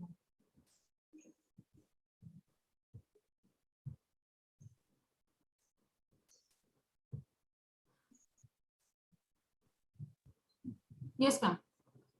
Yes, there the second one shows that the 100% of the participants are aware. What was this survey? This second one? Ma'am, this was a survey that are they aware of all the precautionary measures, like wearing the N95 mask properly from the nose to chin, then discarding it after certain use, because it's not, as we know that again and again use of N95 mask is also not at all good. So these one of the precautionary measures. Then are they aware of this hand sanitization process? For how many times they need to sanitize or wash their hand? Like 30 second, 30 second for the hand washing and 20 second for the hand sanitizing. These are the times constraint. I try to confirm that they know or not. And okay, so here you have given 100% awareness among your participants. Yes, ma'am. Now you have taken into account the demographic profile, males and females. You have taken into account the religion also. What about the education? Because Do you think that education is a big factor in the health awareness building? Definitely, ma'am. As before in the methodology part, I have already mentioned that I have selected the sample in a judgmental process. So as I am a member of this Newton Forum also, so I am from the very before I am working on it. So here people are not of less education and all. So I know them, and on the education basis, they all are in a very highly qualified. So I didn't mention it in a separate way that about their education qualification. Yes, your study has a very good ratio, but the correlation of education and health awareness is a very positive relation. So I think if you give your survey and if you go this for journal publication, do incorporate education as a factor because it is a positive factor in building health awareness. Okay. So it's very precisely, your presentation was very good, and I'll Thank you, ma'am. give the question answer out to Joita ma'am. Yes. Rashmi, can you tell us how you selected the study population? Ma'am, your voice is breaking. How you selected the study population? Ma'am, in our area, as I have told that it's the sampling method was a judgmental sampling method. So previously I was going through some questions among some people. So on basis of that, I took the participation because I need to, like ma'am also said, that education or knowledge is also very much important, how much they know. So I divided them like that.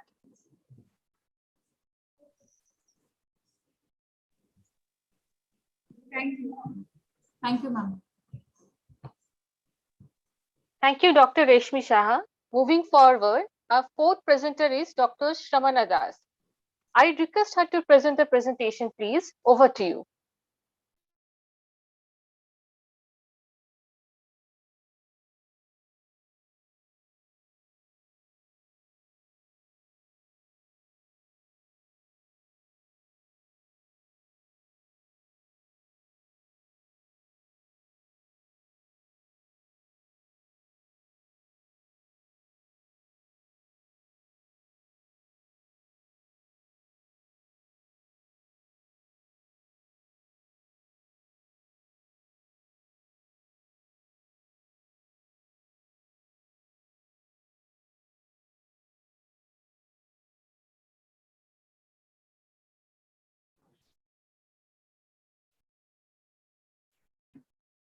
Is my screen visible?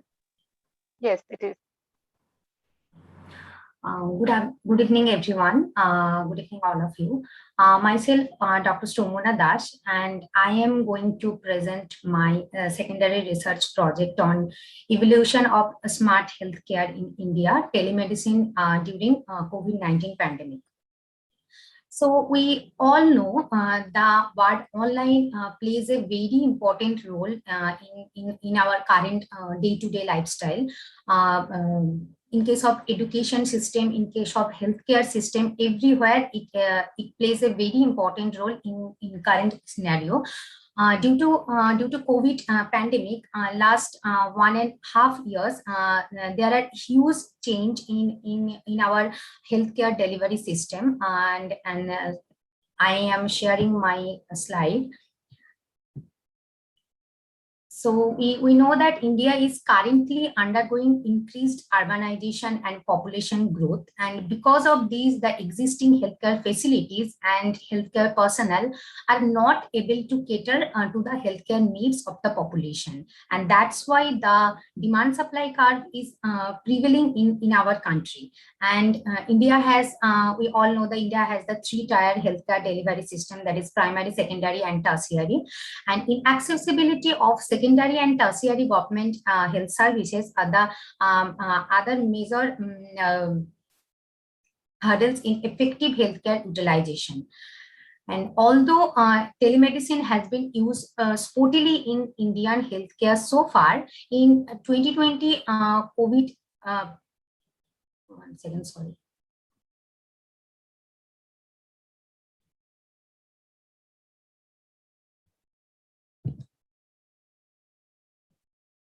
Sorry. Although telemedicine has been sportily in Indian healthcare so far, the 2020 COVID-19 pandemic provided the nation health services an unprecedented opportunity to make a concerted effort to increase access and coverage. And healthcare provider can incorporate a telemedicine system to reduce doctor-patient visit and help in breaking the chain of transmission of infection. And the Medical Council of India released practice guideline in March 2020. Next, coming to the definition. So what is the telemedicine? According to World Health Organization, the delivery of healthcare services where distance is a critical factor by all healthcare professionals using information and communication technology for the exchange of valid information for diagnosis, treatment, and prevention of disease and injuries, research and evaluation, and for the continuing education of healthcare provider, all in the interest of advancing the health of individual and their communities. Tele is the Greek word that means distance, and medere is the Latin word that means heal, that is healing by way. Next is why telemedicine is important in our society because of poor infrastructure and non-availability of expert, lack of poor medical education, and low doctor-patient ratio. That is the main important reason why the telemedicine is so much relevant in our society. And by this picture, you can see the physician shortage is increasing day by day. Next is the telemedicine is India, that is the historical perspective of telemedicine in India. ISRO, that is Indian Space Research Organization, was the pioneer of telemedicine in India with the telemedicine pilot project in 2001, linking Chennai's Apollo Hospital with an Apollo Rural Hospital at Aragonda village in the Chittor district of Andhra Pradesh. Telemedicine in India during COVID-19. The World Health Organization recommends a doctor population ratio of 1:1000 in India, while the current doctor population ratio is only 0.62:1000. This poor doctor population ratio becomes even more daunting in the wake of COVID-19 outbreak. In India, before COVID-19 pandemic, there was no guideline, no such legislation on the practice of telemedicine, and these gaps of this legislation and uncertainty of the rules, and these risks for both patient and doctor. However, and this in the view of COVID-19 pandemic, the what telemedicine is suddenly takes in front of side. And on the March 2020, the Ministry of Health and Family Welfare India has released telemedicine practice guideline for RMP, that is registered medical practitioner. Next is the research objective. The objective of my study is to access the benefit of telemedicine in India during COVID-19 pandemic, to estimate the effect of pandemic that happened to build up the essentiality of telemedicine for our better life, to identify the role of telemedicine and telehealth services in preventing, diagnosis, treating, and controlling diseases during COVID-19 outbreak. And the methodology of this study is based on the secondary data which collected from the various journals, surveys, health portals, newspaper article, etc.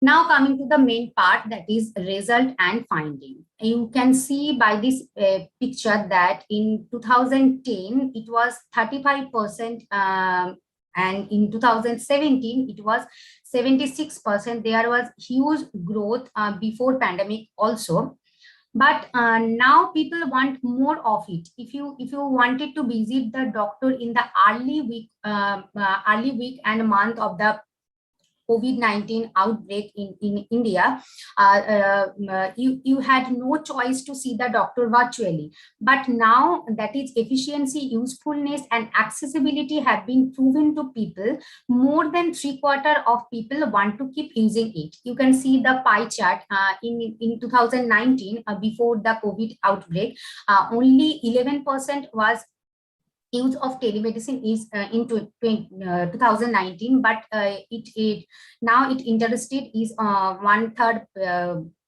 three quarter of people, that is 76%.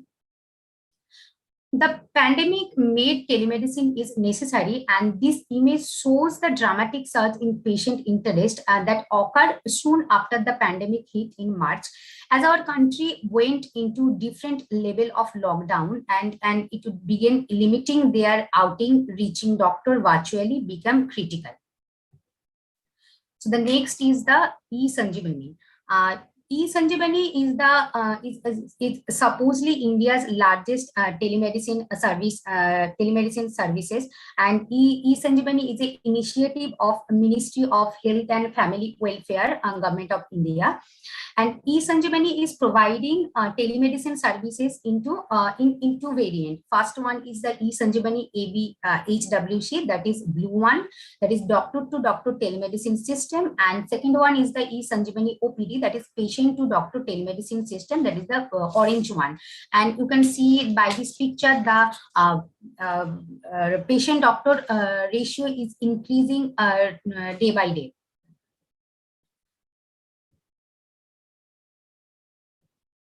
So the next is the telemedicine utilization during COVID-19 pandemic.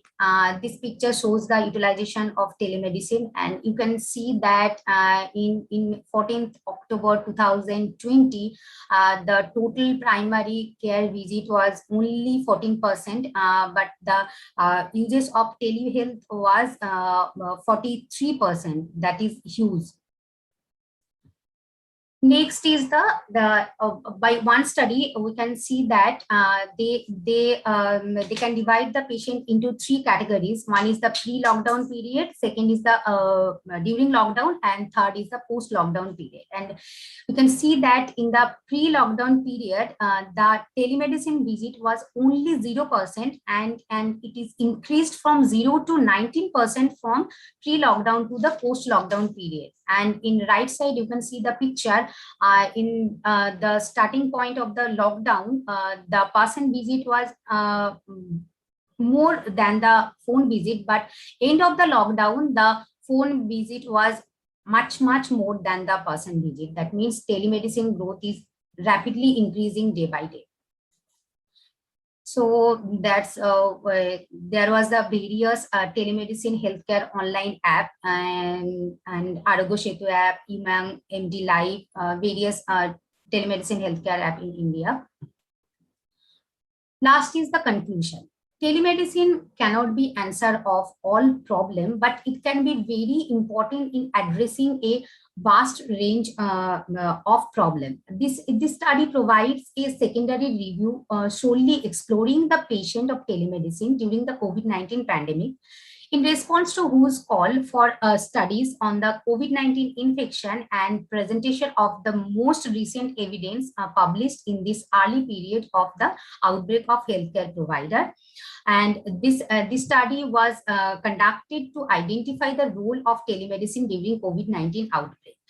And the telemedicine has the potential to address many of the key challenges to providing healthcare during the outbreak of COVID-19. And also telemedicine can help us avoid direct physical contact and minimize the risks of COVID transmission, and finally provide continuous care of the community. And based on the finding of this review study, clinician and patient are strongly recommended to apply telemedicine tools as an appropriate option to prevent and contain COVID-19 infection. There was a limitation because of this COVID-19 pandemic, this study was based on the secondary available data. And I really wish to perform a primary research on this particular topic to gain more knowledge. A famous astronaut Neil Armstrong said that that's one small step for a man, one giant leap for mankind. By this quotation, I would like to stop my presentation. Thank you, ma'am. Especially thanks to Diti ma'am for your immense support and guidance. And thank you all of you.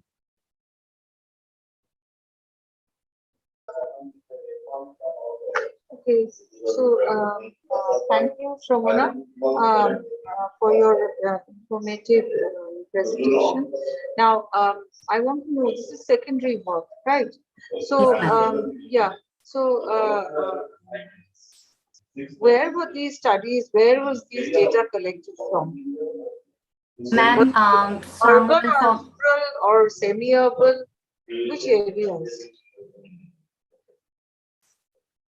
ma'am, mostly it is urban areas. Mostly urban areas. So, you mean that telemedicine has not reached the rural population? Ma'am, can you please repeat? The rural population. The rural population. Do you think that telemedicine has not yet reached the rural population? Can you hear me? Am I audible? Ma'am, till now in rural India, the telemedicine service that much not available. Okay, okay, okay. You haven't found any studies where the rural population have been involved? Ma'am, one or two study I found. Okay. That much. So most of the studies that you have gone through are in urban areas. Okay. Now, how much do you trust telemedicine? You yourself, for yourself, how much would you trust it? Ma'am, in some general, some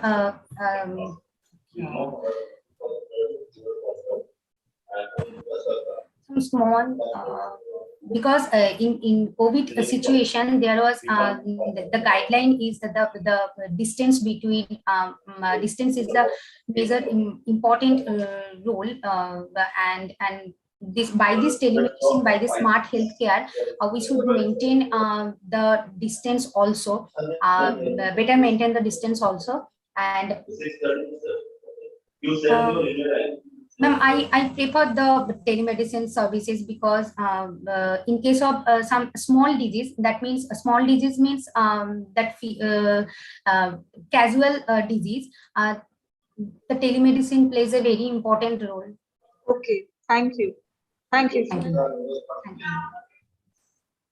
Shravana? Yes, ma'am. Yeah, keeping into clue what Shujandra ma'am has said that whether this study was in urban areas or rural areas. You have mentioned that you want to do a primary study in this particular topic. Which are the areas you want to cover for doing a primary study? What have you kept in? What have you thought in mind? Ma'am, in our rural area. Which place are you from? Ma'am, Tumlu, Purva Medinipur. Tamluk area. So, are the people using their telemedicine? Have you just spoken to anybody out there in the local population? This topic came into your mind. Did you think of how the thing is going in your area? Ma'am, 20-80% means 20% people use telemedicine. Okay, and 80% do not prefer. So did you Yes, ask them why they don't prefer telemedicine? What are the reasons No, behind ma'am. that? You have not asked. But as a public health professional, I think when you know the problem, you should know why the problem is existing. So your question is there, the answer you have not asked them. So I think you need to complete all these things so that you can proceed further with the primary research, because this is actually, it's a good topic to discuss.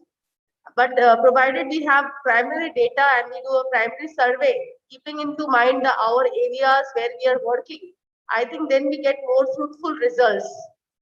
Okay, so all the best. This time it was a secondary study, but do proceed with the primary study with full sampling done and study the sample population and then proceed and make your questionnaires accordingly. Thank you, Shomona. Zoita ma'am, have any questions? No. Zoita ma'am doesn't have any questions. Thank you. We can move on to the next presenter. Thank you, Dr. Shomana Das. Moving forward, I'm requesting our fifth presenter, Divesh Dek, to present his presentation. Please, over to you. Hello,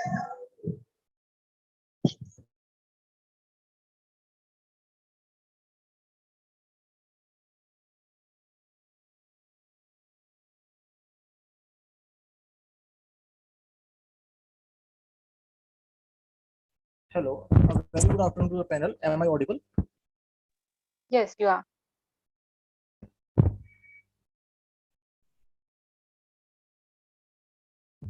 Right now, we are suffering from a pandemic, but only few people are knowing that a silent pandemic is going on without media coverage since ages. That is, we are talking about the vitamin D deficiency.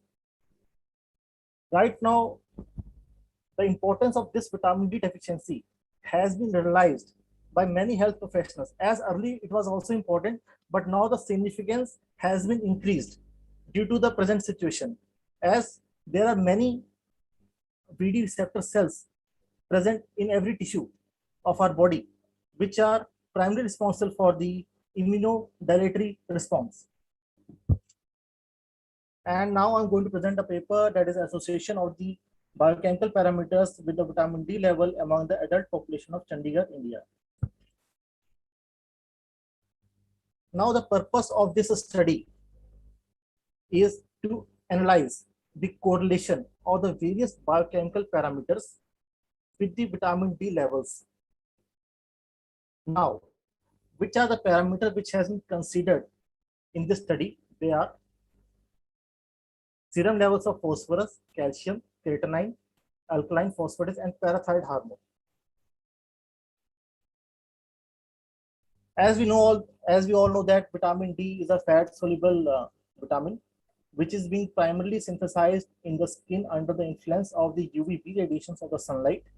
And there is 7-dehydrocholesterol, which is first converted to vitamin D3. Now here is a very important point to be noticed, that the 25-hydroxy vitamin D, that is 25-OSD, which is a biologically inactive compound, is considered to be a best indicator of the vitamin D status. But the usable form of the vitamin D, that is which is 125 dihydroxy, also known as calcitriol, which is a biologically active form, due to its half-life period, we don't consider it clinically to be as the indicator of the vitamin D level in the blood. There are various factors which impacts the level of vitamin D in our body. First of all, there is a lack of knowledge. Secondly, lack of sunlight exposure due to the modern lifestyle. Thirdly, dietary components are also there, which we are lacking in our daily diet. Now, here a point is to be noted that vitamin D is a pro-hormone. A pro-hormone, it regulates multifactorial functions in our body. First of all, if the vitamin D level is low, hence the calcium absorption in the intestine will be reduced. How the body will maintain the calcium level?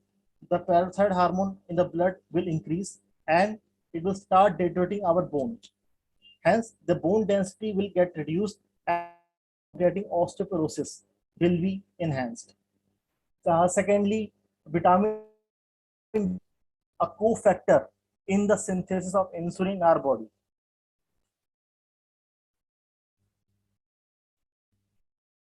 Why we have chosen the for our study? Because there is a lack of medical data on this particular population. I have already work in JIPMER, that is Johar Institute of Post Medical Education and Research, Pondicherry. Now it was a cross-sectional study. The sample size 127 individuals, which included 332 males, females. The age group 30 to 70 years, and institutional ethical clearance was taken. Consent from all the participants were taken. Having people having the chronic liver disease, long illness, history of medication with corticosteroids, hormone replacement therapy, and any other record of surgery were excluded from the study. Pregnant women from the data collection. Now these are the my reference range of the various parameters as per the standard laboratory condition.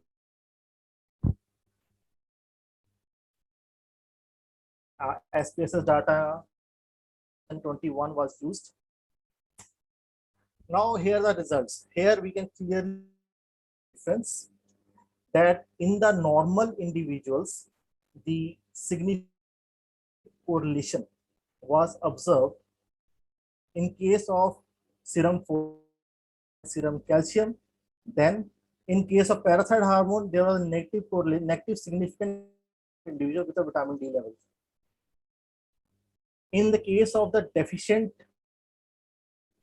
the negative correlation was observed with the serum calcium and in serum calcium. Now, in case of parathyroid hormone level, a significant was observed, and in case of serum alkaline phosphatase in the deficient, a significant negative correlation was observed.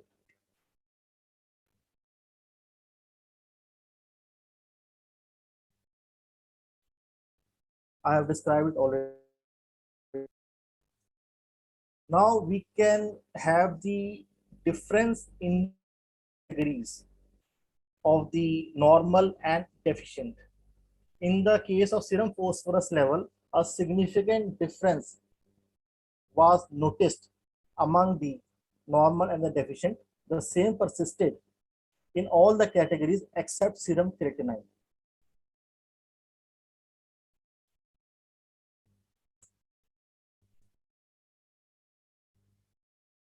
I have already explained this.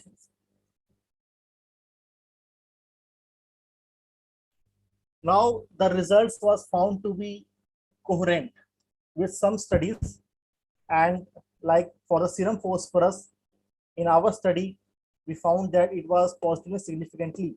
The vitamin D level was correlated with the serum phosphorus, but which was not similar to the study done by Kanani et al. 2020, in which serum phosphorus found to be non-significantly and negatively associated.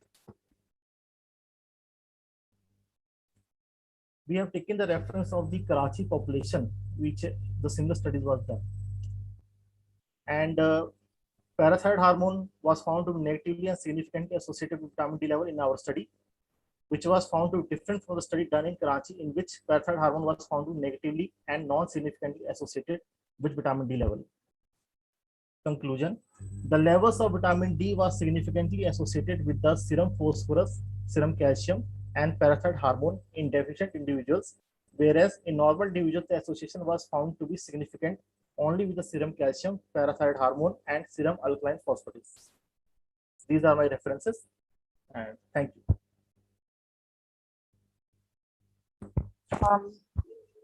Thank you, Divesh.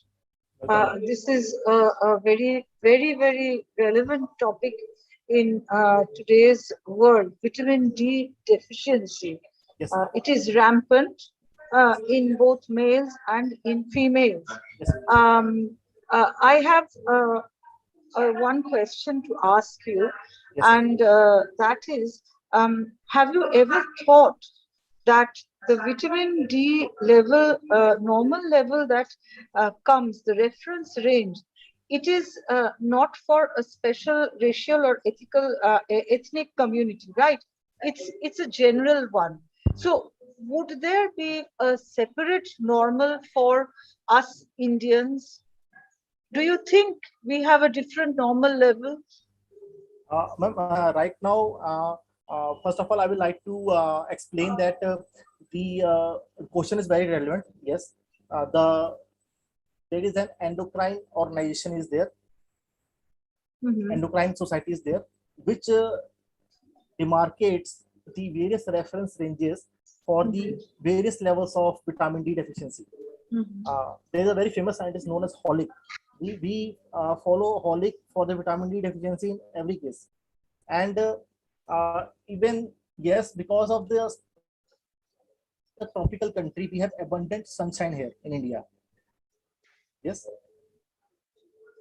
We do have abundant sunshine, but there is one point, we have melanin to protect us. So do you think we are having a low amount of vitamin D being produced? Yes, ma'am. There is a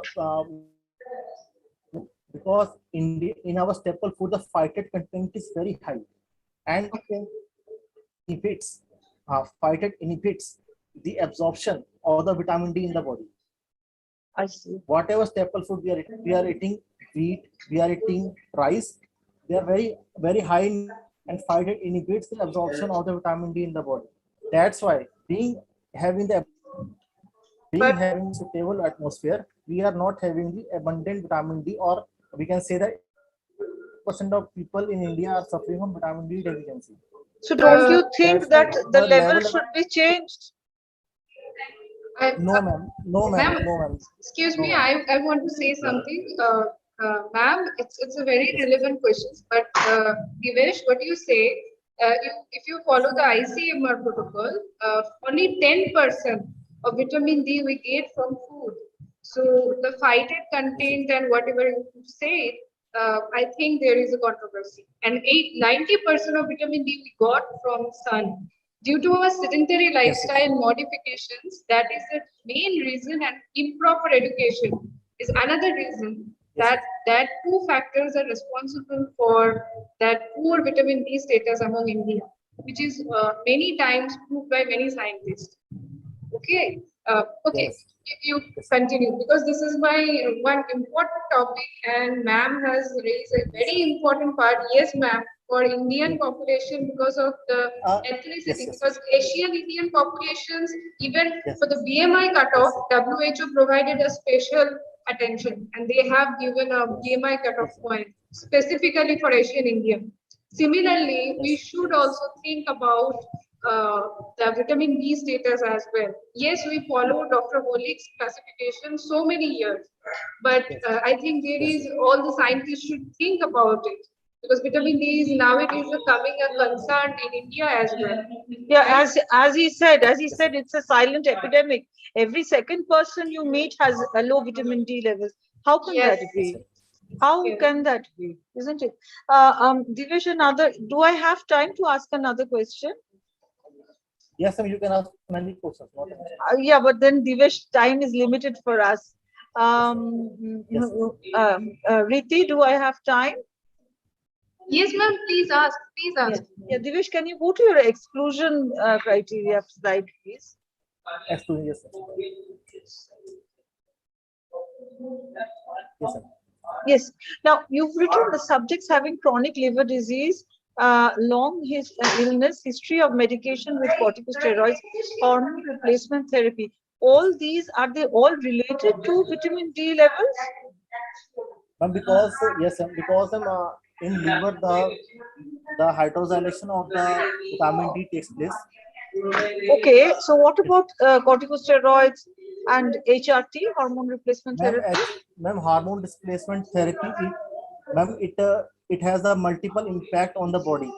Means in hormone replacement therapy, the synthesis of the vitamin D, which has to be in optimum conditions, it is hindered. The optimum production of the vitamin D in the body is hindered due to the hormone replacement therapy.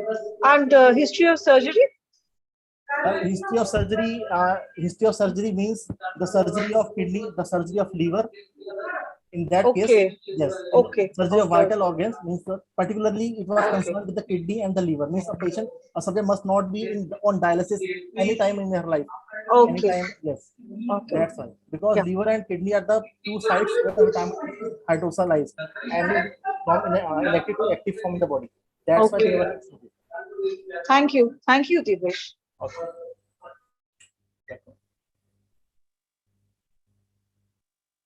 Preeti ma'am, any questions?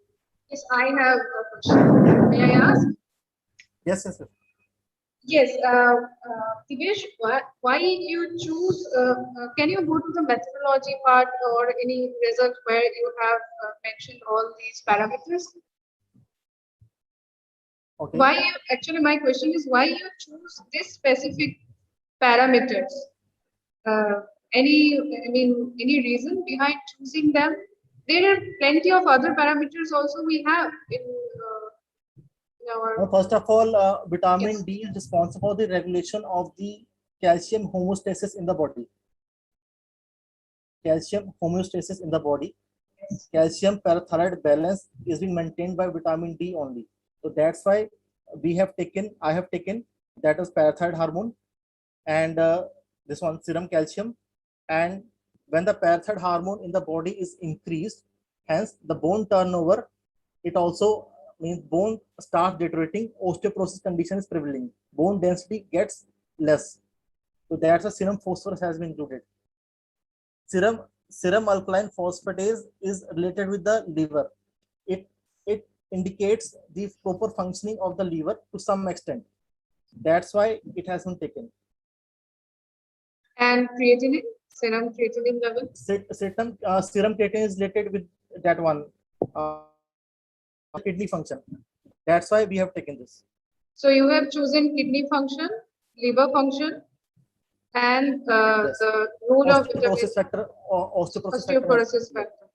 Okay. So the other factors for liver and kidney function, because when we go for liver function test, we not only go for the serum alkaline phosphatase, we go for other enzyme as well. So you didn't take them. Yes. Yes. Okay. Okay. Thank you. Any other question, ma'am?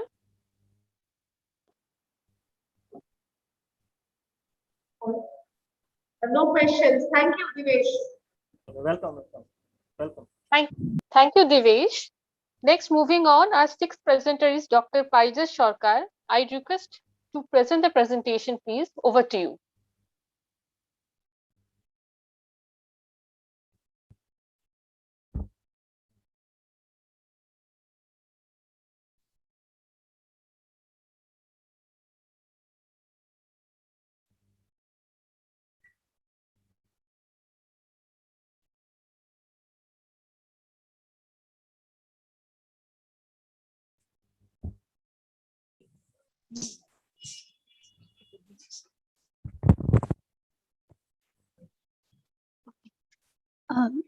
Is my screen visible to all of you? Yes, it is. Okay. Good evening, ma'am. Good evening, everyone. Welcome to my presentation today. So I would like to say thank you to ma'am, my intern guide, Dr. Musfika Mukherjee, ma'am, our program coordinator, Dr. Riti Devnath Majumdar, ma'am, Jaita, ma'am, and Suchandita, ma'am. So here, now let me introduce myself. I, Paijas Sarkar. Today I'm going to present my presentation that named Correlation Between Stress Level and Hypertension Among Young Adults in India. Coming to the next slide. So here I have outlined the things that I want to discuss today, like definition, introduction, literature review part, methodology, results and findings, discussion part, conclusion, besides limitations of the study. Now moving forward to the definition part. So basically, in simple word, we can see that hypertension, that is high blood pressure. In medical word, we can say that it's a high blood pressure. So it's simply determined by the amount of blood your heart pumps and the amount of resistance to blood flow in your heart, in your arteries. And here I've shown the JNC classification, but here I have not included one thing, that the recent guidelines, they stated that they remove the pre-hypertension stage, and lastly they include the hypertensive crisis stage, that is the emergency situation. Now coming to the introduction part, here we all know that hypertension is one of the non-communicable disease that which numbers continue to rise, not only in developing countries, also developed countries also. And like according to 70th annual conference of Cardiological Society of Indian Research, they stated that 1 in 5 young adults in India has high blood pressure. And as you can see that hypertension is a growing problem in India, and it causes a significant burden on the health system. Even according to WHO 2018, they estimated that by 2025, there will be 1.56 billion adults will be living with hypertension in the world. Coming to the next slide. Coming to the next slide. So in earlier days, we have known that hypertension was considered to be a disease of adult, but the recent studies, they showing that an alarming rise in the prevalence of hypertension in young age group, that's starting from childhood itself. And here I've been studied the adult group that aged between 18 to 35. So here, as we can see that nowadays, our whole generation is based totally on the work pressures, the workloads, full of hassles, frustrations, job demands. So we are engaging with the several types of pressures like stresses. So that's why even these young adults of age like 18 to 35 years, these years are the more active and healthy population. So this age is also considered as the most celebrated time of life. And so that's why it has been said that stress has enlisted as a potentially important cause of hypertension among other risk factors like obesity, low physical activity, sedentary lifestyle, etc. Coming to the next point, next slide, the literature review part, it is nothing about, I have described all the studies that I have collected from the journals and the articles from by the honorary researchers. So some studies, they observe that basically the more hypertensive cases has been seen with a higher level of stress, and this stress, yet my whole research study based on the secondary research. So that's why here I have collected the journals and the articles where which have been studied. So there, the whatever the hypertensive cases that seen with high level of stress, that the stress calculation that is assessed by the perceived stress scale. It's a measurement. So what is it? It's a measurement scale that where the one individual thoughts that how much they are in pressure over a given time period that been assessed by this scale. And like another studies, they have found that the hypertension was higher among women in the urban areas, especially rather than the rural areas.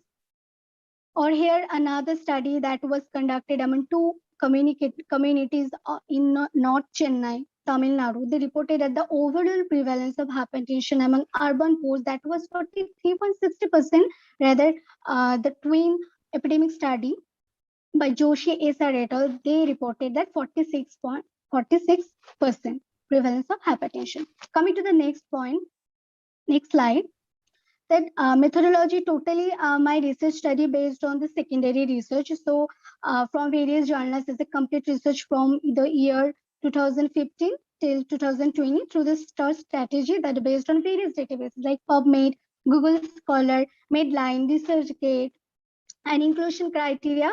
The main thing that the study that I been studied from the honorary researchers. So that were published from the year 2015 till 2020, where all female and male young adults aged 18 to 35 years were included, and exclusion criteria like studies that published before the year 2005 that will be excluded.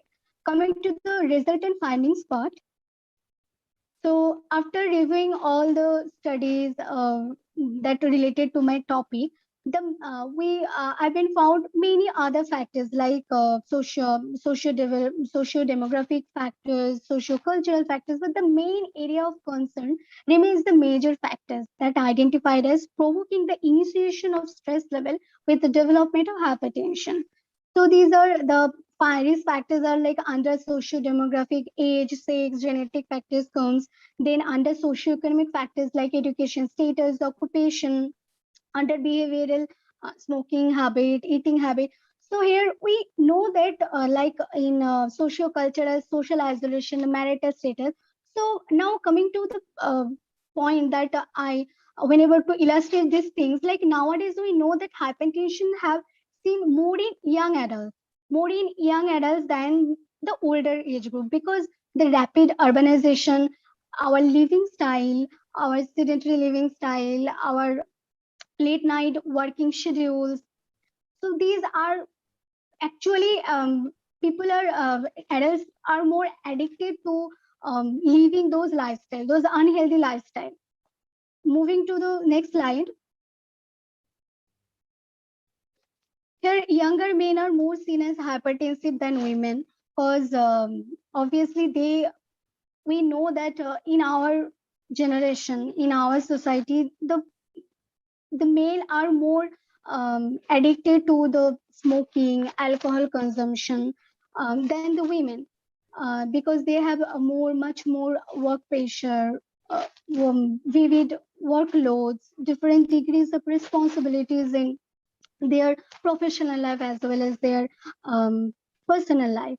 Like then behavioral risk factors like these are all like smoking, unhealthy dietary habits, lifestyles. So here, one thing I want to say that in each individual's eating style, it also plays a major role in here because um, it's like individual eating style that really reflect a complex interaction of multiple factors like physiological, psychological, social that really influence the food choices. Like whenever you are not in a good mood or whenever you are in emotional distress, so you cannot in that mood you cannot decide something good for your betterment.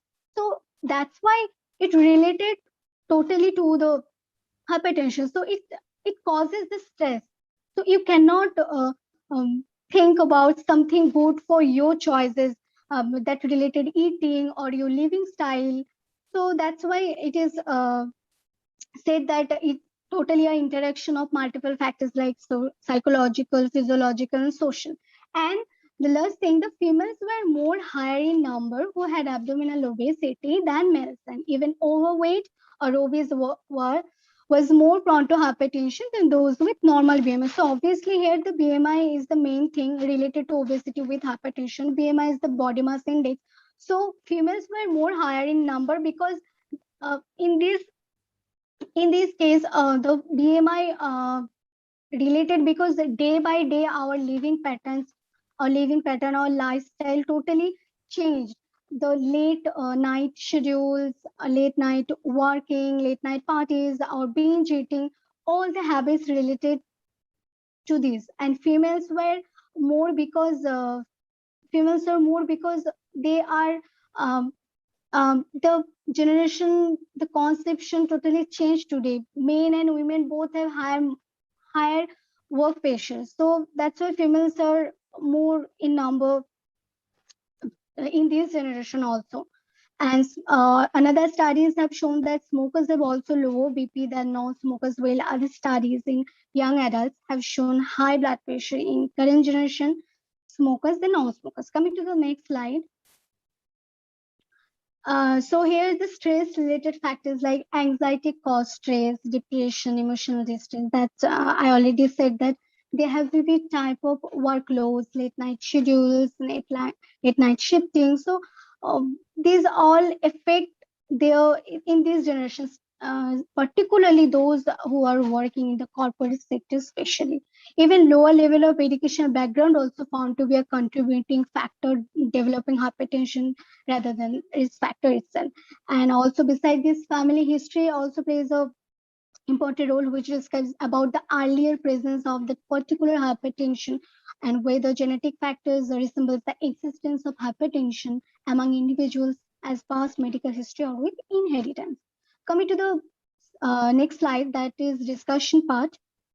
So if you put all these things together, so to reduce the risk of hypertension to this generation, so it is very necessary to for adults to basically make the behavioral changes towards a healthy lifestyle, like regulating their diet by limiting fat or junk foods, exercising regularly. At least you can exercise minimum 30 minutes every day.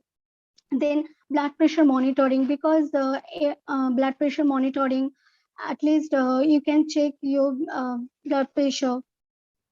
Then efforts to prevent hypertension in obese specifically and overweight adults through the health promotion, specific protection, health promotion, like you can you can restrict your foods, and you can help. You can take help additional trainer. Then healthy lifestyle campaign is a form of health education that also been made, where it is aimed to reduce unhealthy that can increase the development of hypertension. Then peer health education. Then mentoring can be effectively used to manage body weight and self-esteem in obese individuals especially. And the special attention should be given to increase the mainly awareness about stress and its related complications. Coming to the next Parijat, slide. we are running short of time. Please make it fast. Yes, ma'am. Yes, ma'am. Coming to the next slide. So coming to the conclusion part. So here, early identification plays a major role, because there is a conception that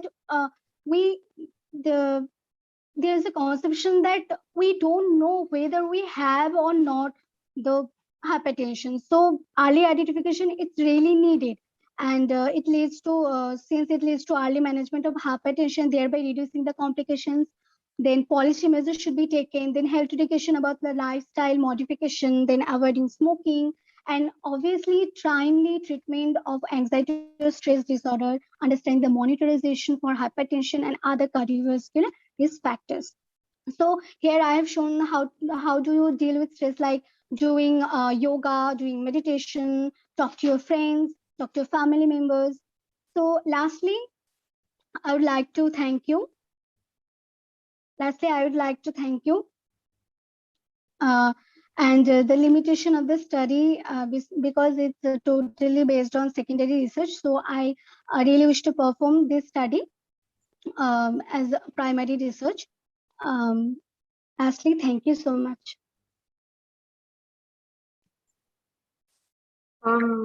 Thank you, Parijat. So you have spoken about early detection, isn't it, in your conclusion, early identification. So, yes, ma'am. Like, how do we do this early identification? So everyone goes for regular blood pressure checkups. I think your target audience was target sample, sorry, was young adults. Yes, ma'am. So how do they go for regular BP checkups? Would you ever go for a regular blood pressure checkup? No, ma'am. But I can recommend them if they have some symptoms. Yeah, they have to have a symptom. So when they come with a symptom, that means they probably already have hypertension. Okay. And how many articles did you go through? How many articles did you collect in your study? Ma'am, total 21, and among 21, I've been selected 9. I've selected 9. Okay. Okay. Thank you. Thank you, ma'am.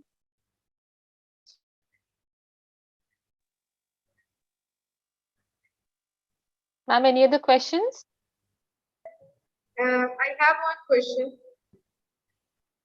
Yes, ma'am. Yes, you have mentioned about DASH diet. Yes, ma'am. Yes, ma'am. Can you tell us a bit about it? Ma'am, DASH diet is direct approaches to stop hypertension. So in DASH diet, we can prescribe. I think you say dietary approach to stop hypertension, right? It's Yes, not direct approach to stop hypertension. Okay. Okay, ma'am. Okay, and say, yeah. Ma'am, so it's totally about intake of low caloric food that high on the food that are mostly veggies, fruits that are highly fiber in nature, and these are. Thank you. Thank you, ma'am. I have a question for Parijat. Can I ask? Yes, yes, sure. Preeti ma'am? No more questions. Let's go to the next last one. Suprita, you can announce the last presenter name. Okay, ma'am. Thank you, Dr. Paija Shawkat. Next, we are moving to our last station because many of them are not present because of the unavoidable circumstances. So I'd like to request Asifa Khatun to present her presentation. Over to you. Thank you.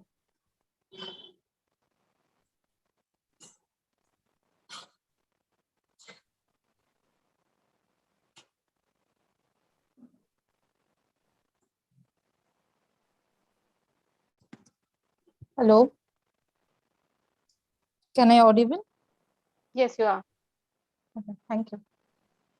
So, thank you, dear ma'am, gave me this wonderful opportunity to present my topic here. Today, my topic is psychological during this COVID-19 situation, psychological impact on student mental health. During this COVID-19 situation, we all are concerned about the physical health, how the virus affect our health, how many people are admitted in hospital, how many people are died during this COVID-19. We are all bothered about this situation, but we little bit concerned about the mental health, basically the student mental health. So in my topic, I am focusing on this point, how the virus affect our student mental health. So we can all are related to this topic. So let's start with the introduction part. So novel coronavirus, we all know, was reported in Wuhan city in China on 31st December 2019. Taking account of this acceleration intensity and area of influence, on 11 March, the WHO, World Health Organization, declared it a pandemic. Lockdown in India was stringently imposed for 24 March 2020 and have been eased gradually since September, but school remain closed and online classes have replaced classroom teaching. This perspective paper provides the details overview on the effect the COVID-19 outbreak on mental health of the student. Next slide, please. In methodology part, I like to tell here that I am doing a online. I am doing a primary study. So I am focusing the before counseling the student mental stage, and after counseling the mental stage of the student. So here survey was conducted during the month of June 2021 in the midst of COVID-19. The KFP form, the knowledge, attitude, and practice form, was doled out with 39 students aged between 16 to 25 years to collect their pre-interview responses. The questions were divided into knowledge, attitude, and practice. Knowledge consisted and 2 questions, attitude consists 2 questions, and practice consists 1 question. Correct answer score 1 mark and wrong answer 0 mark. The participant filled the form and submitted it online. Then the participants are educated on various aspects of psychological impact of COVID-19, student mental health, and the correct answer with explanation to the question present in the form are provided. This is the reason behind the after counseling, the participant got full marks. So next slide, please. All the things is analyzed by the data analyzed use the software. The data were analyzed by the software, the GraphPad Fusion version 4. So next slide, please. So here we can see the knowledge parameter. The counseling, before counseling, the patient brought significant improvement of their knowledge score. Before counseling, their knowledge score are 1.513 with standard deviation 0.08. After counseling, the knowledge score stood at 2. And there we can see the mean value here, and we can see the confidence level, 95% confidence level. We can I use here. So next slide, please. So here we can see the total. Here I am like to share that I used the PRT test before counseling and after counseling. I do the thing to I use here the PRT test. Next slide, please. So attitude parameter, the before counseling, the student brought attitude score 1.46 2 plus minus 0.08 in standard deviation after counseling, their attitude score stood at 2, 2. And then next slide, please.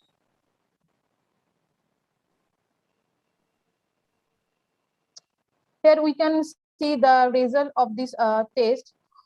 Next slide, please. So here practice parameter, the student before counseling, the practice score stood 0.5641 plus minus 0.08 mean score, and after counseling the knowledge score stood at 1, that they got the full marks. Next slide, please. So here this table also show the result of the practice score. Next. In conclusion part, the findings of the study provide a strong evidence that the counseling has a positive impact on the student participant.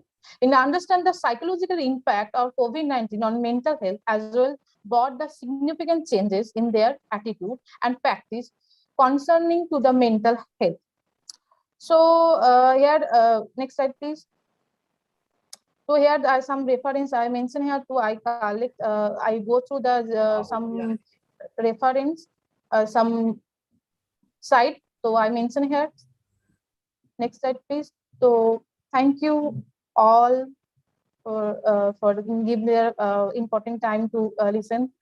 I am here to ending this beautiful quote. So healing takes time, and asking for help is a courageous step. So I like to point out that one thing that day by day the mental health problem of mental health is increasing. So if you feel low or depressed more than 2 weeks, please share your near and dear ones of your problem. If they do not understand you, talk to or consult your counselor. It is okay, because when we get fever or any normal problem, we can talk to doctor, or we can go to the doctor, then we can take medicine. But why, when we feel bored or even feel depressed, why we can hesitate to go to the consultant or go to the counselor? So I think it's like the developing country in India, we are so much, there is a stigma in our society. So that's we can, if we can break this barrier, so we can improve our mental health, and we can live a happy life. So thank you all. Thank you, Asifa. Could you go to your methodology slide, please? Yes, ma'am.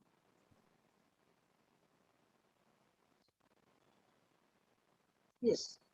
So you made the questionnaire yourself? Ma'am, I take a small, I do a small pilot study on this participant. Then after that, I made did this you make the questionnaire yourself? Questionnaire, I said, yes, the questions you made yourself, the marking you made yourself. No, the that is marking, 2 marks. Whether you will get 1 mark or 0 mark, that you have decided yourself.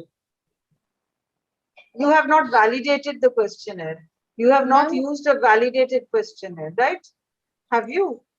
Ma'am, in this part, my methodology part and the analysis part, my guide, Dr. Kunal Gupta, helped me a lot. So, no, is it a validated questionnaire?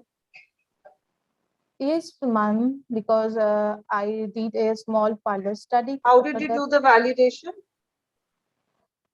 Because at first I said... Which method did you use for the validation?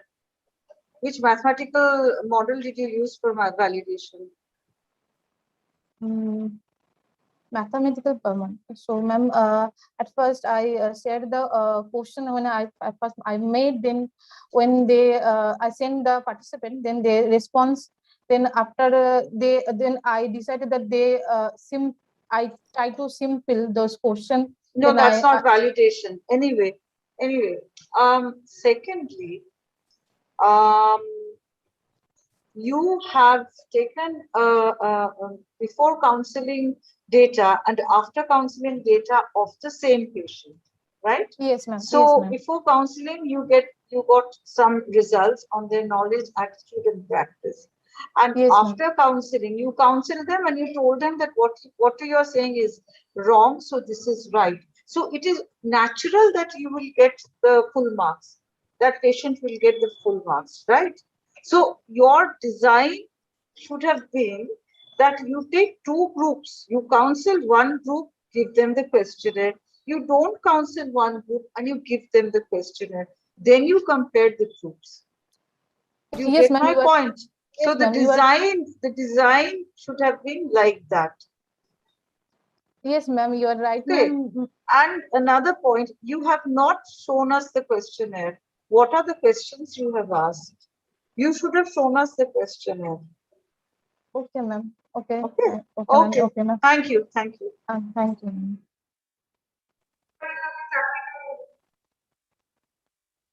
Thank you, Shishonda. The very relevant question. I also had the same question to ask regarding the validation because just two question, attitude question, and it's all close-ended, like 1 mark and 1 mark for correct answer and wrong answer 0 mark.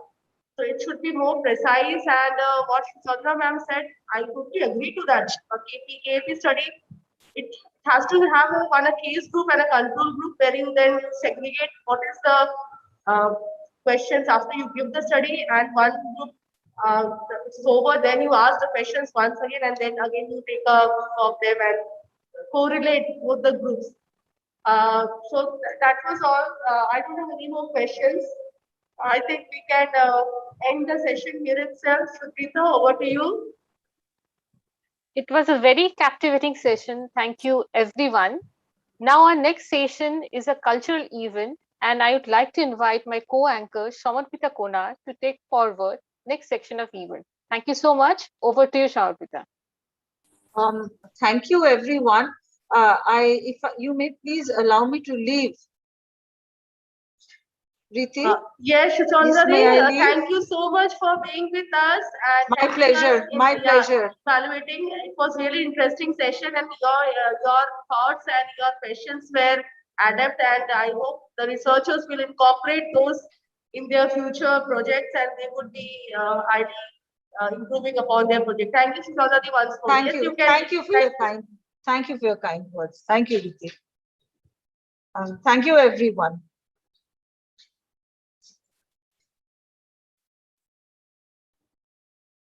Thank you, ma'am, and thank you, Shubhrita. Good evening, everyone present here. I, Shamarpita Konar, student of Masters in Dietetics and Nutrition, Kolkata campus, welcome you all to the last event of Day 1 of eNatCon, the 11th International Conference. There are some cultural and recreational programs performed by the students with the utmost sincerity and dedication, with keeping in mind the immense limitation due to the pandemic. Hope you all like these performances. Rabindranath Tagore is the pride of Bengal. His poem, song, story is cherished not only by Bengalis but culture-loving people all around the globe. He received the Nobel Prize in Literature. This evening, we will be trying to give a tribute to the legend. Now, we will be having a recreational program performed by Shagota Chatra, Sridhar Pal, and Ravindra Mukherjee from MDN Department, Kolkata, based on a poem by Rabindranath Tagore from Gitanjali. Please play the video.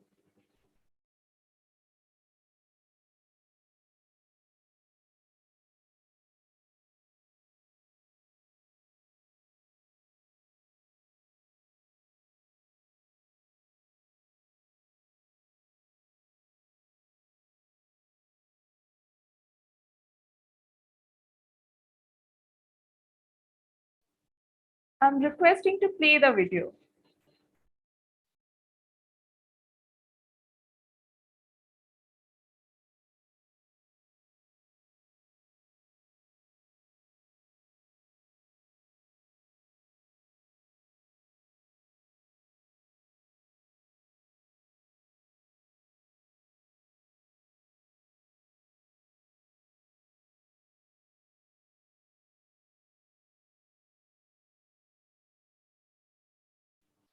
I'm requesting the technical team to play the video.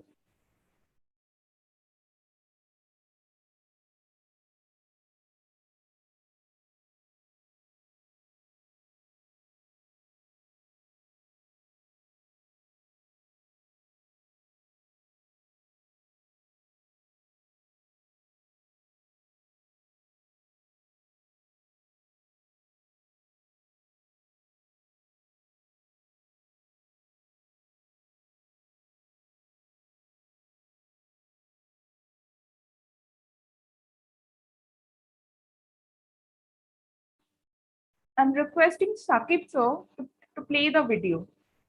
Please play the video.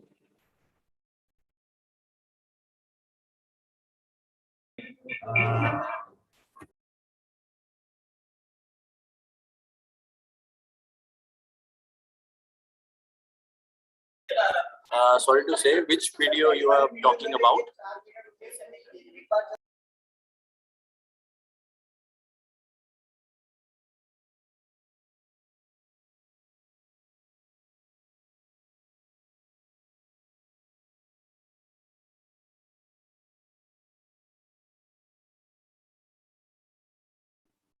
So the videos of the cultural program from the MDN and MPH department.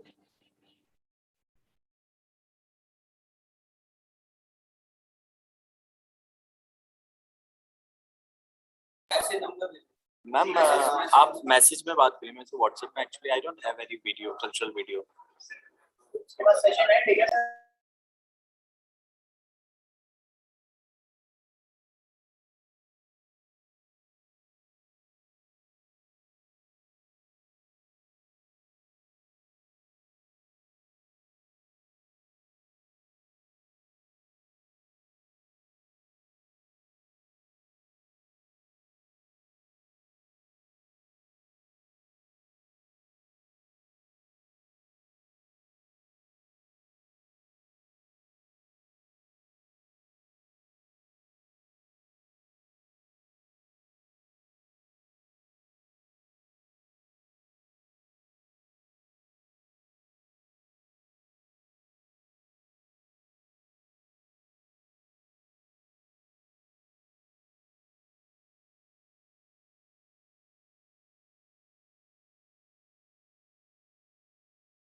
Shakir, sir, could you please allow Anuradha ma'am to get in? Like she's probably waiting in the lobby. She got disconnected.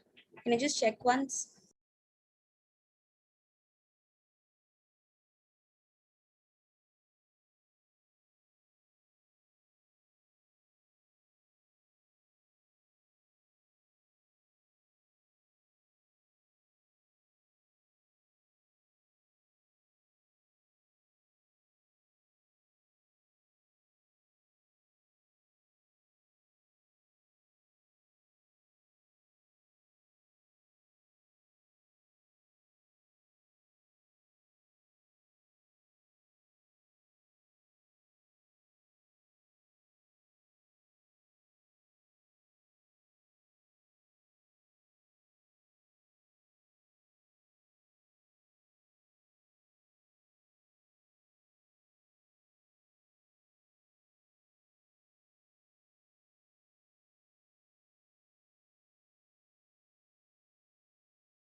Due to some technical glitch, we are running late. Please bear with us.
So the videos are here. Let us start the program. Khushbu, please play the first video.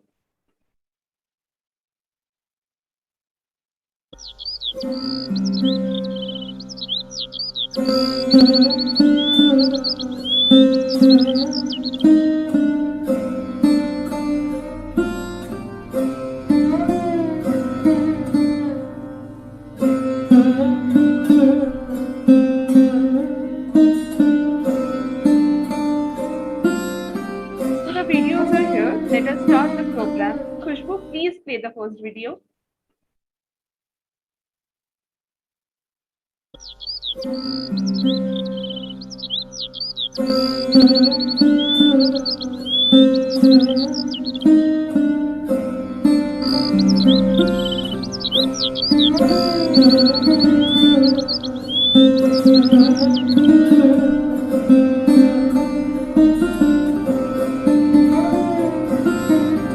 So the videos are here. Let us start the program. Khushbu, please play the first video.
চিত্ত যেথা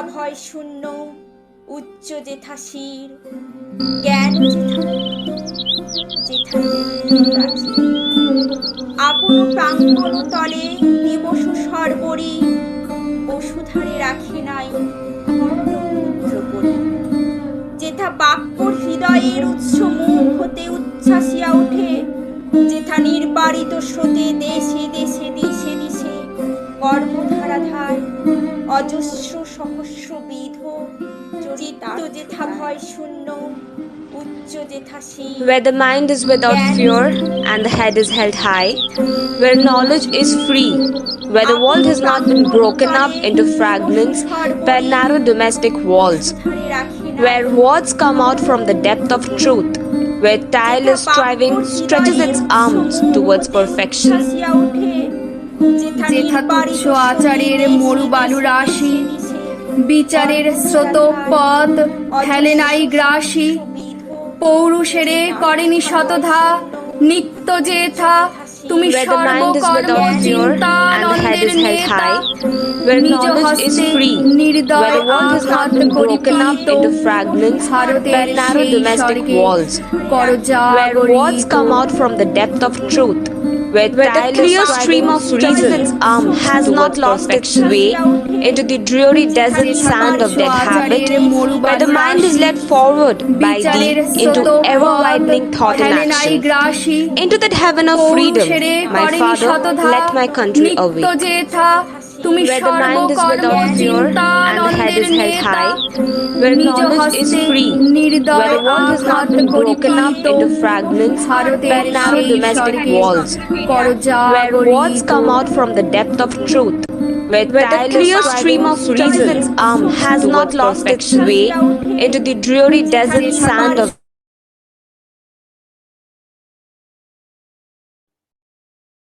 Rabindranath Tagore wrote a numerous number of songs in different genres. From one of them, Shormisha Roy from MGN Department, Kolkata, performed a Rabindra Songit. I'm requesting to play the video.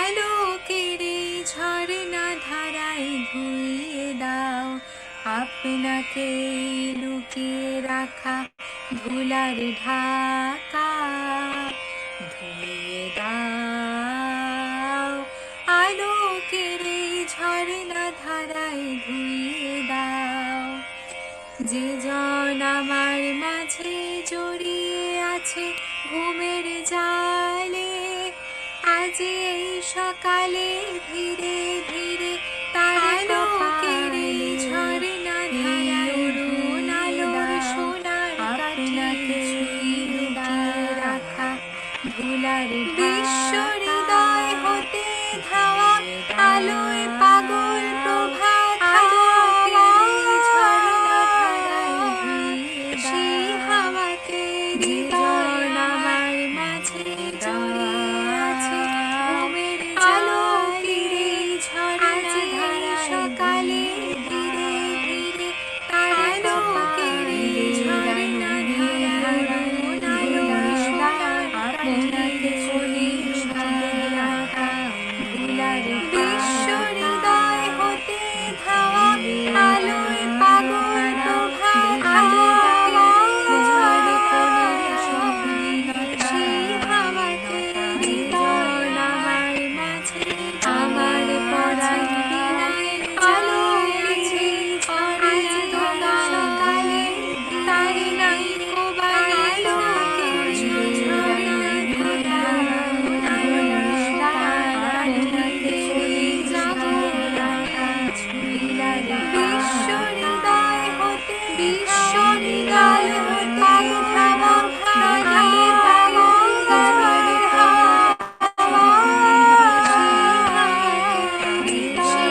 Due to some technical glitch, we are taking a break now. Please bear with us. We will be coming soon.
I again apologize for the technical inconvenience, the technical glitches, as we are depending on the technology. So some glitches are happening. Please bear with us.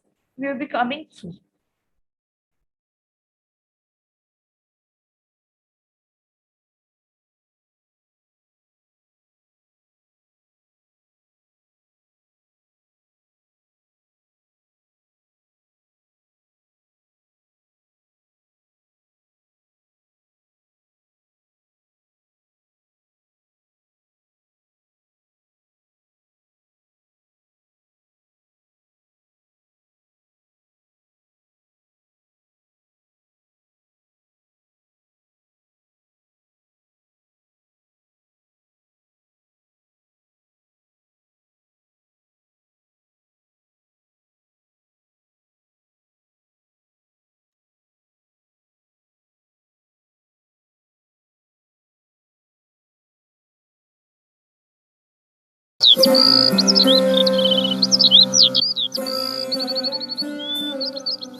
চিত্ত যেথা ভয় শূন্য, উচ্চ যেথা শির, জ্ঞান যেথা মুক্ত, যেথা গৃহের প্রাচীর।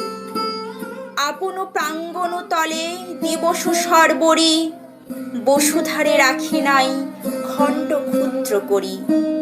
যেথা বাক্যর হৃদয়ের উৎস মুখ হতে উচ্ছ্বাসিয়া উঠে, যেথা নির্বারিত স্রোতে দেশে দেশে দিশে দিশে কর্মধারাধায় অজস্র সহস্রবিধ চরিতার্থতায়।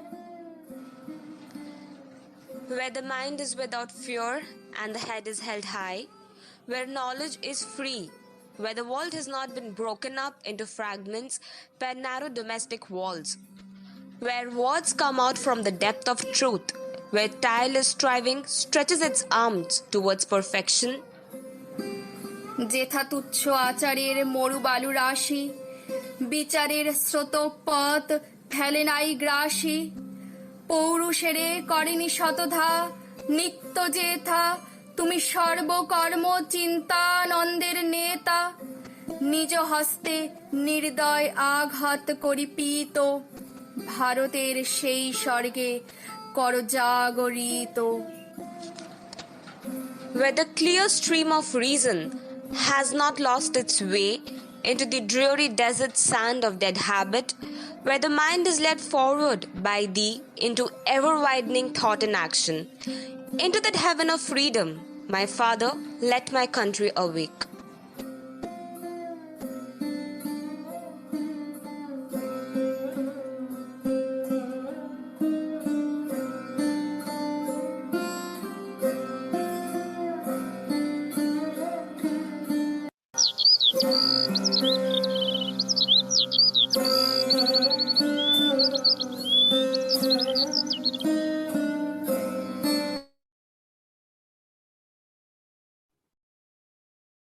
I apologize to all of you once again for the inconvenience and the technical glitches. We are starting now. Rabindranath Tagore wrote a numerous number of songs in different genres. From one of them, Shormisha Roy from MDN Department, Kolkata, performed a Rabindra Songit. I am requesting sir to play the video.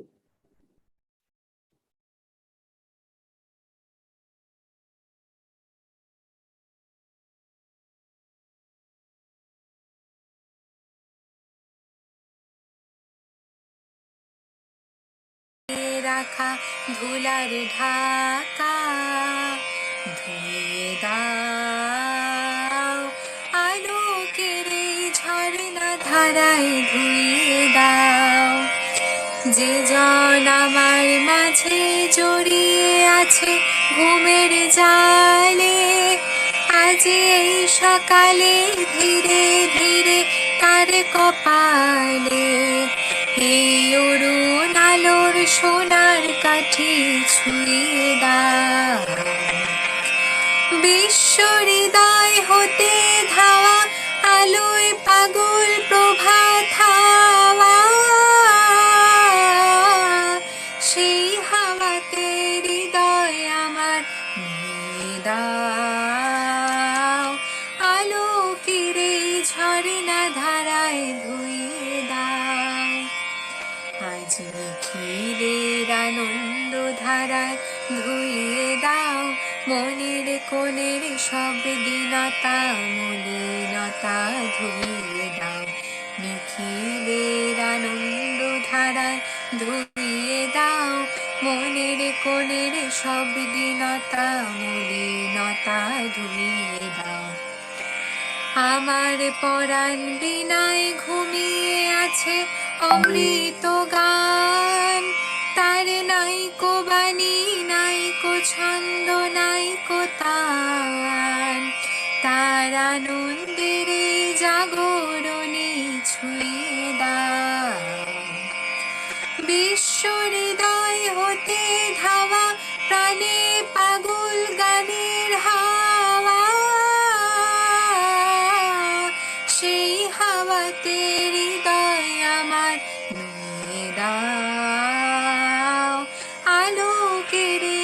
ঝর্ণা ধারায় ধুইয়ে দাও আপনাকে লুকিয়ে রাখা ধুলার ঢাকা ধুইয়ে দাও আলোকের এই ঝর্ণা ধারায় ধুইয়ে দাও।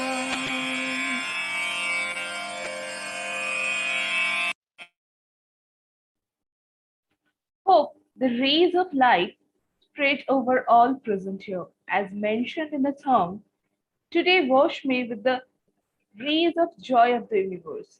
Now, Shagota Shatra and Sridhar Tripal from MDN Department Kolkata will perform a recitation written by Rabindranath Tagore from Shishu, a poem book for children.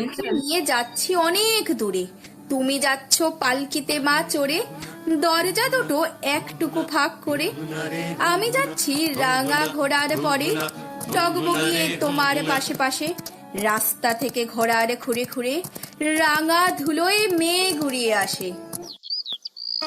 সন্ধে হলো সূর্য নামে পাটে এলেম যেন জোড়া দিঘির মাঠে ধুধু করে যেদিক পানে চাই কোনোখানে জনমানব নাই তুমি যেন আপন মনে তাই ভয় পেয়েছো ভাবছো এলেম কোথা আমি বলছি ভয় করো না মাগো ওই দেখা যায় মোরা নদীর সোতা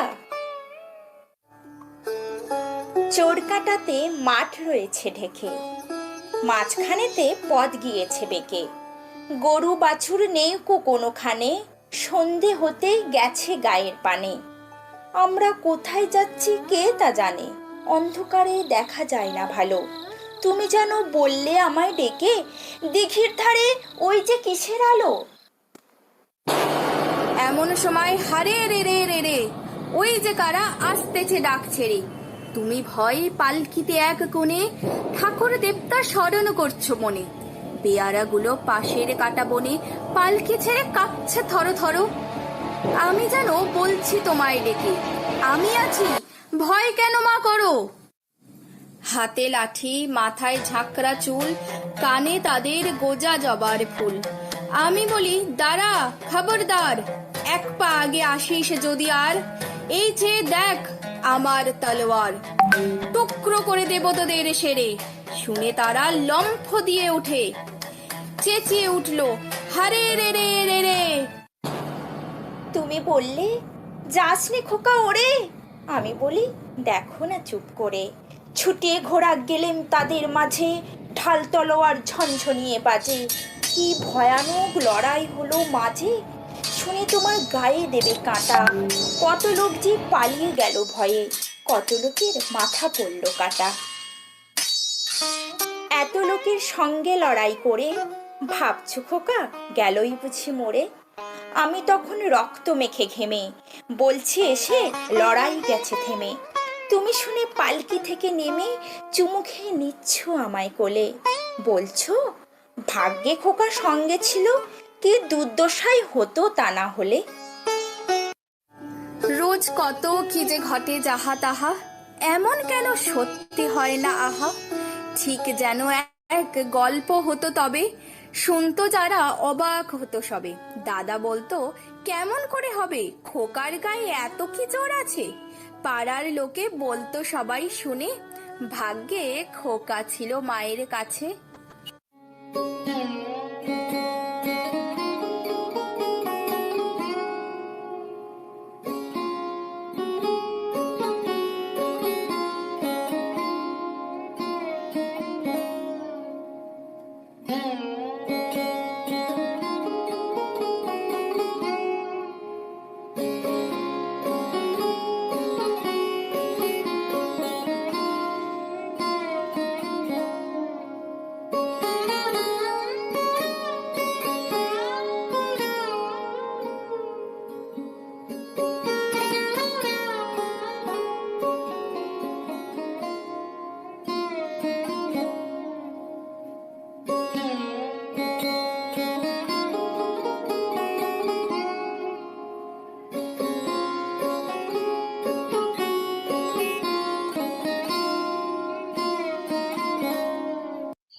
বীর পুরুষ কবিগুরু রবীন্দ্রনাথ ঠাকুর মনে করো যেন বিদেশ ঘুরে মাকে নিয়ে যাচ্ছি অনেক দূরে। তুমি যাচ্ছ পালকিতে মা চড়ে, দরজা দুটো একটুকু ফাঁক করে। আমি যাচ্ছি রাঙা ঘোড়ার পরে, টগবগিয়ে তোমার পাশে পাশে। রাস্তা থেকে ঘোড়ার খুঁড়ে খুঁড়ে রাঙা ধুলোয় মেয়ে ঘুরিয়ে আসে। সন্ধে হলো, সূর্য নামে পাটে, এলেম যেন জোড়া দিঘির মাঠে। ধুধু করে যেদিক পানে চাই, কোনোখানে জনমানব নাই। তুমি যেন আপন মনে তাই, ভয় পেয়েছো ভাব।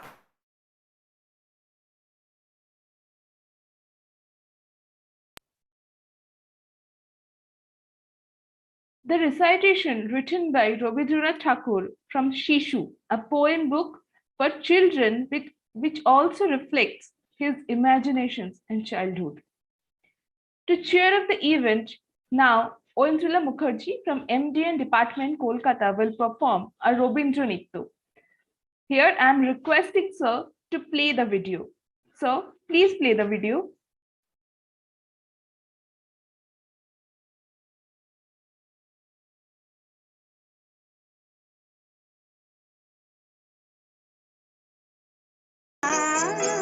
প্রাণ চাই চক্ষু না চাই মরি এটি তোর দুস্তর লজ্জা প্রাণ চাই চক্ষু না চাই সুন্দর এসে ফিরে যায় তবে কার লাগে তাকে সজ্জা সুন্দর এসে ফিরে যায় তবে কার লাগে তাকে সজ্জা প্রাণ চাই চক্ষু না চাই মরি একটি তোর দুস্তর লজ্জা প্রাণ চাই চক্ষু না চাই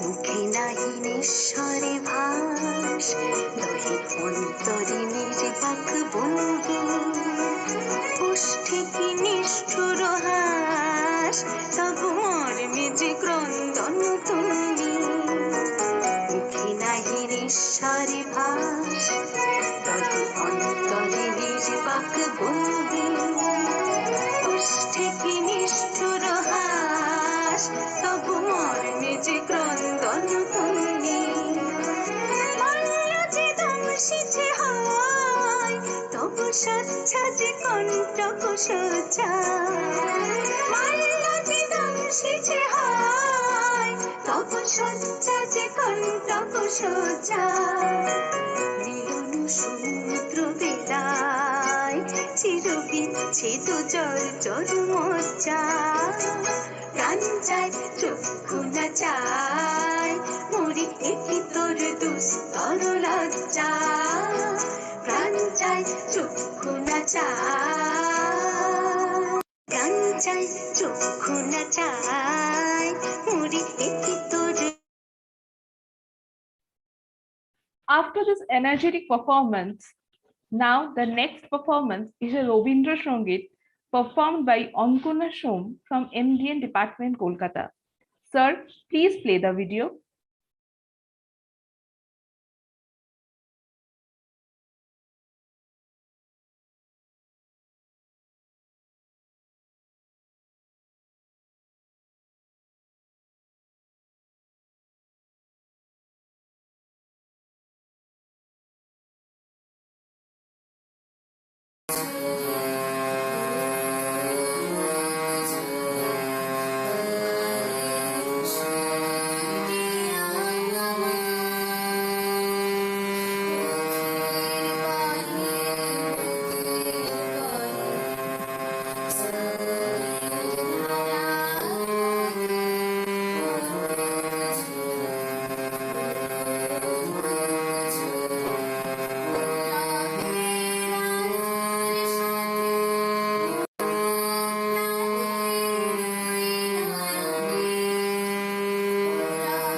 Rabindra Sangeet is like a therapy for world.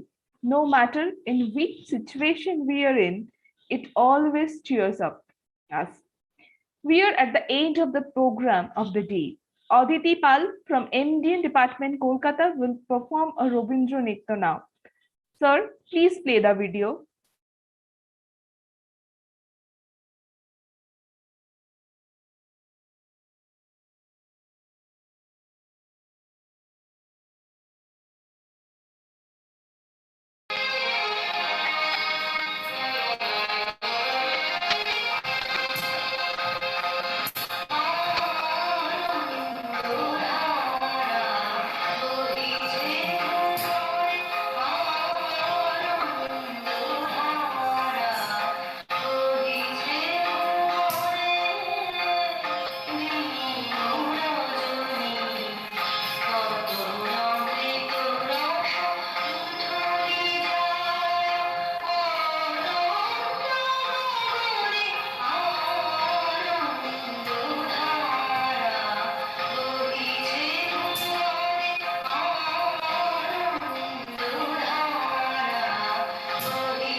Thank you everyone for your patience and cooperation. I apologize again for the inconvenience. I declare the end of day 1 of 2-day-long international conference, eNetCon. We will be meet again tomorrow on 10:30 a.m. sharp on the same platform. Till then, stay safe, stay healthy. Good night.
Good evening, all.